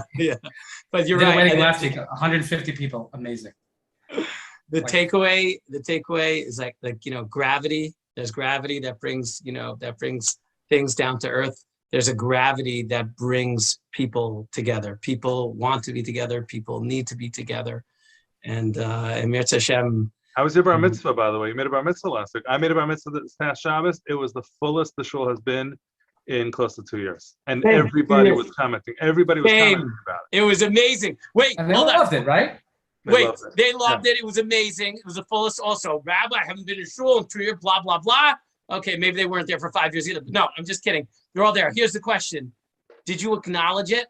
Did you acknowledge how full shul was? I started my drasha, which was weird. It's like there's never been like I'm the rabbi and the kid's dad, right? Like it's an awkward position to be in. I started by saying I had forgotten that we had this many seats in this room. Like that was my opening line. Like it was packed, total capacity. And it was just so nice. Like there was this overflow. All the talking was back. The decorum was terrible. But you know what? In a way, I was like, this is great. This is great. I missed that problem. I missed having that problem. Okay, we'll deal with that. We'll deal with that next week. But it was having people together. It's a good problem to have. I'll just tell you, Ivadavka didn't say anything. I didn't comment how full it was because I didn't want to ruin it. I didn't want to scare anyone. I was just like, all right, this is normal. Like, that's the Hasidic guy in you with Ein Hara. That's what you're worried about always. So you don't want to freak anyway. Look, guys, keep fighting a good fight. You know what? I'm glad we have one another, and I'm glad we're able to express this, even for others to benefit. So, Mom, thanks for watching, and I'm really working. And no, really, guys, I really appreciate the Chavashaft, and I appreciate your understanding, your professionalism, and bringing us together in all these different ways. So we should just continue for many, many years to come in good health. Amen. Amen. Thank you, guys. Amen. Thank you, guys.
Mr. Ambassador, first of all, being in this room, only meters really away from your home, but this was your home for the better part of 4 years as you served as the U.S. Ambassador here to Israel.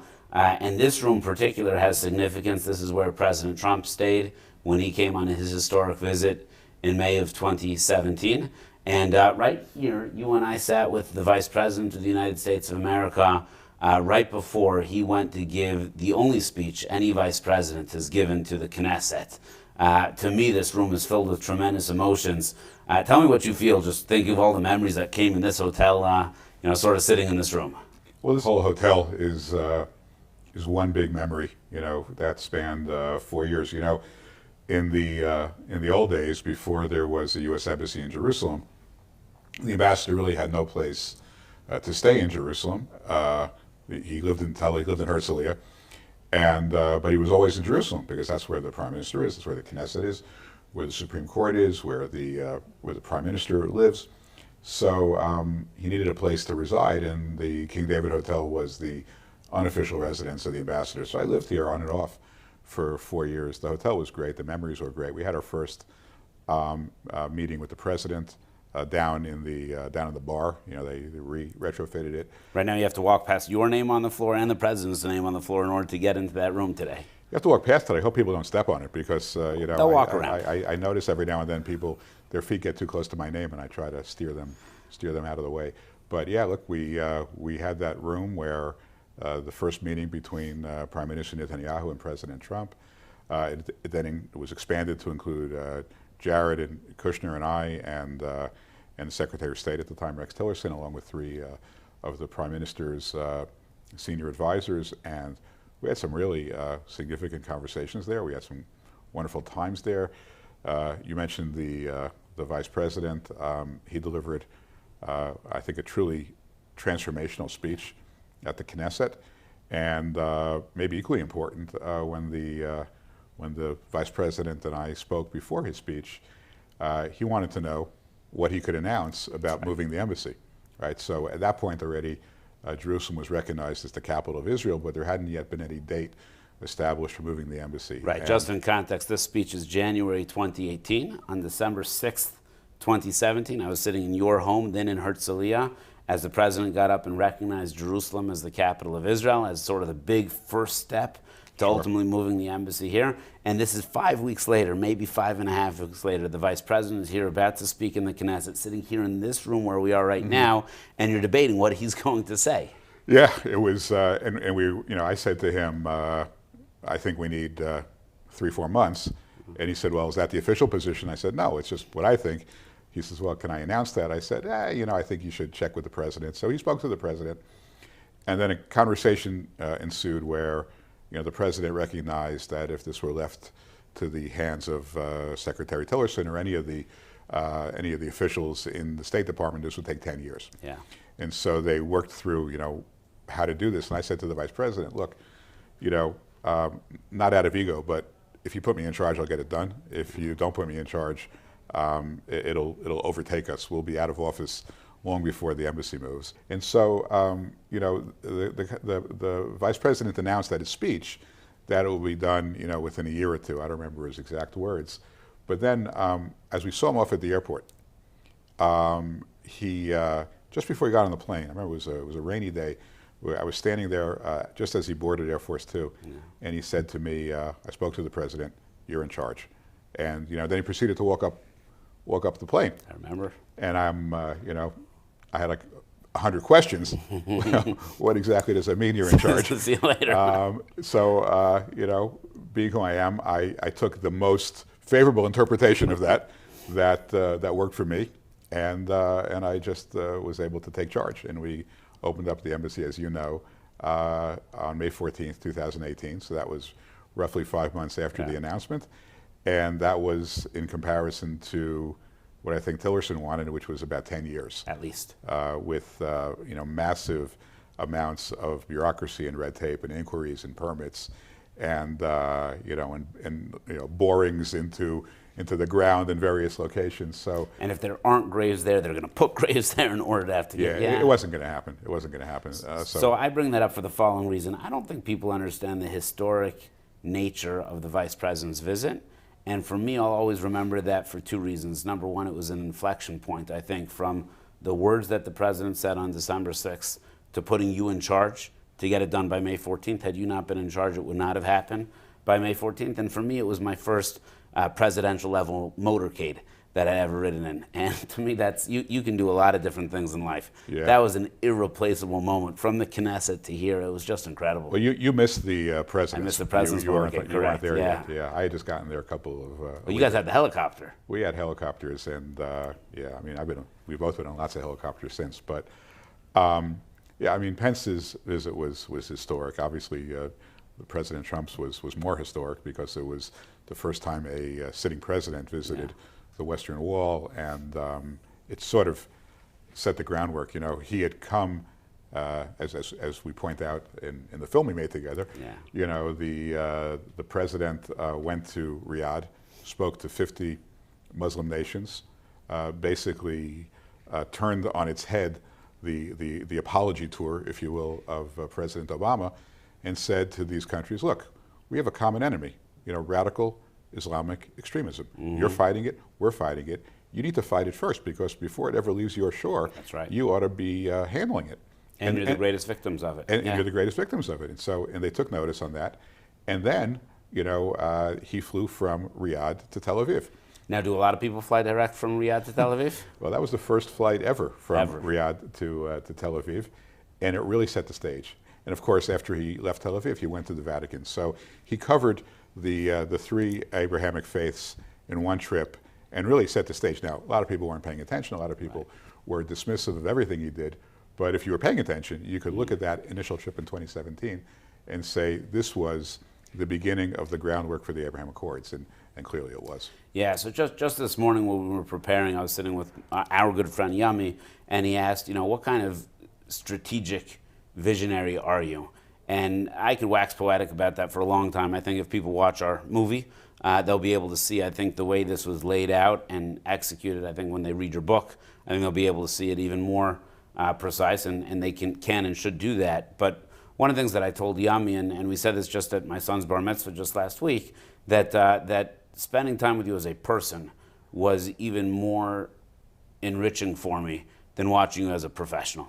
And what I want to do, if it's possible, Amudim spends an enormous amount of time dealing with personalities, dealing with challenges, dealing with overcoming those challenges. And I think sitting where we are right here, just less than a kilometer from your house, much less than a kilometer from your house, can you share the story of why that's your house? Because to me, that I think says more about David Friedman than most other things.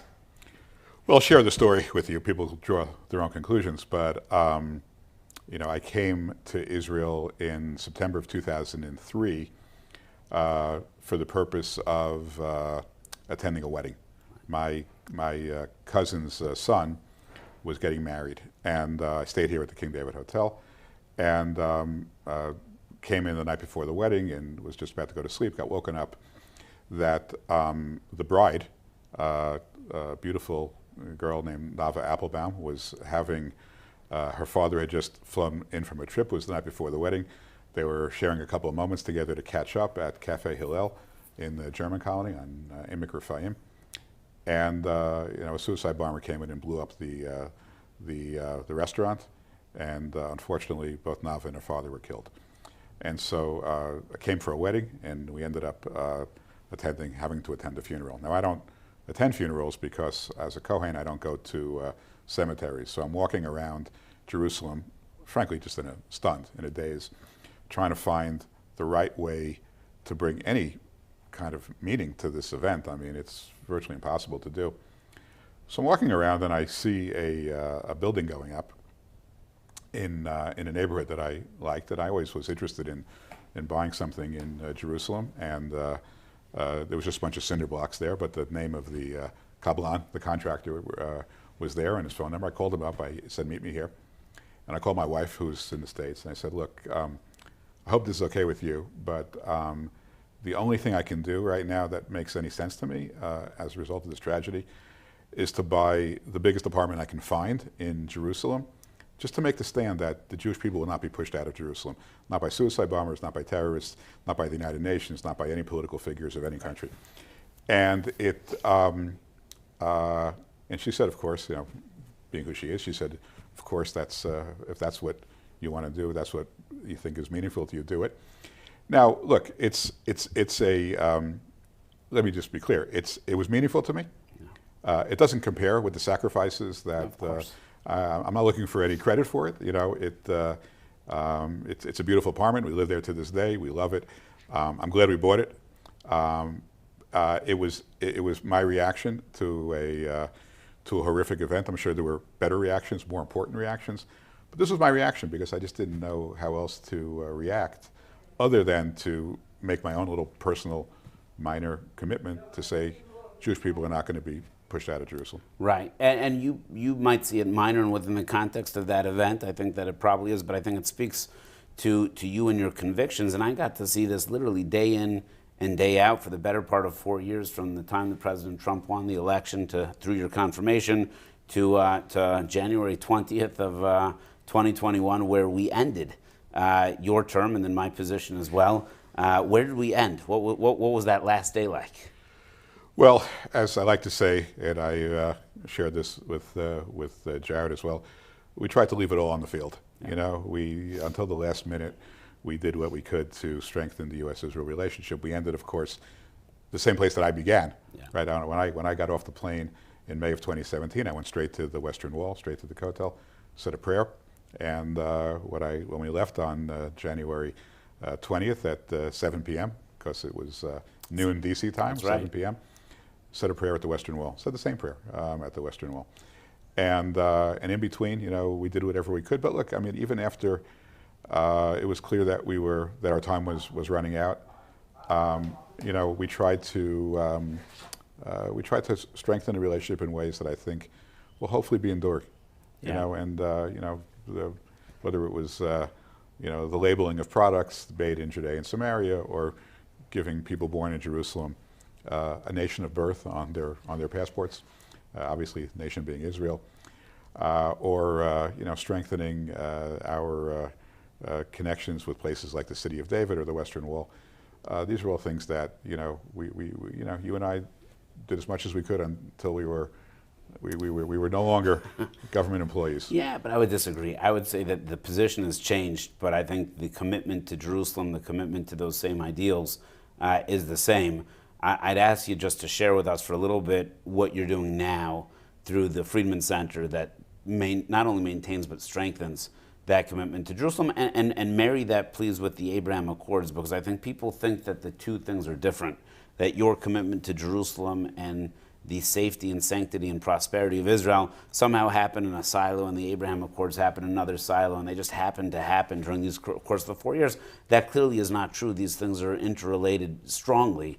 So I'm curious if you can share with us sort of your thinking on that. Well, first of all, to those who studied the Bible, they should know that the road to peace, at least in the view of the prophet Isaiah, runs through Jerusalem. Right? I mean, the paradigmatic phrase or description of peace, and we know it's paradigmatic because it's right across from the United Nations on the Isaiah wall. First and last thing the United Nations got right in that regard. It's one of the things they got right, is the quoting from Isaiah: "They shall beat their swords into plowshares, and nation will not lift up sword against nation, nor study war anymore." That's the vision of peace that has, you know, captivated the world since Isaiah was about 700 years before the Common Era. Now, if you read the entire verse and the preceding verse of Isaiah, what Isaiah says is that all the nations of the world, not just the Jewish people, but all the nations of the world will come to Jerusalem. Why? Because, as they say in Hebrew, Ki mitzion tetzei Torah, because really the wellspring of the world's values come from Zion, come from Jerusalem. And then what happens when all these nations will get to Jerusalem? Well, Isaiah goes on to say that God will resolve their differences, and then nation will not lift up sword against nation. So the whole vision of Isaiah is that peace will come when the nations of the world come to Jerusalem, where God will then step in and help those nations to resolve their differences. So Jerusalem and peace are synonymous to me, or they're all part of the same issue. And in fact, as you know, Jerusalem itself means, Yerushalayim means the city of peace. Now, let's move forward from the Bible, and how does it matter in practical terms? Twofold. Number one, Most of the violence of Arab against Jew over the last century, beginning with the massacre in Hebron in 1929 and continuing to the time when you and I were in government, came from the false accusation that the Al-Aqsa Mosque was under siege. The Al-Aqsa Mosque is the third holiest place in the religion of Islam. It's right over there. It's the third holiest place.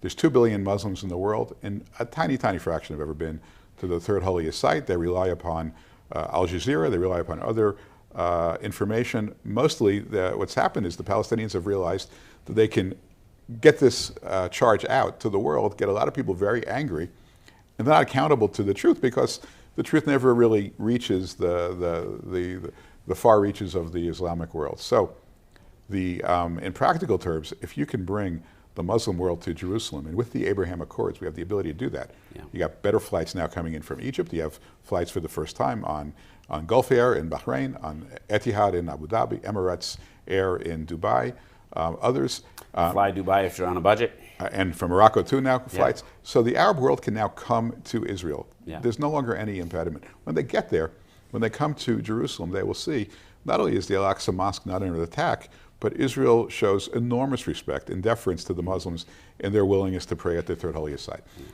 This has to be seen. People have tried to get this word out, through content, through articles, through video. You can't. It's got to be seen. So that really is very much one of the things that we're trying to do.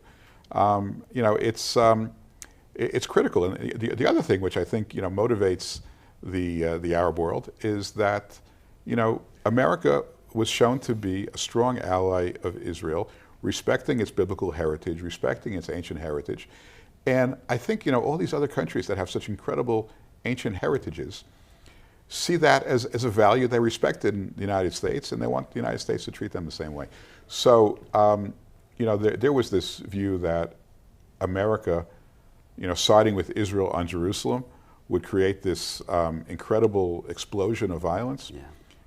What it created was an explosion of peace.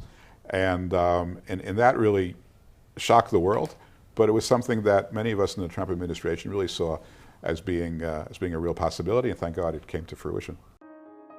My name is Mark Karasik. It's a privilege for me to speak a few seconds about Amudim. We all know what it does in times of need and crisis collectively for Klal Yisrael.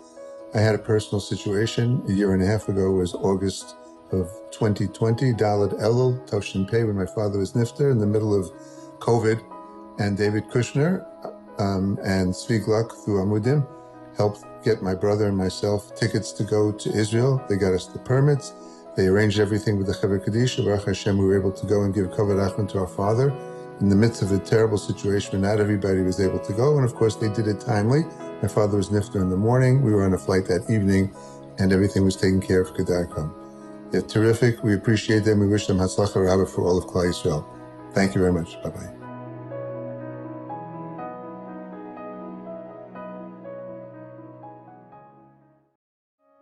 Good afternoon. I was asked to talk about Amudim. I don't know how we existed as a Jewish community without Amudim in the past.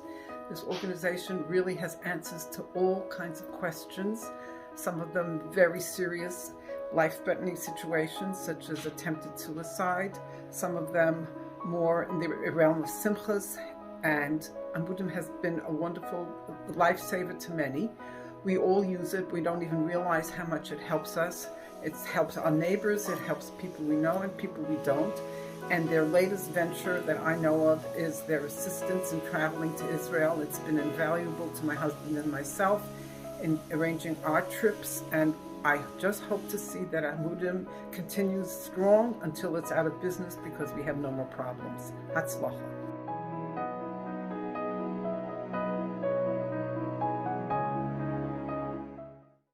Now, I promised the audience that would have some stuff that maybe nobody's seen before, so I'm going to ask you a couple more really challenging questions now.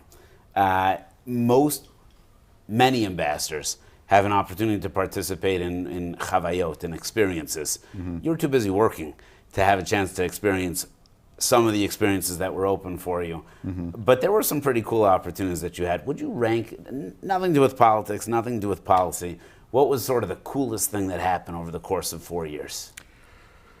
Look, I did lots of cool things because, I landed on an aircraft carrier on July 4th of 2017. Can you share your helicopter experience in between the Israeli helicopters and the U.S. helicopters? Yeah, look, the Israeli helicopters, you get on the helicopter, you're up in the air before you sit down.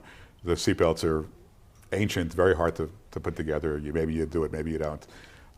You get a little thing to stick in your ear to cover the noise, and you're off. And if it's raining, sometimes the water leaks through the helicopter, and if you're flying in a cloud, you just got to hope these guys know what they're doing. You fly on an American helicopter, which was rare, but when we landed on an aircraft carrier, only the U.S. Choppers were able to land. They put you on a flight suit. They put you on a life preserver because you're flying over water. They tell you, they give you a whole briefing. They tell you that if the chopper has to ditch in the water, it will immediately turn upside down, and you should, follow the bubbles in order to get to safety. At which point I told the general that I was with, listen, you get me out of here. He was a brigadier general at the time, which is a 1-star. I said, if you ever hope to make 2-star general, you better get me out of this thing if it lands in the water. But yeah, so it's a different perspective. But God bless, both militaries are different, but in many respects, the mutual respect they have for each other is incredible. Well, how many times did we fly up to the Golan Heights together with the Prime Minister? You got to sit, the Prime Minister was here in the front of the chopper, and you were immediately across from or next to him. I was several people further down. Did you ever notice they never closed the back of the helicopter? It's an open window. I mean, and it's flying sometimes on an angle. Yeah. So you stand up and you trip, you can zoom right out the back. So I was going to buckle my seatbelt, and I'm looking around. I'm like, nobody else is buckling their seatbelt. So I was going to have a cool thing to do. So I was just praying most of the time. But let me tell you what was the most moving. It may not have been the coolest. Most people will think it probably isn't the coolest. The most moving, and it's just because of what spoke to me. There's a program in the IDF called, it's actually run by the Jewish National Fund, called Special in Uniform. And what it is it's a program where the IDF incorporates into their military autistic kids with Down syndrome, kids who have special needs. And it's more work than, the IDF doesn't, it's more work for them to help bring these people in than the benefits they may get. Yeah. But as a nation, the benefits are massive. To show that the IDF values every single life and every single person has something to contribute. And in Israel, of course, unlike the United States where we have a volunteer army and it's only 5-10% of the population, in Israel, the real, rite of passage of adulthood is the giyus, is being brought into the army, because it shows that you're really contributing, to the state of Israel. So I had the privilege of giving out the berets to all these kids. Some of them had Down syndrome, some of them were autistic, some of them had other issues. I'm not a clinician. I can't tell you what their challenges were, but I gave one out to every one of them, and I would hug them, and they would hug me, and they were so incredibly special kids and so proud. But for the parents to see their kids inducted into the army, I mean, there wasn't a dry eye in the house, and I'll never forget that. And it wasn't cool, like in the sense of, flying out a helicopter or meeting, like I've met so many heads of state. I remember hanging out on the roof of the King David with Malcolm Turnbull. When he came, I met with him. He was then the Prime Minister of Australia, and you and I, how many cool things I've done, but that was the most meaningful. Yeah. Yeah. One thing that I don't think got a lot of publicity, but I think with the rise of anti-Semitism, unfortunately, throughout the world today, you took a lead on that, and you took a lead on that with Rick Grinnell, who was at the time an ambassador to Germany, and Ambassador Mosbacher, who was the U.S. ambassador to Poland. What did we do, and why do you think we did it? Mm-hmm. Well, I think you're referring to the March of the Living, and this was your idea, and you deserve all the credit for it. We were at this point in the administration where I just think we had lost our way in terms of even defining anti-Semitism. You have people accusing people of being anti-Semitic who, to my knowledge, were Israel's greatest friends, and you have people that were, rationalizing, legitimizing horrific anti-Israel behavior as being, legitimate political content and not being anti-Semitic. So and we're still at that point now. We haven't figured this out. So we've lost our way on anti-Semitism, and we were talking about, well, what can we do to take a stand against anti-Semitism that is completely non-controversial, and different and new. And you said, well, why don't we lead a government delegation to the March of the Living? Now, the March of the Living has been around for 30 years. It's one of the most important, trips that a kid can take, right? They come to Poland, and they visit, some of the communities that were destroyed during the Holocaust, and then they take that march, that death march, from Auschwitz to Birkenau. I know people may not realize that the real death camp was Birkenau. Auschwitz was sort of the processing center in the work camp, but the real, methodical killing of Jews took place in Birkenau, where the gas chambers were, and it was, a kilometer and a half or something. It wasn't a long walk, but it was that march that I think could put people in the same position of these tortured souls that had to take this march, to their death in 1943 or 1944. And so your idea was, well, why don't we bring a group of American dignitaries? So we collected as many ambassadors of the United States to European countries as we can. I think we had about 7 or 8 of them. Yeah. And then we brought a bunch of others and a bunch of other dignitaries, and we led the march.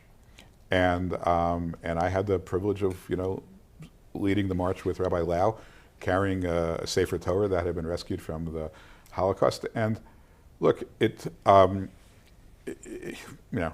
no words to put into it. It was something that we would have done again and again had it not been for COVID. I recommend this to every American government, because at the end of the day, if you lose your way in anti-Semitism, if anti-Semitism means everything, then it means nothing, right? So we need to get our bearings straight, and if you really want to get your feet back on the ground and understand what the Jewish people really have to fight, and what can't be allowed, what genie can never be allowed to get back out of the bottle again, this is the anti-Semitism that we have to fight. And it exists on the left and it exists on the right. And it's not a political issue. You have, listen, Hitler killed 6 million Jews, and I don't know, something like 11 or 9 or 10 million people in total. He was a right-wing fascist. And Stalin, who proclaimed himself to be a communist, he killed another 10 million people. I mean, there's plenty of evil to go around at the extremes. We have to fight the extremes on both ends, and we have to, and this is one of the things, going back just to the Abraham Accords, just to complete the circle. I met with the foreign minister of the Emirates, and he said something to me very profound about the Abraham Accords and about the battles, if you will, of the 21st century. So the fights are much less now nation against nation. I mean, obviously we have rogue nations, we have North Korea, we have Iran, but basically the fights, the battle is not between nations and nations, it's between ideologies. Yeah. And it's between extremists and moderates. And the extremists come in all shapes and sizes and all political stripes. But what they have in common is that they're extreme and they're violent and they don't tolerate any opposition. You have it in America, you have it in Israel, you have it in the Gulf, you have it throughout the world. And the Abraham Accords, at its core, is a battle in which the moderates have defeated the extremists. Mm-hmm. That's the battle that we have to win and have to keep fighting for. Yeah, I was very pleased that you went there, because I wasn't going there. As you were speaking, I thought about 2 things that resonate in my mind as your pillars of policy over the course of the 4 years. I'll share the second one first, if that makes sense. You gave a speech, you gave many speeches in AIPAC, but one of them that I thought was most powerful, you got up the morning after a rocket flew over my house, right? This was the Golan, the rocket flew, how do I know it was over my house? Because they measured how far it was from Naftali Bennett's house, and he lives, a block away from me. And you got up, and what did you say about that rocket? Do you remember that line? I said something, I don't remember the line specifically, but I think the point was that the rocket doesn't discriminate between left-wing Jews or right-wing Jews or Arab Israelis or Palestinians. I mean, the rocket is an instrument of death, and it is on its way to kill whoever it hits, and it doesn't care about the politics or the religion or the ideology. And that's what we really need to be fighting, the extremist mentality, the extremist theology, the extremist mentality is just to destroy the world, destroy people, to end lives, for no reason other than to gain power and influence. And so they're out there everywhere, and that's and I believe that Israel, the Emirates, Bahrain, Morocco, the U.S., many other countries, we're all in this battle together. And the quicker we kind of align ourselves in that battle, I think the more we have a chance of really saving the world. Yeah. people oftentimes ask me, what were the words that you said that resonated most with me over the course of 4 years? And it was really a speech that I had missed. I'd seen it online. It happened the week before I had gotten there. It was your speech to the Jewish Agency or one of the large entities, and you coined at that point in time the phrase that it is a quintessential American value to be pro-Israel. And I think that that's a mistake that I made prior to assuming this position, a mistake that I think many of the people probably watching this who feel that being pro-Israel is somehow a side gig. You could be Canadian, you could be American, you could be Mexican, you could be Italian, and I'm pro-Israel on the side. It's not in the interest of my country. I'm pro my country and I'm pro this. And you flip that entire model so appropriately so and so accurately so that being pro-Israel is a quintessential American value. Can you articulate probably better than I can why that's the case? Sure, because look, this phrase is used too often, but people say Israel and America are joined by commonality of values. And I like to think that we still live in a world where values matter. And the values that are the pillars of American society are set forth in the Declaration of Independence, right? This was a transformational document where our founding fathers in America said that human beings are endowed by their creator with certain unalienable rights, life, liberty, pursuit of happiness, we all know what they are. But the key point was that they were endowed by their creator, right? This means that human rights are not granted by man, they're granted by God. What does that mean? That means that they're not negotiable, they're immutable, that every human being has certain rights. And this was transformational because before then, whatever rights people had came from the monarch, it came from the sovereign, but did not come from God. They were always, the sovereign can give, the sovereign can take. These are non-negotiable rights. Now, how did our founding fathers know the rights that were endowed by our creator? They read the Bible. Where did the Bible come from? That goes back to my earlier point. Ki mitzion tetzei Torah, dvar Hashem Yerushalayim. Out of Zion comes forth the law and the word of the Lord from Jerusalem. So we refer to them sometimes as Judeo-Christian values. We refer to them sometimes as values of human rights. But whatever they are, the wellspring of America's foundation, the wellspring of American values, come from Jerusalem, come from Israel. And so we are joined in this great, self-governing experiment by those values. And so I think, again, quintessentially, that's what America is. It's a country formed on values that emanated from Israel. Bringing it into modern times, look, Israel is the only democracy in the Middle East. It's been a matter. The U.S. is obsessed with Israel's safety and security and formation. Going back, everyone talks now about the Jerusalem consulate.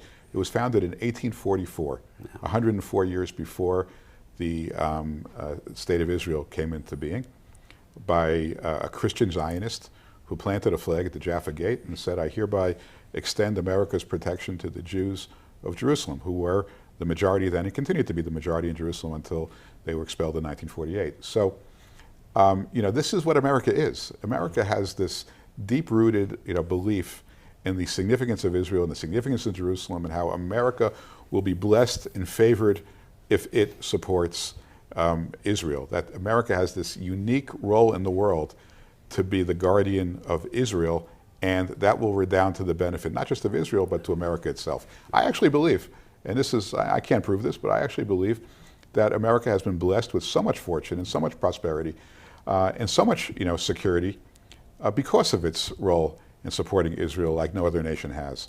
And I hope that we don't lose sight of that. I think it's critical to the ongoing security and prosperity of the United States. Yeah, when we become morally ambiguous about that, I think that we lose our own moral way, we lose our clarity. I want to leave just with one message. I think that you spoke about human rights, human dignity, being endowed from the Creator. Every life matters. Amudim, you didn't spend as much time with them on the phone over the course of 4 years, but my goodness, did they call me with cases that you cannot even imagine, in cases where somebody's instinct might be, it's one person, why are you spending so much time? There was never that response. Every single person mattered. Every single, quote, lost cause or hopeless case was treated with care, dignity, respect, and it's one of the reasons why you and I think we're excited to talk to this audience. there are going to be hundreds of thousands of people hopefully watching this. First of all, the Abraham Accords have not and will not receive enough credit. I would strongly encourage you to watch Ambassador Friedman's documentary that I had a chance to play a part in, to read his book, to understand what I think will be a story that you'll tell your kids and your grandkids about, as David Friedman, from your birth. We didn't talk about when your parents were listening to the radio in 1967 and immediately booked your bar mitzvah here. That was actually probably We'll leave something for the book. Yeah, we'll leave something for that later. Okay, well, they'll all go out and buy the book. I'm positive about that. But Jerusalem matters. And when they write the history of Jerusalem, David Friedman's name is quite literally on the wall. And that's an incredible thing. And I know for me, it was an honor and a privilege to be able to play a part in that, because for our family, we think that we're part of the history of Jerusalem and Israel and the United States as well. So it's really an honor and a privilege and a pleasure. I hope this gave some insight to the audience as to David Friedman the person, as opposed to the ambassador who shapes policy. Well, thank you, and you most certainly are part of the history of Jerusalem, the history of Israel. I would leave you with one thought that hopefully the listeners will appreciate, because before I was ambassador, I was active in a bunch of different charities that involved Israel, and I became very close to a general in the army named Doron Almog, who ended up winning the Israel Prize. He was somebody who was one of the commanders of the Entebbe raid. He was, I think this is less well known, one of the Munich assassins. I mean, he's had quite a storied career protecting the Jewish people. And he had one son, and his son was severely autistic, and unfortunately he lost him several years ago. But he was as strong as they come, as strong militarily, physically, mentally, like a rock, And his son, as he said many times, his son was not that way. He was, deeply challenged, never spoke, never called him Abba, never had that experience. And he said to me, he learned more from his son than he learned from anybody else.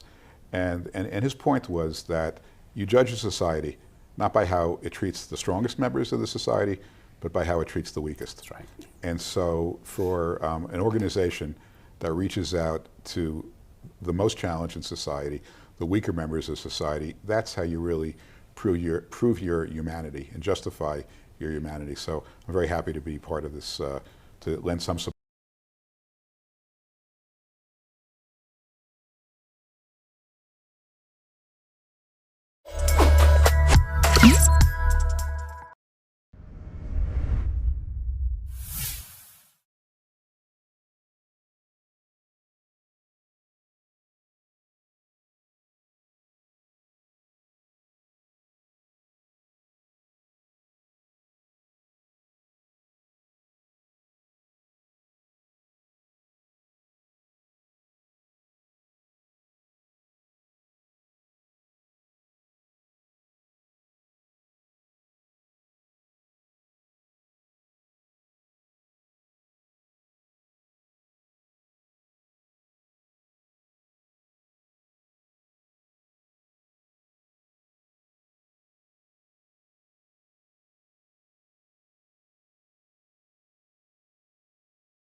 Hi, everybody. My name is Tamir Goodman. I'm a former professional basketball player, and I'm here today with two of my best friends in the world, Michael Sweetney and Tamar Slay.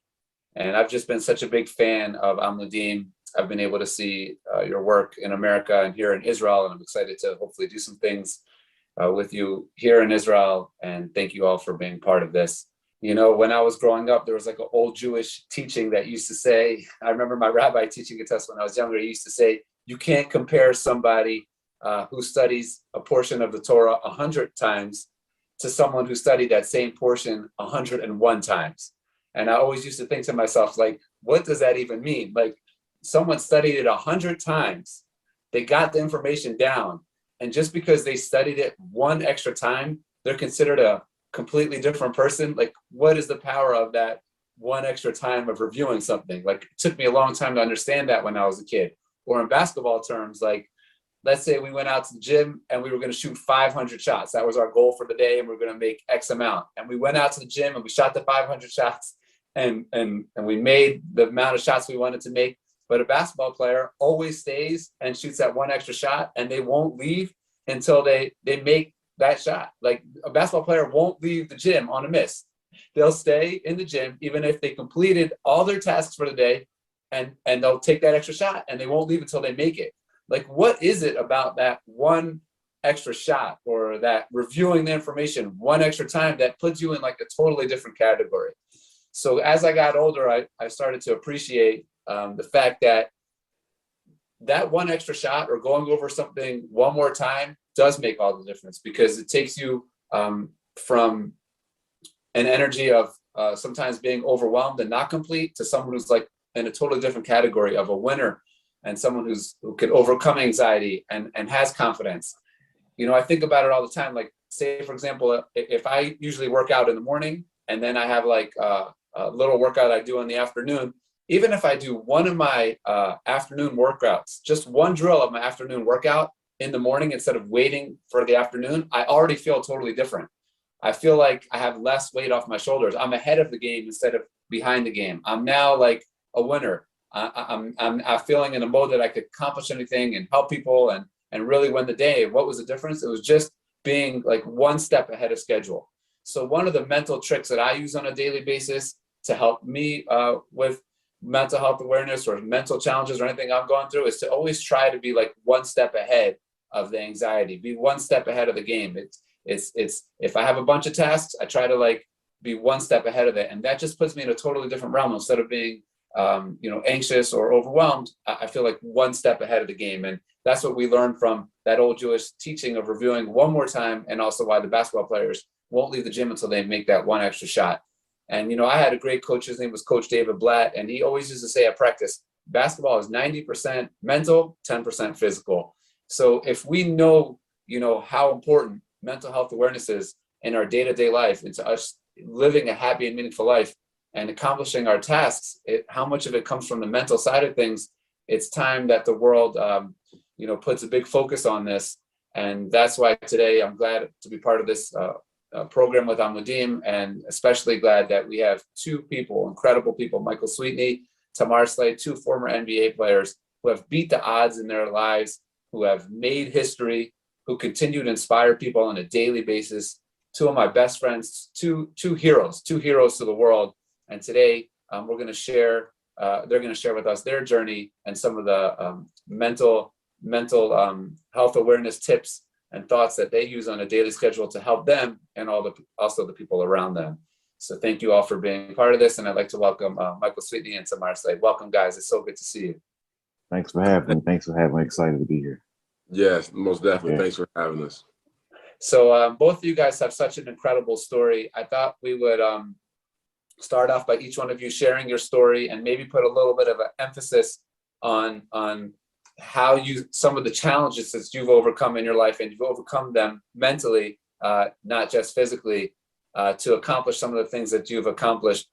Maybe we'll start with Mike. If you could just share, 4 or 5 minutes of your journey, and then Tamar, you as well.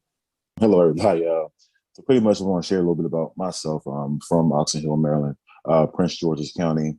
I started playing basketball at the age of 9 years old, whereas my father Pretty much, instrumental figure in my life. Introduced me to the game. Didn't like it at first. Hated basketball actually. Didn't want to do it, but just grown to love the game, and it's all because of my father. He put me in it. Actually, he watching him play growing up in his little old 40-man-year-old leagues, whatever stuff like that. So just watching him and being part of it just made me kind of grow in love for the game. And just from there, it just started to blossom a little bit. Started playing high school basketball. I was fortunate enough to play varsity basketball as a freshman. Then I got a scholarship at Georgetown University. The late great John Thompson recruited me. That was an amazing situation. And a lot of people know is I committed from my freshman summer going into my sophomore year. I committed to school to Georgetown. So never took a college visit. Just the first time meeting him, I just committed. So it was kind of different and not the norm, but something that I just believed in myself and my parents believed in it.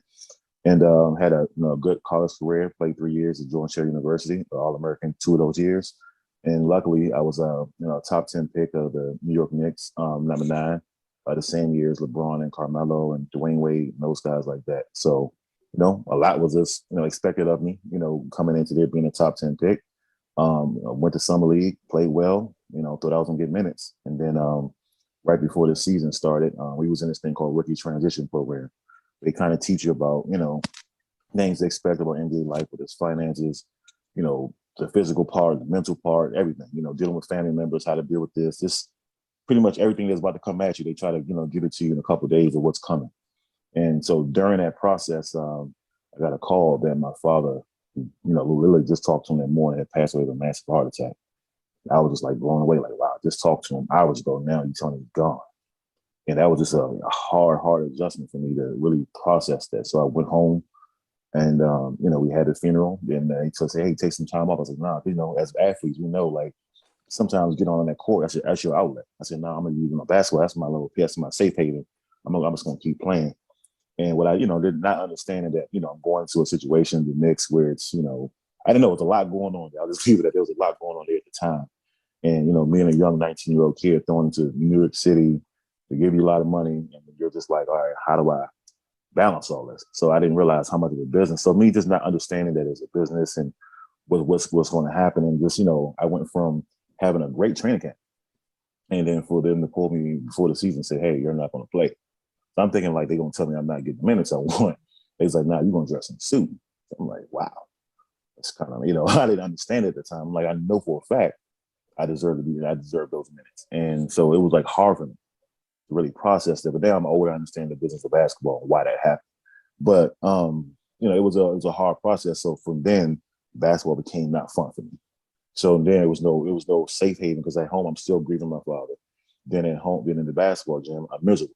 So everywhere I went, there was no safe haven. And next thing you know, that depression really started to kick in, like real serious. And and back, now we're talking about it, but back in 2003, it wasn't something where, it was like a comfortable conversation, I would say, where you can just go to somebody and say, hey, look, I'm going through depression, I got anxiety, or something's going on, I'm not feeling right. It wasn't that comfortable conversation I can probably go to my coach or team to say that stuff. So I was kind of like, kind of fell behind. And so me just trying to think I can get through it on my own, fight through it and be okay. And I got this. Next thing you know, that snowball effect started to happen. And next thing you know, my depression kicked in overdrive, where I tried to harm myself twice. And that was like one of the things where I was like, wow, like what is really happening to me? And, and then 4 years went by like a blur. I ended up literally just walked away from the game of basketball. My agent actually had a contract for me for one team. I kind of just had to be honest with myself, and I was like, I can't do this. And I kind of told him what happened. And he was in shock. He was like, wow, I never knew. I was like, I was what you call a professional master, where I'll be smiling on the outside, life is amazing, but behind closed doors, I'm a mess. So, I was one of those people. And so when I decided to walk away from the game, I had to really get my life together and, try to figure it out, but I didn't know how. I went to go see a counselor, and that counselor I went to go see wasn't for me. It just wasn't, it was a bad fit. And so once that happened, I lost trust in a lot of stuff. I didn't know where to turn. And luckily, I got the call from my wife letting me know that she's pregnant with my son. And how everything comes full circle, knowing that, the headspace I couldn't be, the father to this kid at the states I was in. And knowing what my father was to me, I owed that to his, his legacy to keep it going, to being a good parent. So And I ended up, just didn't understand where to go. I prayed about it and, got a call to go to Uruguay, South America. Never even thought about playing out there. And ended up going to South America and met someone out there. And we spent, literally all day together. A guy named Juan. We spent breakfast, lunch, dinner. And I kind of came to a point where I accepted my father's death. I accepted my NBA career. Didn't want to go the way he wanted to go. And, where do I move forward from here? And that's when I kind of just started, understanding how to take care of my mental health, whereas meditating, praying, opening up about my feelings and things like that. So that's when life just, started to change and turn for the better. And next thing you know, I did an interview for the New York Post, and it went viral. And next thing you know, I kind of found my purpose where I became a mental health advocate, where I'm speaking, at places, schools, wherever it may be, just trying to inspire others and just try to share my journey and let people know that, we all are human. No matter what you're going through, there is a way out. And there's a big support, a huge support system. No matter what you think, there's a big support system out there. So I just want to put that message out there to people that, don't feel embarrassed about going through it, because at some point everybody has gone through it and been there. I mean, it's always different levels, but we all been through it. So I just want to put that out there. But thank you.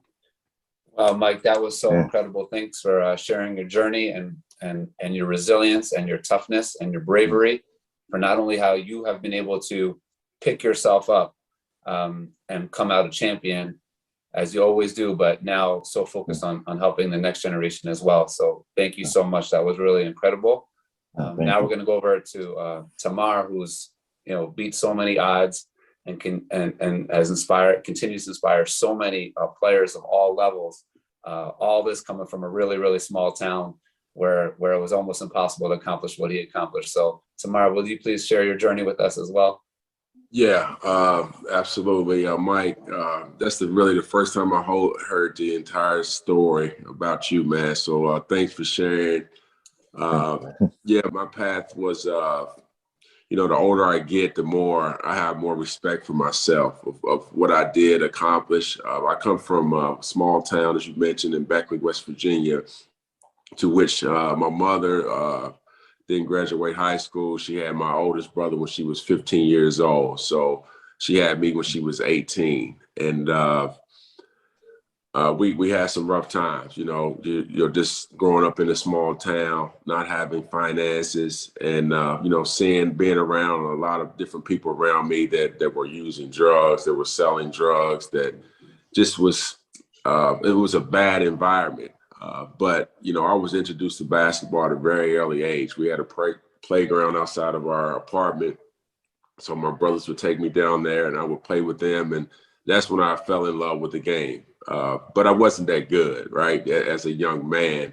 But as I got older, I continued to play. And, God blessed me going from 5'11" my 9th grade year to 6'4" my 10th grade year. And a lot of different changes happened that year, not only with my body, but that's when my mom finally decided to leave my dad. And but I fell in love with the game. When we talked about getting that extra shot, I would stay in the gym. I mean, that was my sanctuary. That's when I can escape. I would go there and just play for hours without eating, without talking to anyone. Even if I was by myself, I could stay in the gym for 6 or 7 hours, just trying to master, whether it be the shot fake, whether it be my first step, whether it be the 3-ball. I would stand there for hours and hours. And then I started seeing a difference in my game. I started going out. I was dominating guys that used to be better than me. And, I just kept going. I was like, this is what I love. This is what I'm continue to do. So I ended up winning 2 state championships in high school. I got recruited. Mike, I tell you what, listen to this story. Once I signed with Marshall, my high school coach, he was an old school coach, so he would hold letters from us to keep us humble. Whole conversation. He said, before he said, I was going to tell you this, but John Thompson really wanted you at Georgetown. He said, I hadn't told you that yet. So we could have been teammates. Are you kidding me right now? Yeah. I wish I would have known that, man. Now I'm mad about that. Yeah. So that got me over the hump, man. Yeah, we would have had a heck of a career there. Yeah.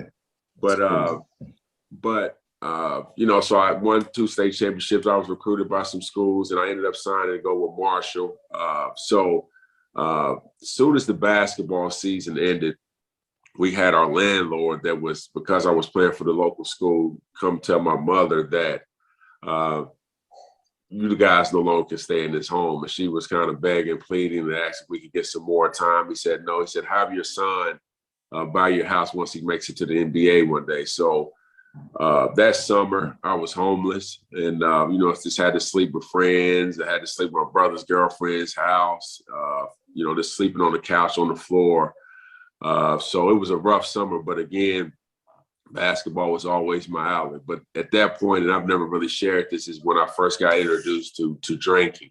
I had a friend that he was like, man, let's sip on this right here, and I would play basketball, all week, and I always would give myself one day off, and that day off I would use to drink alcohol. So that was my other escape for that day where I didn't have basketball. So I would kind of just drink to black out. And I started that at the age of 18 years old. And so I went to college as a freshman, homeless. And then November, my freshman year, my uncle, who I have the tattoo here, who was the uncle who helped raise me, the uncle that always picked me up because I was the youngest, who always believed in me, he was shot and killed. It was murdered my freshman year. So my dad wasn't around. We were struggling financially. And then my uncle was murdered. And all those things was just bottled up. And I would go to the gym. I mean, I would shoot for hours. And then, after the games or whatever, we would go out and I would start doing this, drinking. So fast forward a little bit, had a great career at Marshall, ended up getting drafted in the second round to the New Jersey Nets.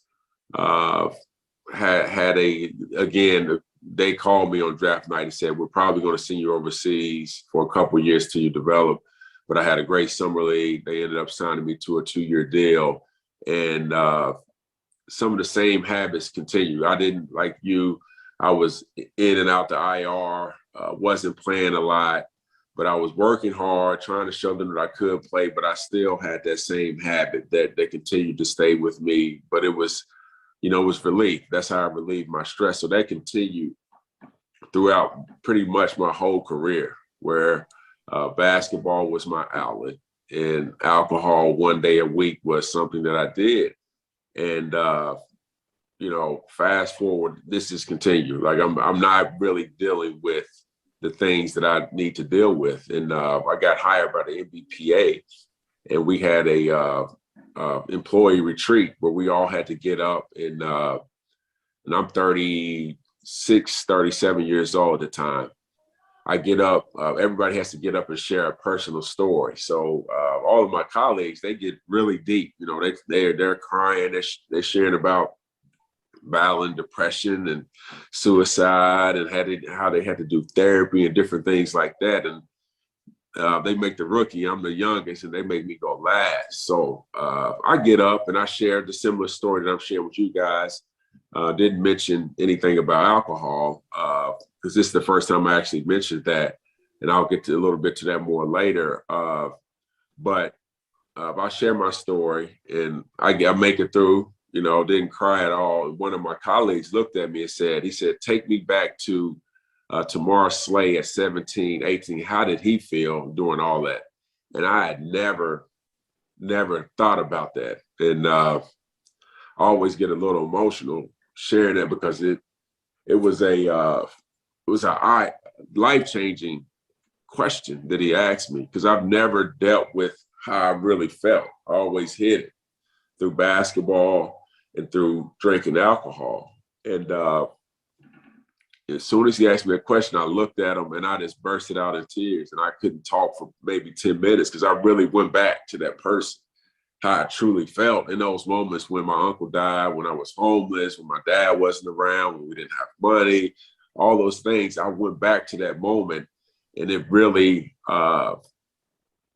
triggered something in me. And he was telling me that I need to get in therapy, and I put it off for years. I put it off, probably 2 more years where I was a little hesitant to get therapy. And, I finally took that step. to where, you know, I talked to a therapist and I was able to unpack so many different things that was causing anxiety, was causing behavior problems, was causing me to drink. And since then, you know, I've been sober. I don't need alcohol anymore. And I feel so much better because now I realize that I was covering up so much. You know, I thought I had put on a great front to the world, but, you know, late at night when I laid down, that's when all the anxiety, all the fears, all the stress would come up.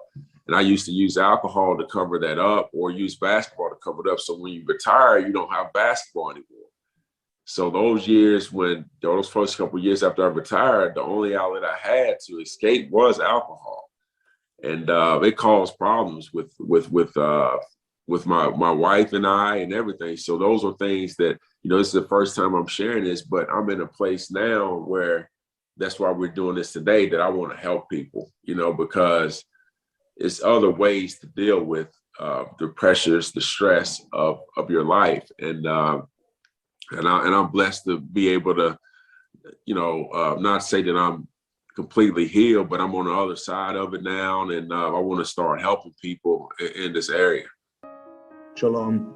As Israel's Deputy Consul General in New York, I'm proud to join all of you to support the critical work of Amudim, led by Tzvi Gluck, as we take steps to recover from the devastating impact of the pandemic and continue to address many issues that plague our community.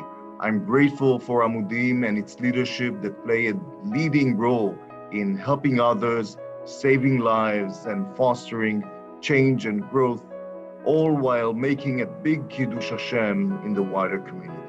Through various services, Amudim shoulders the burden, grief, and pain of so many and must be commended for all they do. Our concert has enjoyed a very warm and collaborative relationship with Amudim for many years.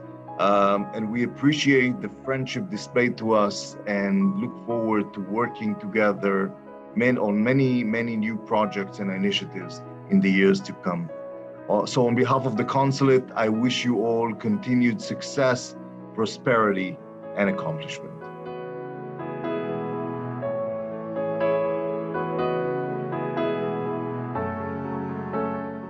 Wow, thank you so much. That was so impactful and so powerful. You know, just the three of us, you know, we have such a common thread in that we grew up when we grew up and we love the game so much that it's almost like it was a different time when, you know, basketball was everything. Like all of us, no matter what happened to us in our life, we just got back to basketball, no matter what was going on. Like, and things were different back then. I was talking to someone the other day. I was like, you know, like, you know, I remember they used to set when we used to play in the summertime. The coaches used to yell at us, say, "You don't need a water break. Why do you need a water break? Don't even drink water, man. Just keep playing." It was just all about just pushing basketball. No matter what happened to us in life, we could never even just like accept it or realize it was just always about pushing, getting better. I remember the first time I blew my knee out, which was probably should have been my career-ending injury. My mom told me, she's like, you know, maybe you should stop playing. And I was like, that doesn't even cross our minds because we had this type of thread of basketball that no matter what the doctor says, no matter what people say, we're just back on the basketball court. That was our answer for everything. And that's how it was back then, because like Mike said, you couldn't really talk about a lot of things back then. It was just about, you know, persevering, which is great. But I think nowadays the world's in a much healthier spot. And we know a lot more now that what we didn't know then, you know? So my next question is, what technique could you use or do you use now, you know, to help you overcome something or anything that has to do with mental health awareness that you either use for yourself or share with the kids or the players, you know, that you work with? Because both of you guys work with very big range of players and talent levels. Like what's like something that you know, either you're feeling down or when your players are feeling down, like what's something you know now that we didn't know back in the early 90s that you could help either yourself or the players that you come in contact with? We'll start with Mike and then go to Tamar. I think some of the things that, you know, for me, I think prayer is a big thing for me personally. Prayer, meditating. But I think also just being vulnerable and talking more, opening up. For a while, I used to be, you know, one of that person, like you would never know something was going on. I wouldn't tell nobody. I always try to tell kids, like, no matter what's going on, man, just try to start, having that communication and talking to somebody, telling people how you feel. Like, if you're upset, you're angry, anxiety, something's bothering you. And it doesn't even have to start with running to a counselor. It can be one of your close friends, it can be a family member, someone at your synagogue or church, wherever it may be, teacher, like whatever, somebody that you're comfortable with, start that conversation.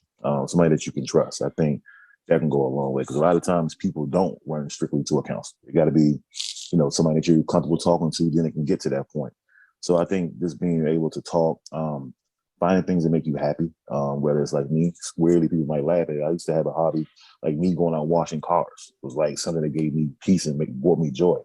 So just finding these things that make you happy, whether it can be fishing, just being on a water boat, cutting the grass, whatever it may be, just finding little things just to that's for you to make you happy, reading a book. So just finding those things that can just give you peace on the outside of what's going on. Now, obviously, that's not going to take it away, but just finding other things instead of being in that headspace the whole time. That's just my opinion. Incredible. Thank you so much for that insight. Yeah. That's really awesome. Tamar? Yeah, I think I'd like to echo a lot of the things Mike said. And then, the communication thing is huge for me, being able to, because I was the type that, me taking care of my family and providing for them, not only my immediate family, but, siblings and different things like that. Everyone always looked at me to, well, that's how I thought they looked at me, as I was the superhero that I could handle everything. So having that self-image of myself, I was scared to communicate with them and tell them that, look, I'm scared about this, or I got a problem here. So communicating. Also, another thing is not taking on too much, knowing, as you talked about, staying ahead of the anxiety with your work schedule. I think that was something that was huge for me, is cutting back some, saying no sometimes. Even, this summer I went and had an opportunity to coach with the Cleveland Cavaliers Summer League team. And when I got back, it was like, okay, I had a little fever. I wanted to, okay, let me pursue this NBA coaching thing a little bit more. And I had a few leads, but, as I prayed and God spoke to me and told me, this is what you need to be doing. You need to be here with your family, taking your kids to school every day. You need to be running your facility, continue to teach these young kids how to play the game of basketball. And that's making me feel more comfortable with this, helping keeping my anxiety now. Before I wake up, not before I wake up, when I wake up, it's always prayer. I meditate before I start my day. And instead of immediately picking up your phone, looking at, okay, what do I have to do today? Because that causes huge anxiety for me. I don't know if it does for others. And then at night, the same deal. I put my phone down, and get off, just try to, concentrate on having a conversation with my wife, or just watching a good TV show helps me out a lot.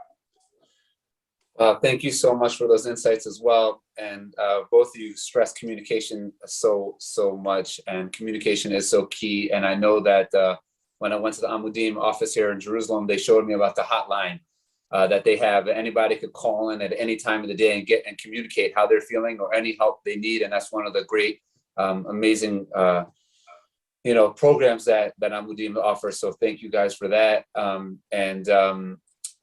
Thank you guys for sharing your story so much. I love you guys so much. Love to your families, your beautiful, beautiful families. May God bless them and watch over them. And just before we get done, maybe everyone could share a little bit, what you guys, each one of you are doing, plug yourselves a little bit, what's going on. And if anyone could reach out to you or wants to be involved in your programming or learn from you or be involved in everything you're doing, you guys each have the last word. And thank you very, very much. This was very special. Go ahead, Mike, and then Tamar. All right. That's the first one. Before I start, man, Tamar, I just want to say something that you said about how you wanted to pursue the coaching job or whatever, coaching the NBA, but yet you prayed about it and God kept you, obviously God kept you with your kids, man. Been watching from afar, man. I can see, God putting you in that position to stay with those kids, man. Because like sometimes, I've been watching your training videos, but the main thing is seeing how those kids react to you says a lot. You know what I'm saying? So I'm sure those kids probably look forward to like seeing you when they see you, whether it's once a week, twice a week, maybe every day. I don't know. But just you can just see the reaction to those kids. I'm sorry, I'm choking up, the reaction to those kids, man. And that just goes a long way. And that's how I had that struggle too, where I wanted something so bad, thinking this is what it is. But I was like, nah, you need to stay here. So I can understand that, man. I can just tell by the reaction of those kids that it's the reason why you're there, man. So, Man, I just appreciate want to put that there. it. Real, man. Yeah. That means a lot. Thank you. Thank you for Yeah. sharing. Nah, no doubt, man. But sorry to me. I ain't gonna cut it off.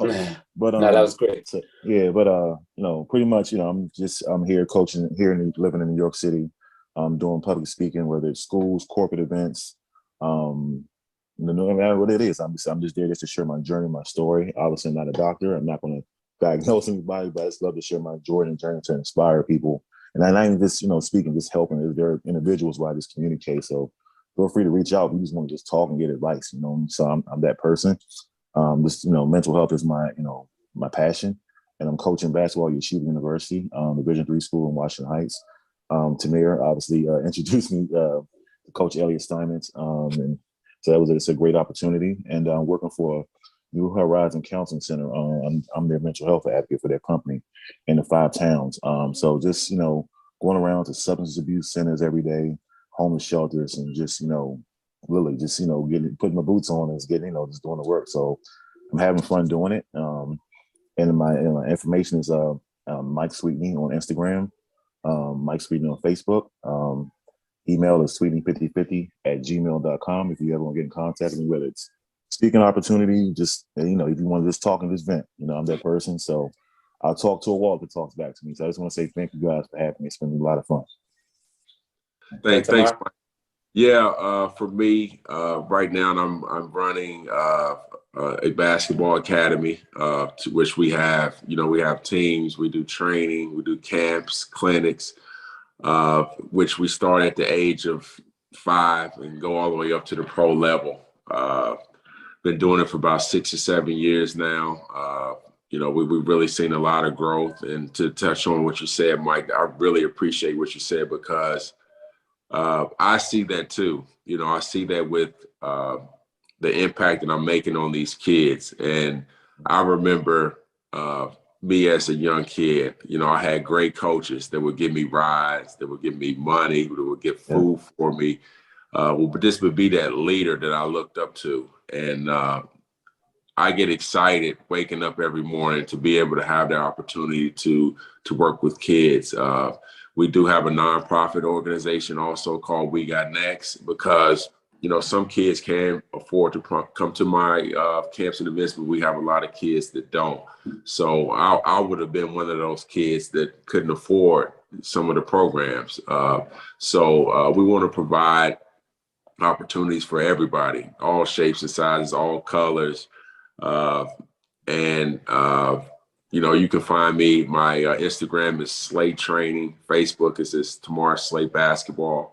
My email is my initials, ts@tamarslay.com. And this is, again, this is my passion. This is what God wants me to do. And I'm going to continue doing this, continue helping these young kids, not only in basketball, but in the game of life, because I think that's more important. And I think I cover both areas. I made it all to professionals in basketball, and I had a tough journey. And I had a lot of battles in life that I had to overcome as well. So thanks again for having me, Tamir. This has been awesome. Well, thank you guys. They say that if God shows you something in the world that you could fix, then he made you see it for a reason, so that you could be partners with God to fixing that. And both of you do that on a daily basis. And you do it so beautifully, and so you impact so many lives. And it's just beautiful to see it. I love you guys. Continued blessings in your unique journeys. And I also think that that's one of the best ways to overcome mental health challenges is by fixing the things that specifically hurt you. And sometimes I look back at my journey too, and I'm like, man, the only way I could wrap my head around, some of the things that I had to go through in my career is that I went through them, but now I could hopefully help make sure no one else has to go through them. And that's one of the greatest ways to get healing for me personally. And you guys are doing that in your own specific ways as well. And I'm so proud of you, and I'm so blessed that we have our friendship. So thank you, and thank you guys everyone for being a part of this.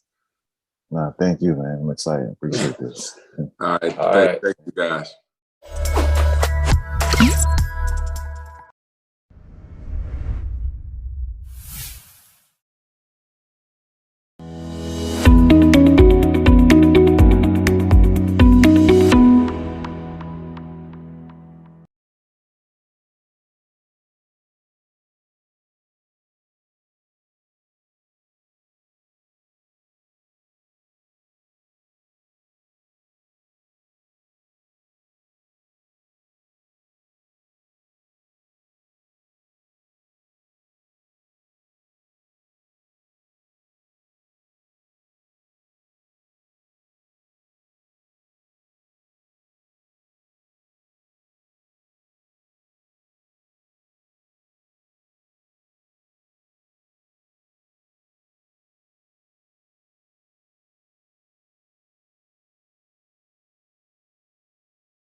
Hi, everyone. My name is David Solomon. I am the founder of Central Pine Capital and a board member of Amudim. We are truly blessed to have a star-studded panel with us today. We are joined by three extremely talented and internationally accomplished leaders. Each of these leaders, I believe, sanctifies the name of God in the halls of government, the highest echelons of investment banking, and the corporate world. We are excited to have the opportunity to talk to them about leadership, what drives them, and how they view philanthropy. We are honored to dedicate this panel in memory of Tuvia Moshe Ben Yosef, our good friend Tobias Tuvia Lefkovich, Chief U.S. Equities Strategist at Citi, who tragically lost his life way too young in a recent car accident. Tuvia was often the only observant Jew that many people on Wall Street ever met. He personified everything we are discussing today in terms of leadership, sanctifying the name of God, and he was a giant in philanthropy. May his memory be for a blessing. Please welcome, all the way from Jerusalem, the Honorable Fleur Hassan Nachum, Deputy Mayor of Jerusalem. My dear friend and mentor, Ranan Agus, partner and Chief Investment Officer of the Alternative Investments Manager Selection Business at Goldman Sachs.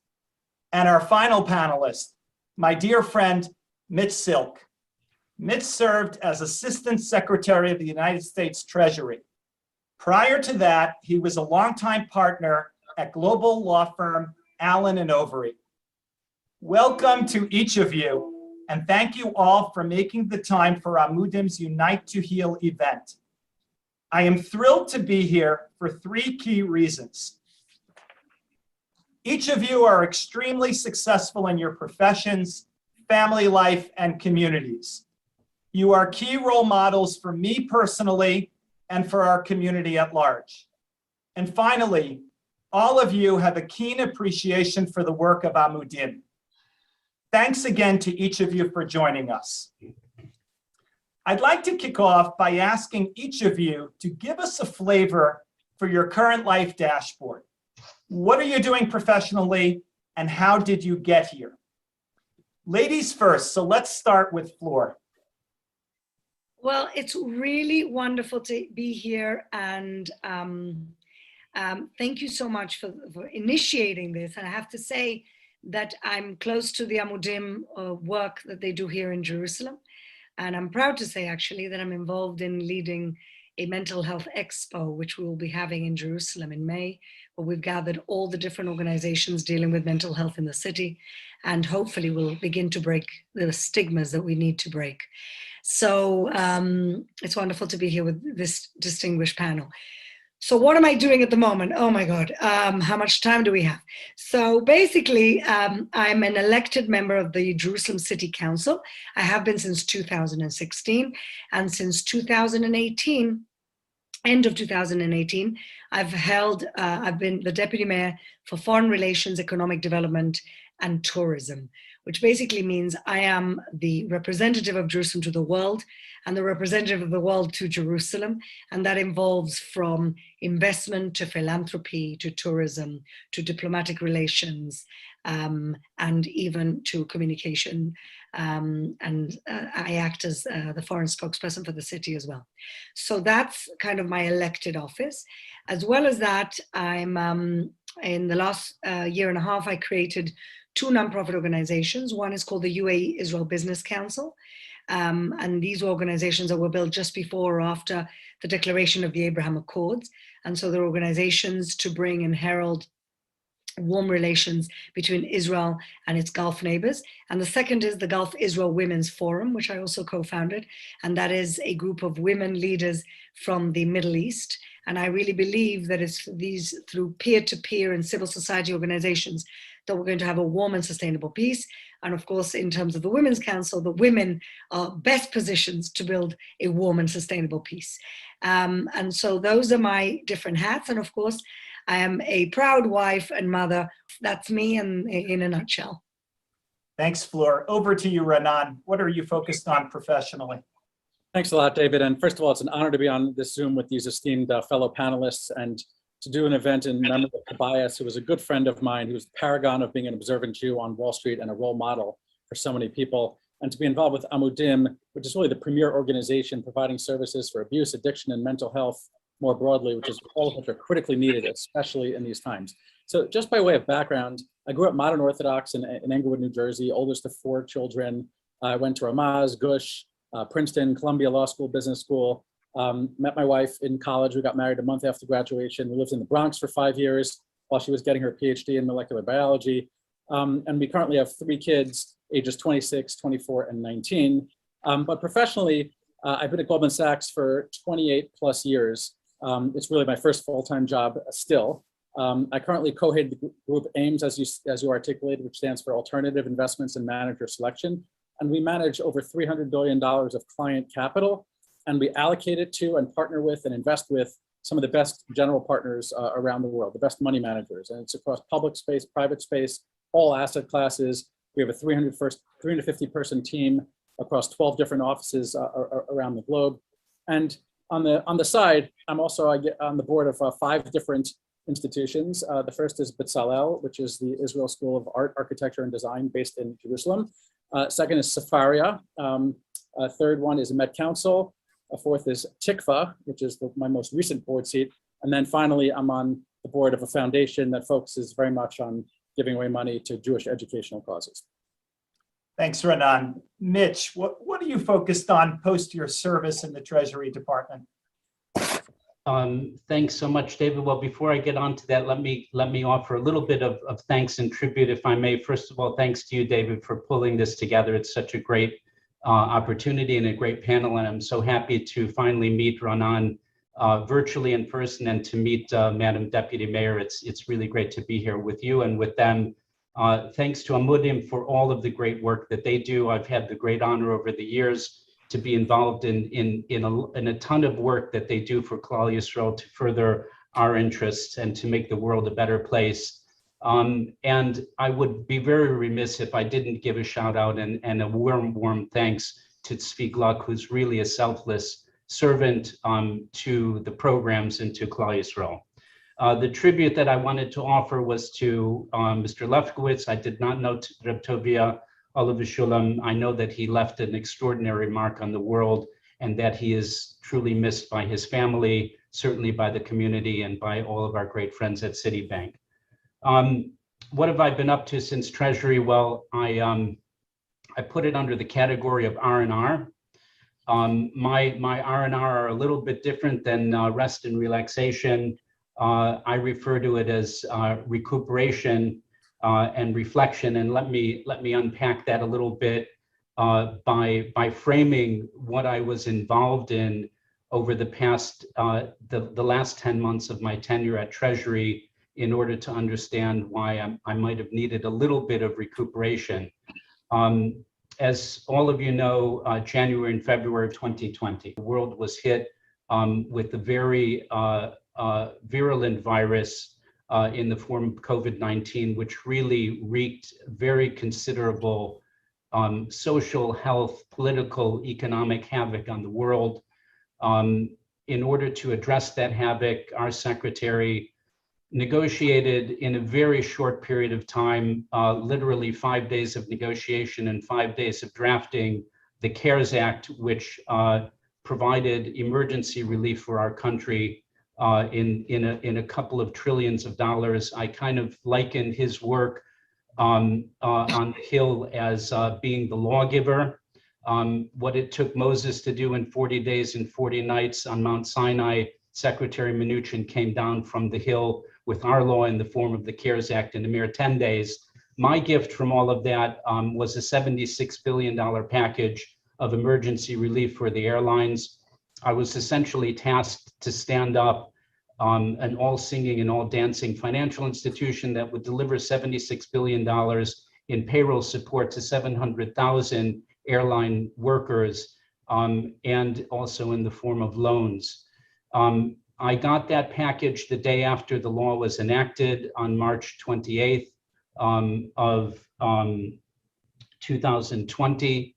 By April, the mid-April, we had our first payroll support payments out the door.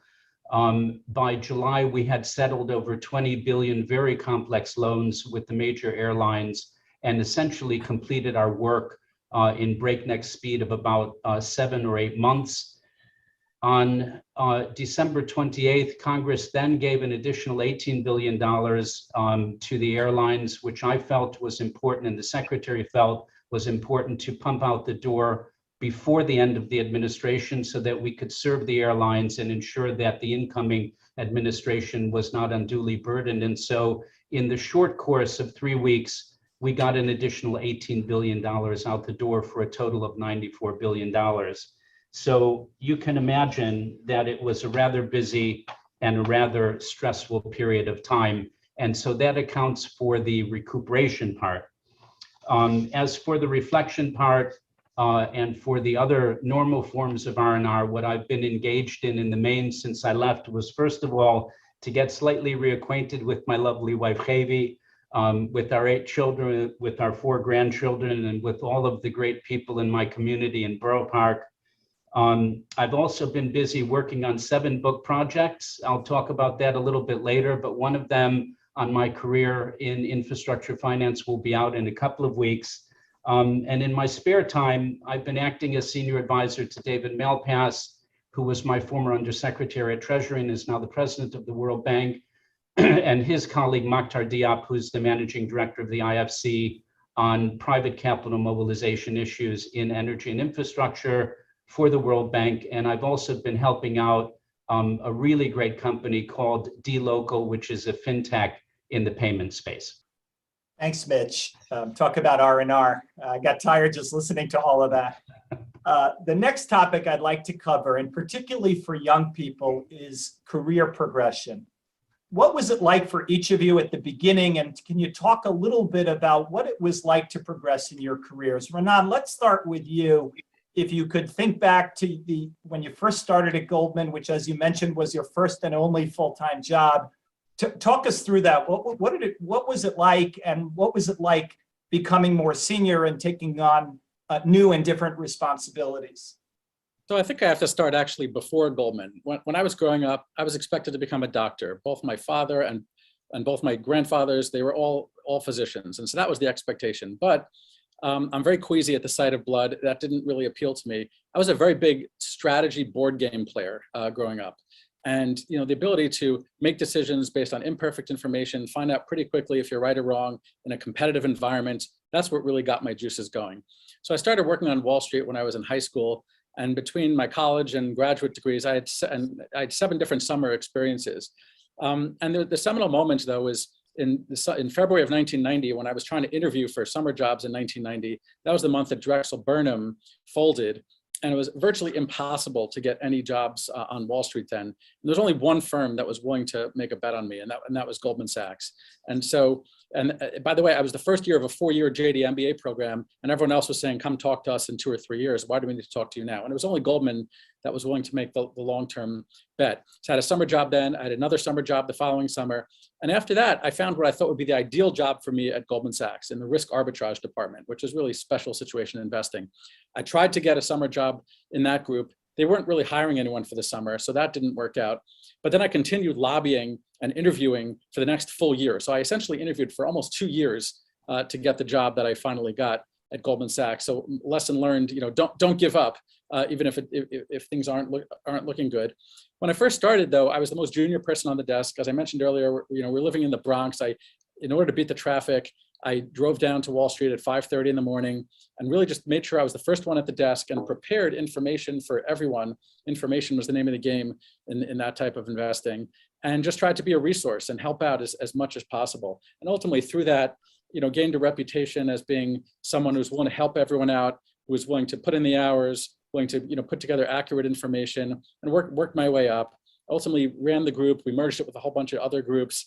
And I kept on just getting new investing roles within Goldman Sachs. And that's really what's kept me here as long as I've been here. which is I've continued to feel new excitement, new engagement, new responsibilities and challenges where I feel like I'm continuing to learn, grow, develop.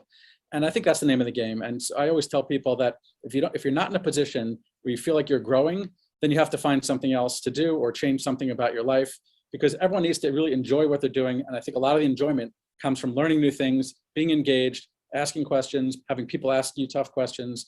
And so that's what's kept me here. And so I've basically invested across public and private markets, across all asset classes, including having done a couple of SPAC deals in the last few years. And it's just been really, really interesting. The question I often ask people, is it more important to be lucky or good in what you do? I'll typically ask that question of a pretty junior audience coming into Goldman Sachs, and most people think, oh, of course it's better to be good than lucky. But I have a different point of view, which first of all, luck can be interpreted as divine providence as well. But I think the skill in life is trying to put yourself in a position where good, quote, lucky things can happen. And if you have enough shots on goal where good things can happen, then hopefully some of them kick in. And I just realized that I've just been very lucky and fortunate to have had that happen to me. And so that's really been, the trajectory I've been on. I'm just going to add that I got lucky in 1999 when I was a young trainee at Goldman that you took an interest in me, and thank you for that mentorship. Everything you said resonates with me as if it was just yesterday. Thank you, Renan. Mitch, you spent 30 years practicing international law. You're fluent in Mandarin and Cantonese, and presumably English and Yiddish, etc. What was it like in the early days coming up the ranks? Give us a feel for what it was like to come up the ranks at a law firm and then work at the highest levels of government. Well, David, I guess I would focus on two words to describe how it was. It was exhilarating and it was extraordinarily pressured. And I want to unpack that a little bit, but before I do that, I can't help but to relay a similar story that I had to what Renan had in reference to his making it into Wall Street after reflecting on his concerns about blood. So when I was in my junior year in college at Georgetown, I had a great mentor, Tom Robinson, who pulled me aside one day to discuss my future. And he said, well, do you want to be a doctor? And I said, not really. I'm not too good with blood. So he said, okay, well, what about a dentist? And I said, well, maybe, kind of the same issues. I haven't done pre-med and I've not done the requisite courses. He said, okay, you're going to law school. So that's kind of how I ended up in law school. But I started working on Wall Street when there were very, very, very few from Jews in the profession. I joined a white shoe firm called Hughes, Hubbard & Reed, where I was very, very much in the minority. My best friend there was the only other ethnic intake in our class, a fellow named Chris Reynolds, a Black fellow who made it to be general counsel of Toyota Motors globally and presently serves as the chief administrative officer of their North American operations. And we're still in very close contact. What I would say is that I came up through the ranks as the result of really two things. One is the hashgacha that Renan referred to, and the other is just really a ton of very, very hard work. On the side of hashgacha, I always ask myself, who would have thought that learning Chinese while working in a Chinese restaurant and dutifully paying my Con Ed bills would have led to such an exciting career in infrastructure finance, and particularly a career that kept me in Greater China for 15 years. And who would have thought that all of that would have led to my being appointed by the president and confirmed by the Senate to lead a portfolio at Treasury, which was defined by China, by energy, by infrastructure, and by fintech and financial regulation.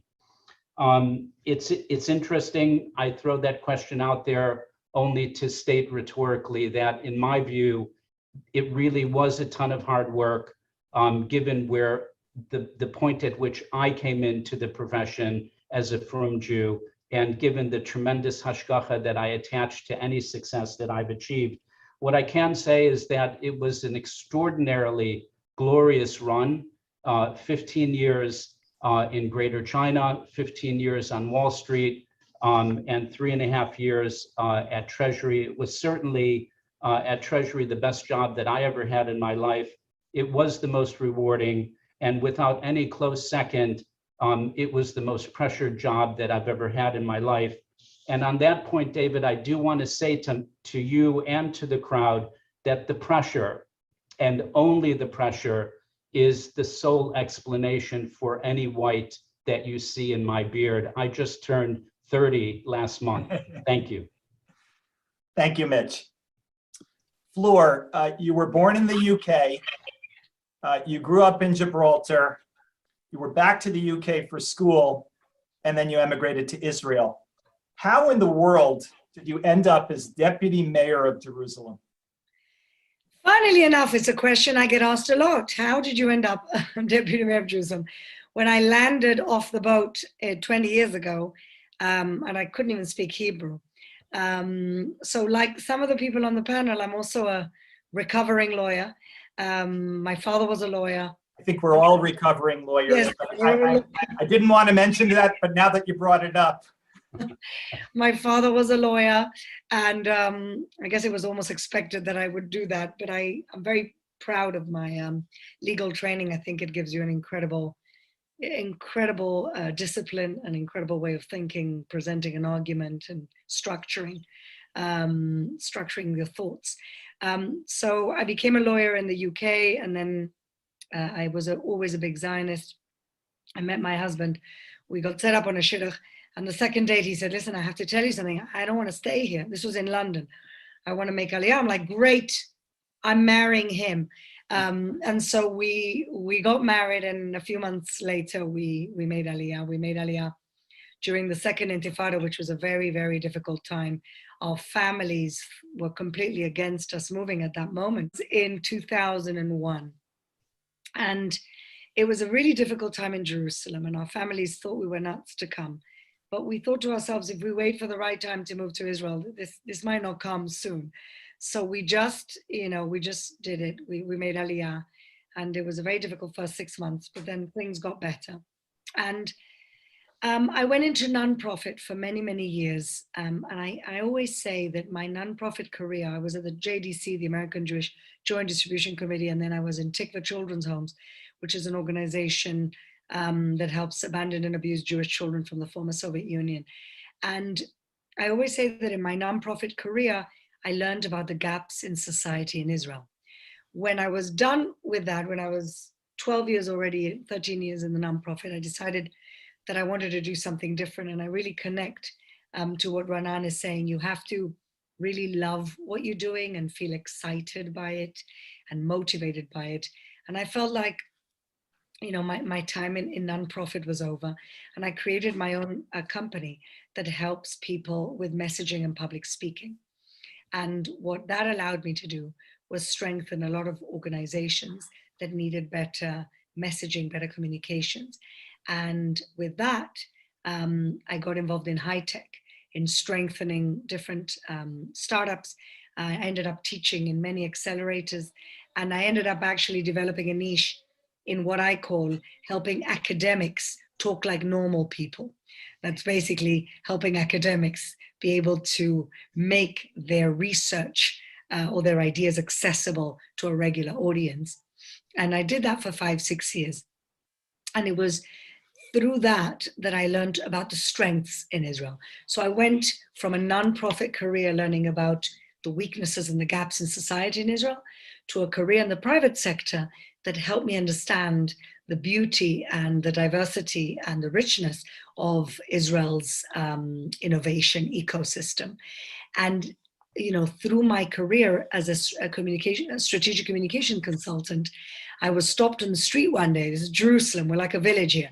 I was stopped in the street one day by somebody and said to me, there's a small political party in the local elections that are having problems with messaging, and they really need somebody like you to kind of organize them and develop effective messaging that resonates with audiences. So I said, I'll give it a go. Political communications could be my next move. So I said, I'll start with a small political party. So I went to help them. And after the second session, they asked me whether I wanted to run with them for City Hall. And I was like, can immigrants do that? I mean, I'd never really given a speech in Hebrew. And even though I'd been in the country already for like 12 years, it's always very daunting to stand up in front of an audience and talk in a language that is not your mother tongue. But I honestly believe, and this is where my faith comes into it, that Hashem opens doors for you. And when there's a door that opens, I believe you have to walk through it. I just believe that.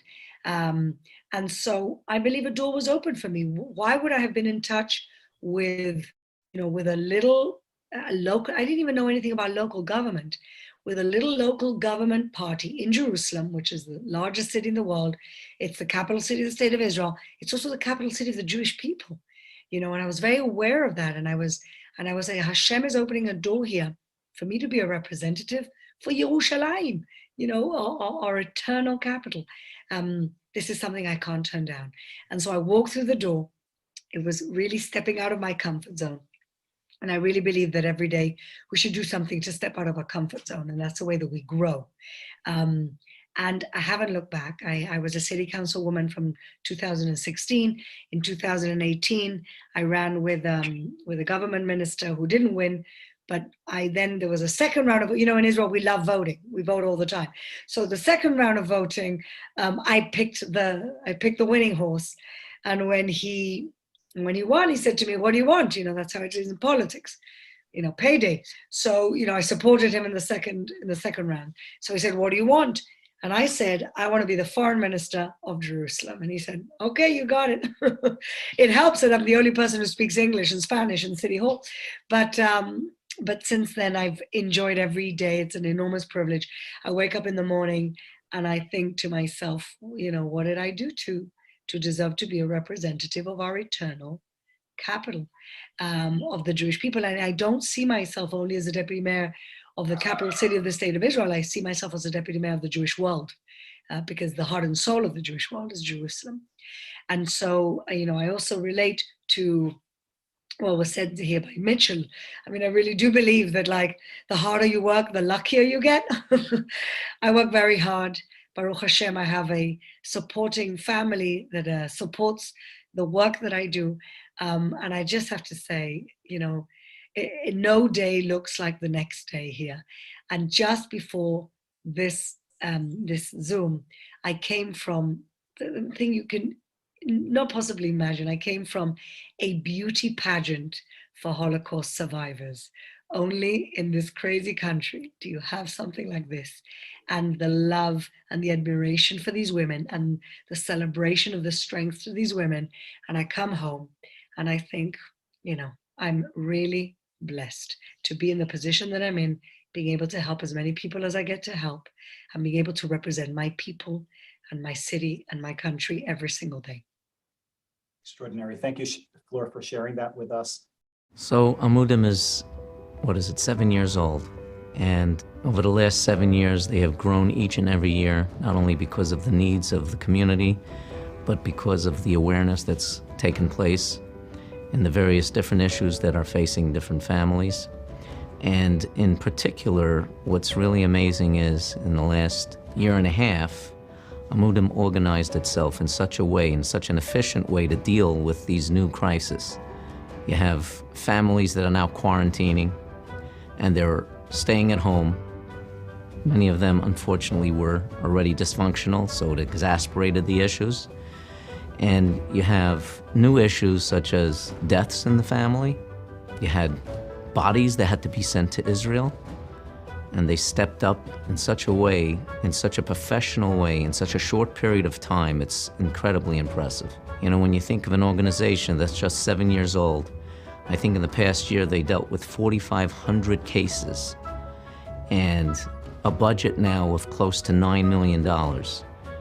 And a staff that is incredible how they could step up and deal with new situations, new things that they never had to deal with before. And they did it so successfully. To me, that is just an incredible, incredible feat.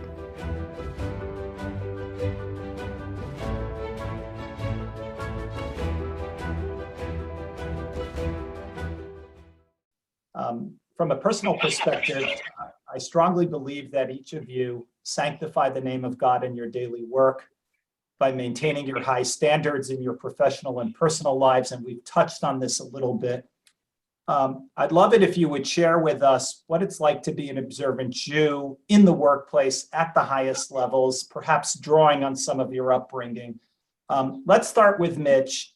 You were the first Hasidic Jew to be confirmed by the US Senate.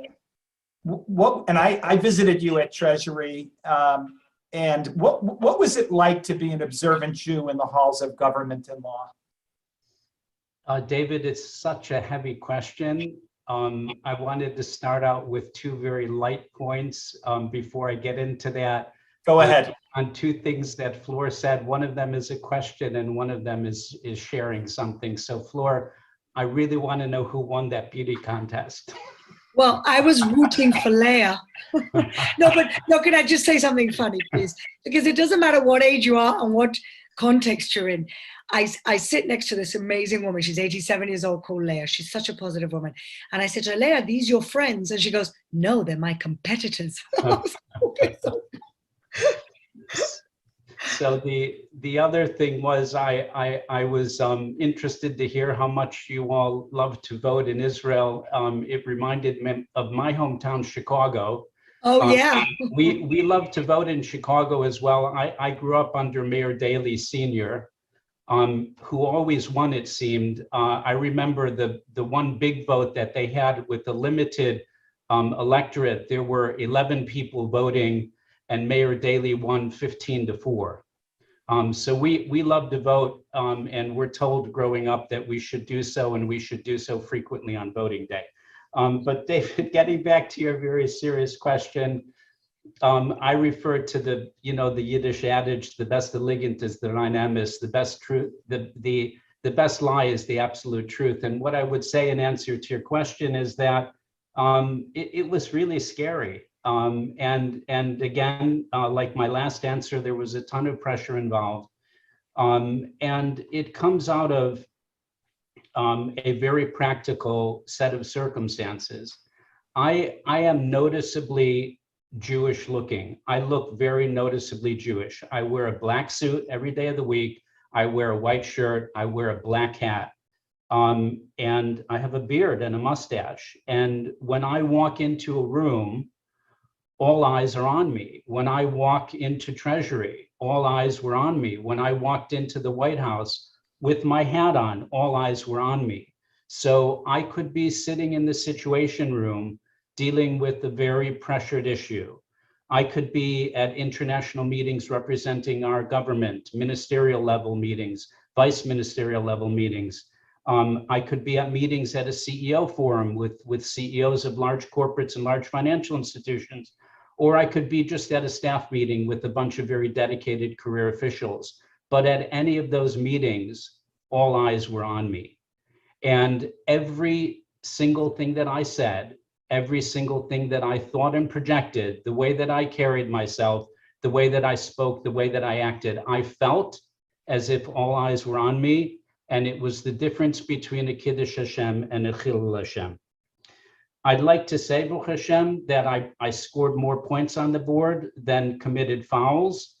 And that I would like to say and take credit for furthering our national interest and creating a Kiddush Hashem for Klal Yisrael, for all of my work that I did at Treasury, all of the interactions that I had at the White House, all the interactions that I had across the interagency, and with many of my numerous engagements with international counterparts. But I do have to admit that amid the pressure, I would from time to time, or maybe even more than a little bit from time to time, rely on my secret weapon, which was the remedy of a good, Jewish story or a little bit of good Jewish humor.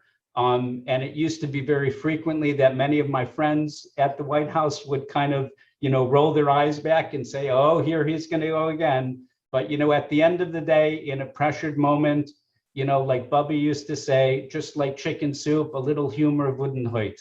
Thank you.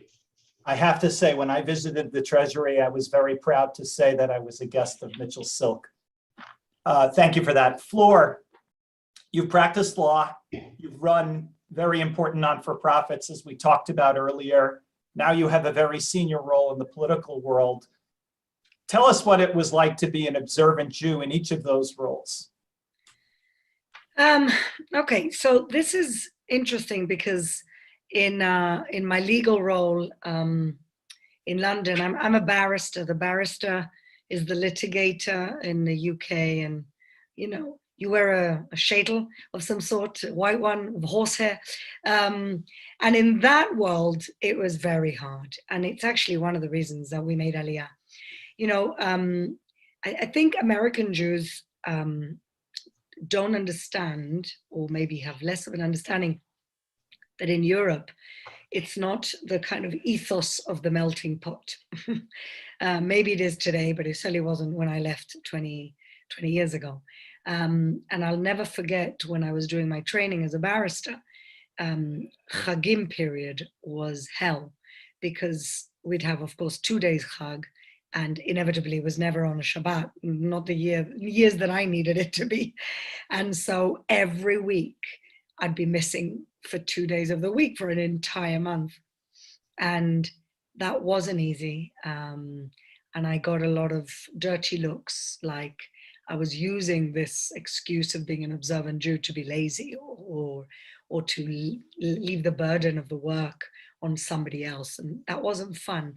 There was less of an understanding, and there was certainly no observant Jews where I was. Gibraltar is a different story. This was London.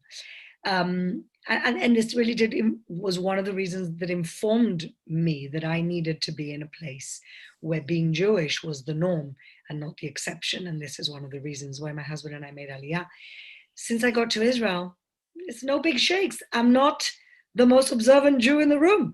I'm sitting with Haredi city council members. They actually think that, the fact that I'm an Orthodox feminist is something that doesn't go. And so I must be a feminist more than I'm Orthodox. And so I have the opposite problem in Israel.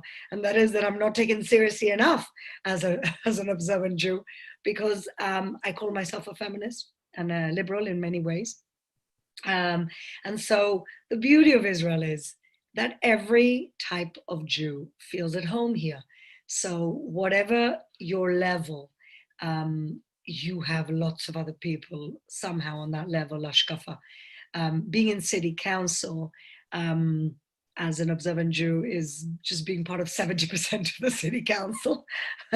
Being in city council, if you ask me as a woman, now that's another story. We're only 18% of the city council. And that's a whole other story. But being an observant Jew in Israel is one of the joys of my life. It's the norm. I don't think about where I eat. Everything's kosher. I don't think about having to be near a shul for Shabbat, because there's a shul in every corner. And that this really is the reason that I wanted to have children that were born here, because I didn't want them to feel like the exception the way that I did. I want them to feel like it's the norm. Thank you, Flor. Renan, every kid with an interest in finance dreams of joining Goldman Sachs. What has it been like to thrive as an observant Jew at Goldman Sachs for close to 3 decades? Well, to answer that question, actually, I'll take you back closer to 4 decades ago when I started working on Wall Street. And I wore my kippah to work. And I felt like I was being treated differently, really, by my colleagues. And so I stopped wearing a kippah to work. So I actually do not wear a kippah to work. I've just set that precedent and kept it ever since. But it's very, very different today. It is absolutely no problem for people to be visibly Jewish at work. That was always the case, but it was more for the jobs that were not as client-facing. But I have 3 people on my team today who wear kippot, and it's absolutely no problem. But part of that might be that Goldman Sachs has really made it extremely easy to be observant. We have kosher food in the cafeteria. Prior to COVID, we had minyanim 3 times a day. Now we only get them, once a day. There were shiurim that came here all the time. Flexibility to leave early for Shabbat, Yom Tov, all that was there in spades. So Goldman Sachs, has made it very, very easy. In fact, I just got back from a Goldman Sachs partner offsite last week, and there were 3 of us who ordered kosher meals. And not only that, but they gave us wine, and they asked if we wanted to open up our own bottles. And it was great. It worked out really well. But I recognize that, similar to what Mitch was saying in terms of, having eyes on him, there are eyes on me. And actually, Tobias Lefkovich, I think, was really out there in the forefront of being a spokesperson for being Orthodox on Wall Street. And he would have every Zoom he was on, he would have a svarim or a shofar or a menorah or something in the background, really to remind everyone who he was. So I haven't gone, as far as Tobias, but I do feel a big burden and eyes being on me.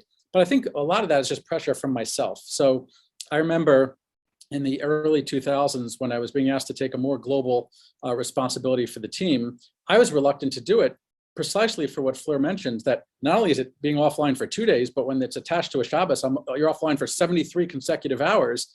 And I didn't feel that was compatible with running a global team with a massive amount of risk that could really impact, at the time, the firm when I was on balance sheet.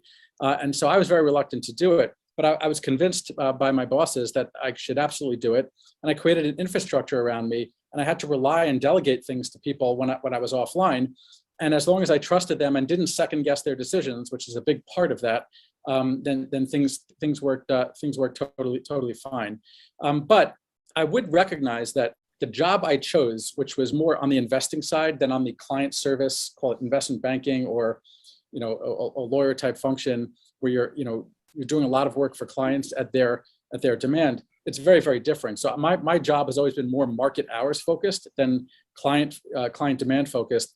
And I recognize that's made it a lot easier for me than other people might have had it on Wall Street. But I think that's part of the equation, is when you decide what you want to do with your life and how to set it up, if you're prioritizing things like Shabbos and family and things like that, you want to try to at least steer yourself in a place where there's a reasonable probability of being able to have a professional career that allows for practicing the Jewish practices in the way that you want.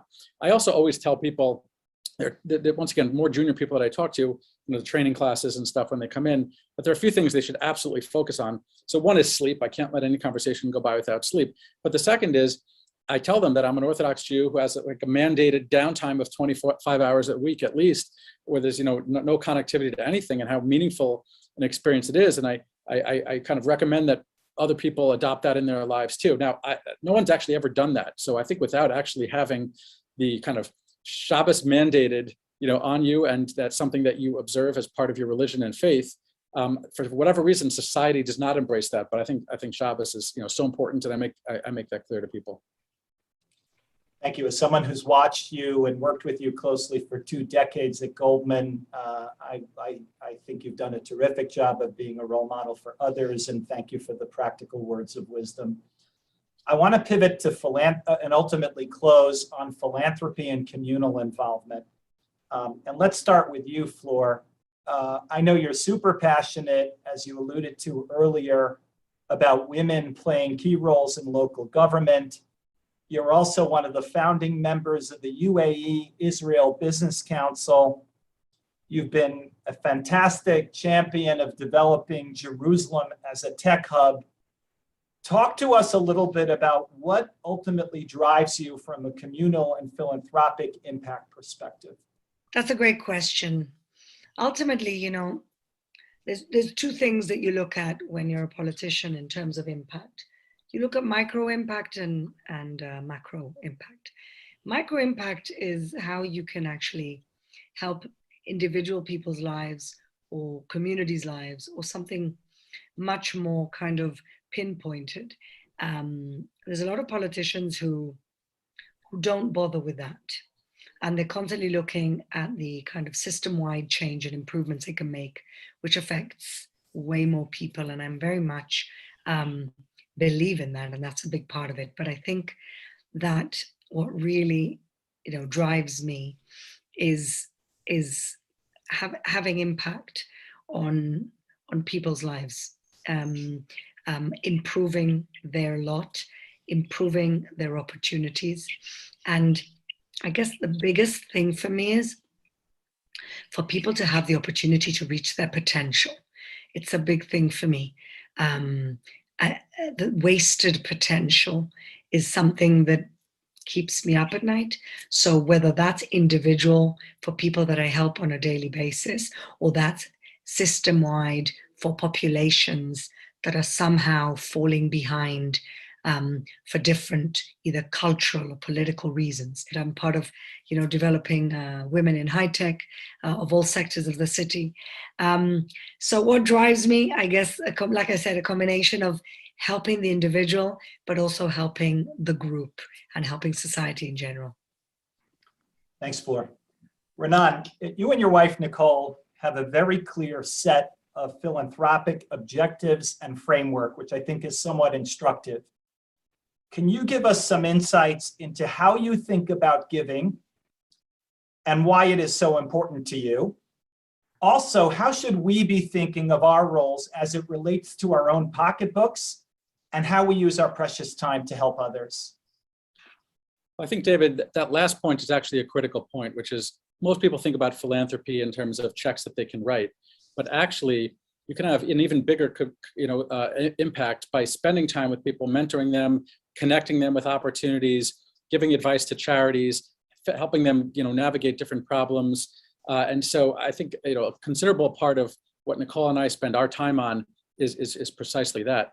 But if you want to zero in a little bit more on the philanthropic, traditionally defined way, there are three core principles that really guide me and drive me in everything I do in life. And they actually happen to correspond to the three philanthropic buckets and areas of focus that Nicole and I have. So the first is that I view myself as a link between past Jewish generations and future Jewish generations. And so that causes us to focus very much on Jewish education and continuity. The second principle is that I view myself as a partner with Hashem, with God, in either helping finish creation or helping repair the world. And that steers us a lot towards food poverty, health, safety net organizations in the United States and in Israel. And the third is that I believe that the land of Israel, the book of Israel, the Torah, the people of Israel are all inextricably connected. And that leads us to have a big focus on the security, safety, and image of Israel. And in fact, we're very proud that 2 of our 3 kids currently live in Israel, and we have an apartment in Yerushalayim. And so, we make that a big focus for us. But I would also say, surrounding that framework, we also try to get our kids involved with us in philanthropic decisions and visiting these organizations, getting to know them in the way that we do. We've also set up, some, relatively small donor-advised accounts at the Jewish Communal Fund that lets them allocate money, as they would want to allocate it, not just, through our lens. But really, I think the guiding principle behind us is that we view these as investments, and we try to get behind young, dynamic leaders that we think are going to appreciate the value of an organization tremendously. And if we can get leverage, along the way, that's what we're trying to do.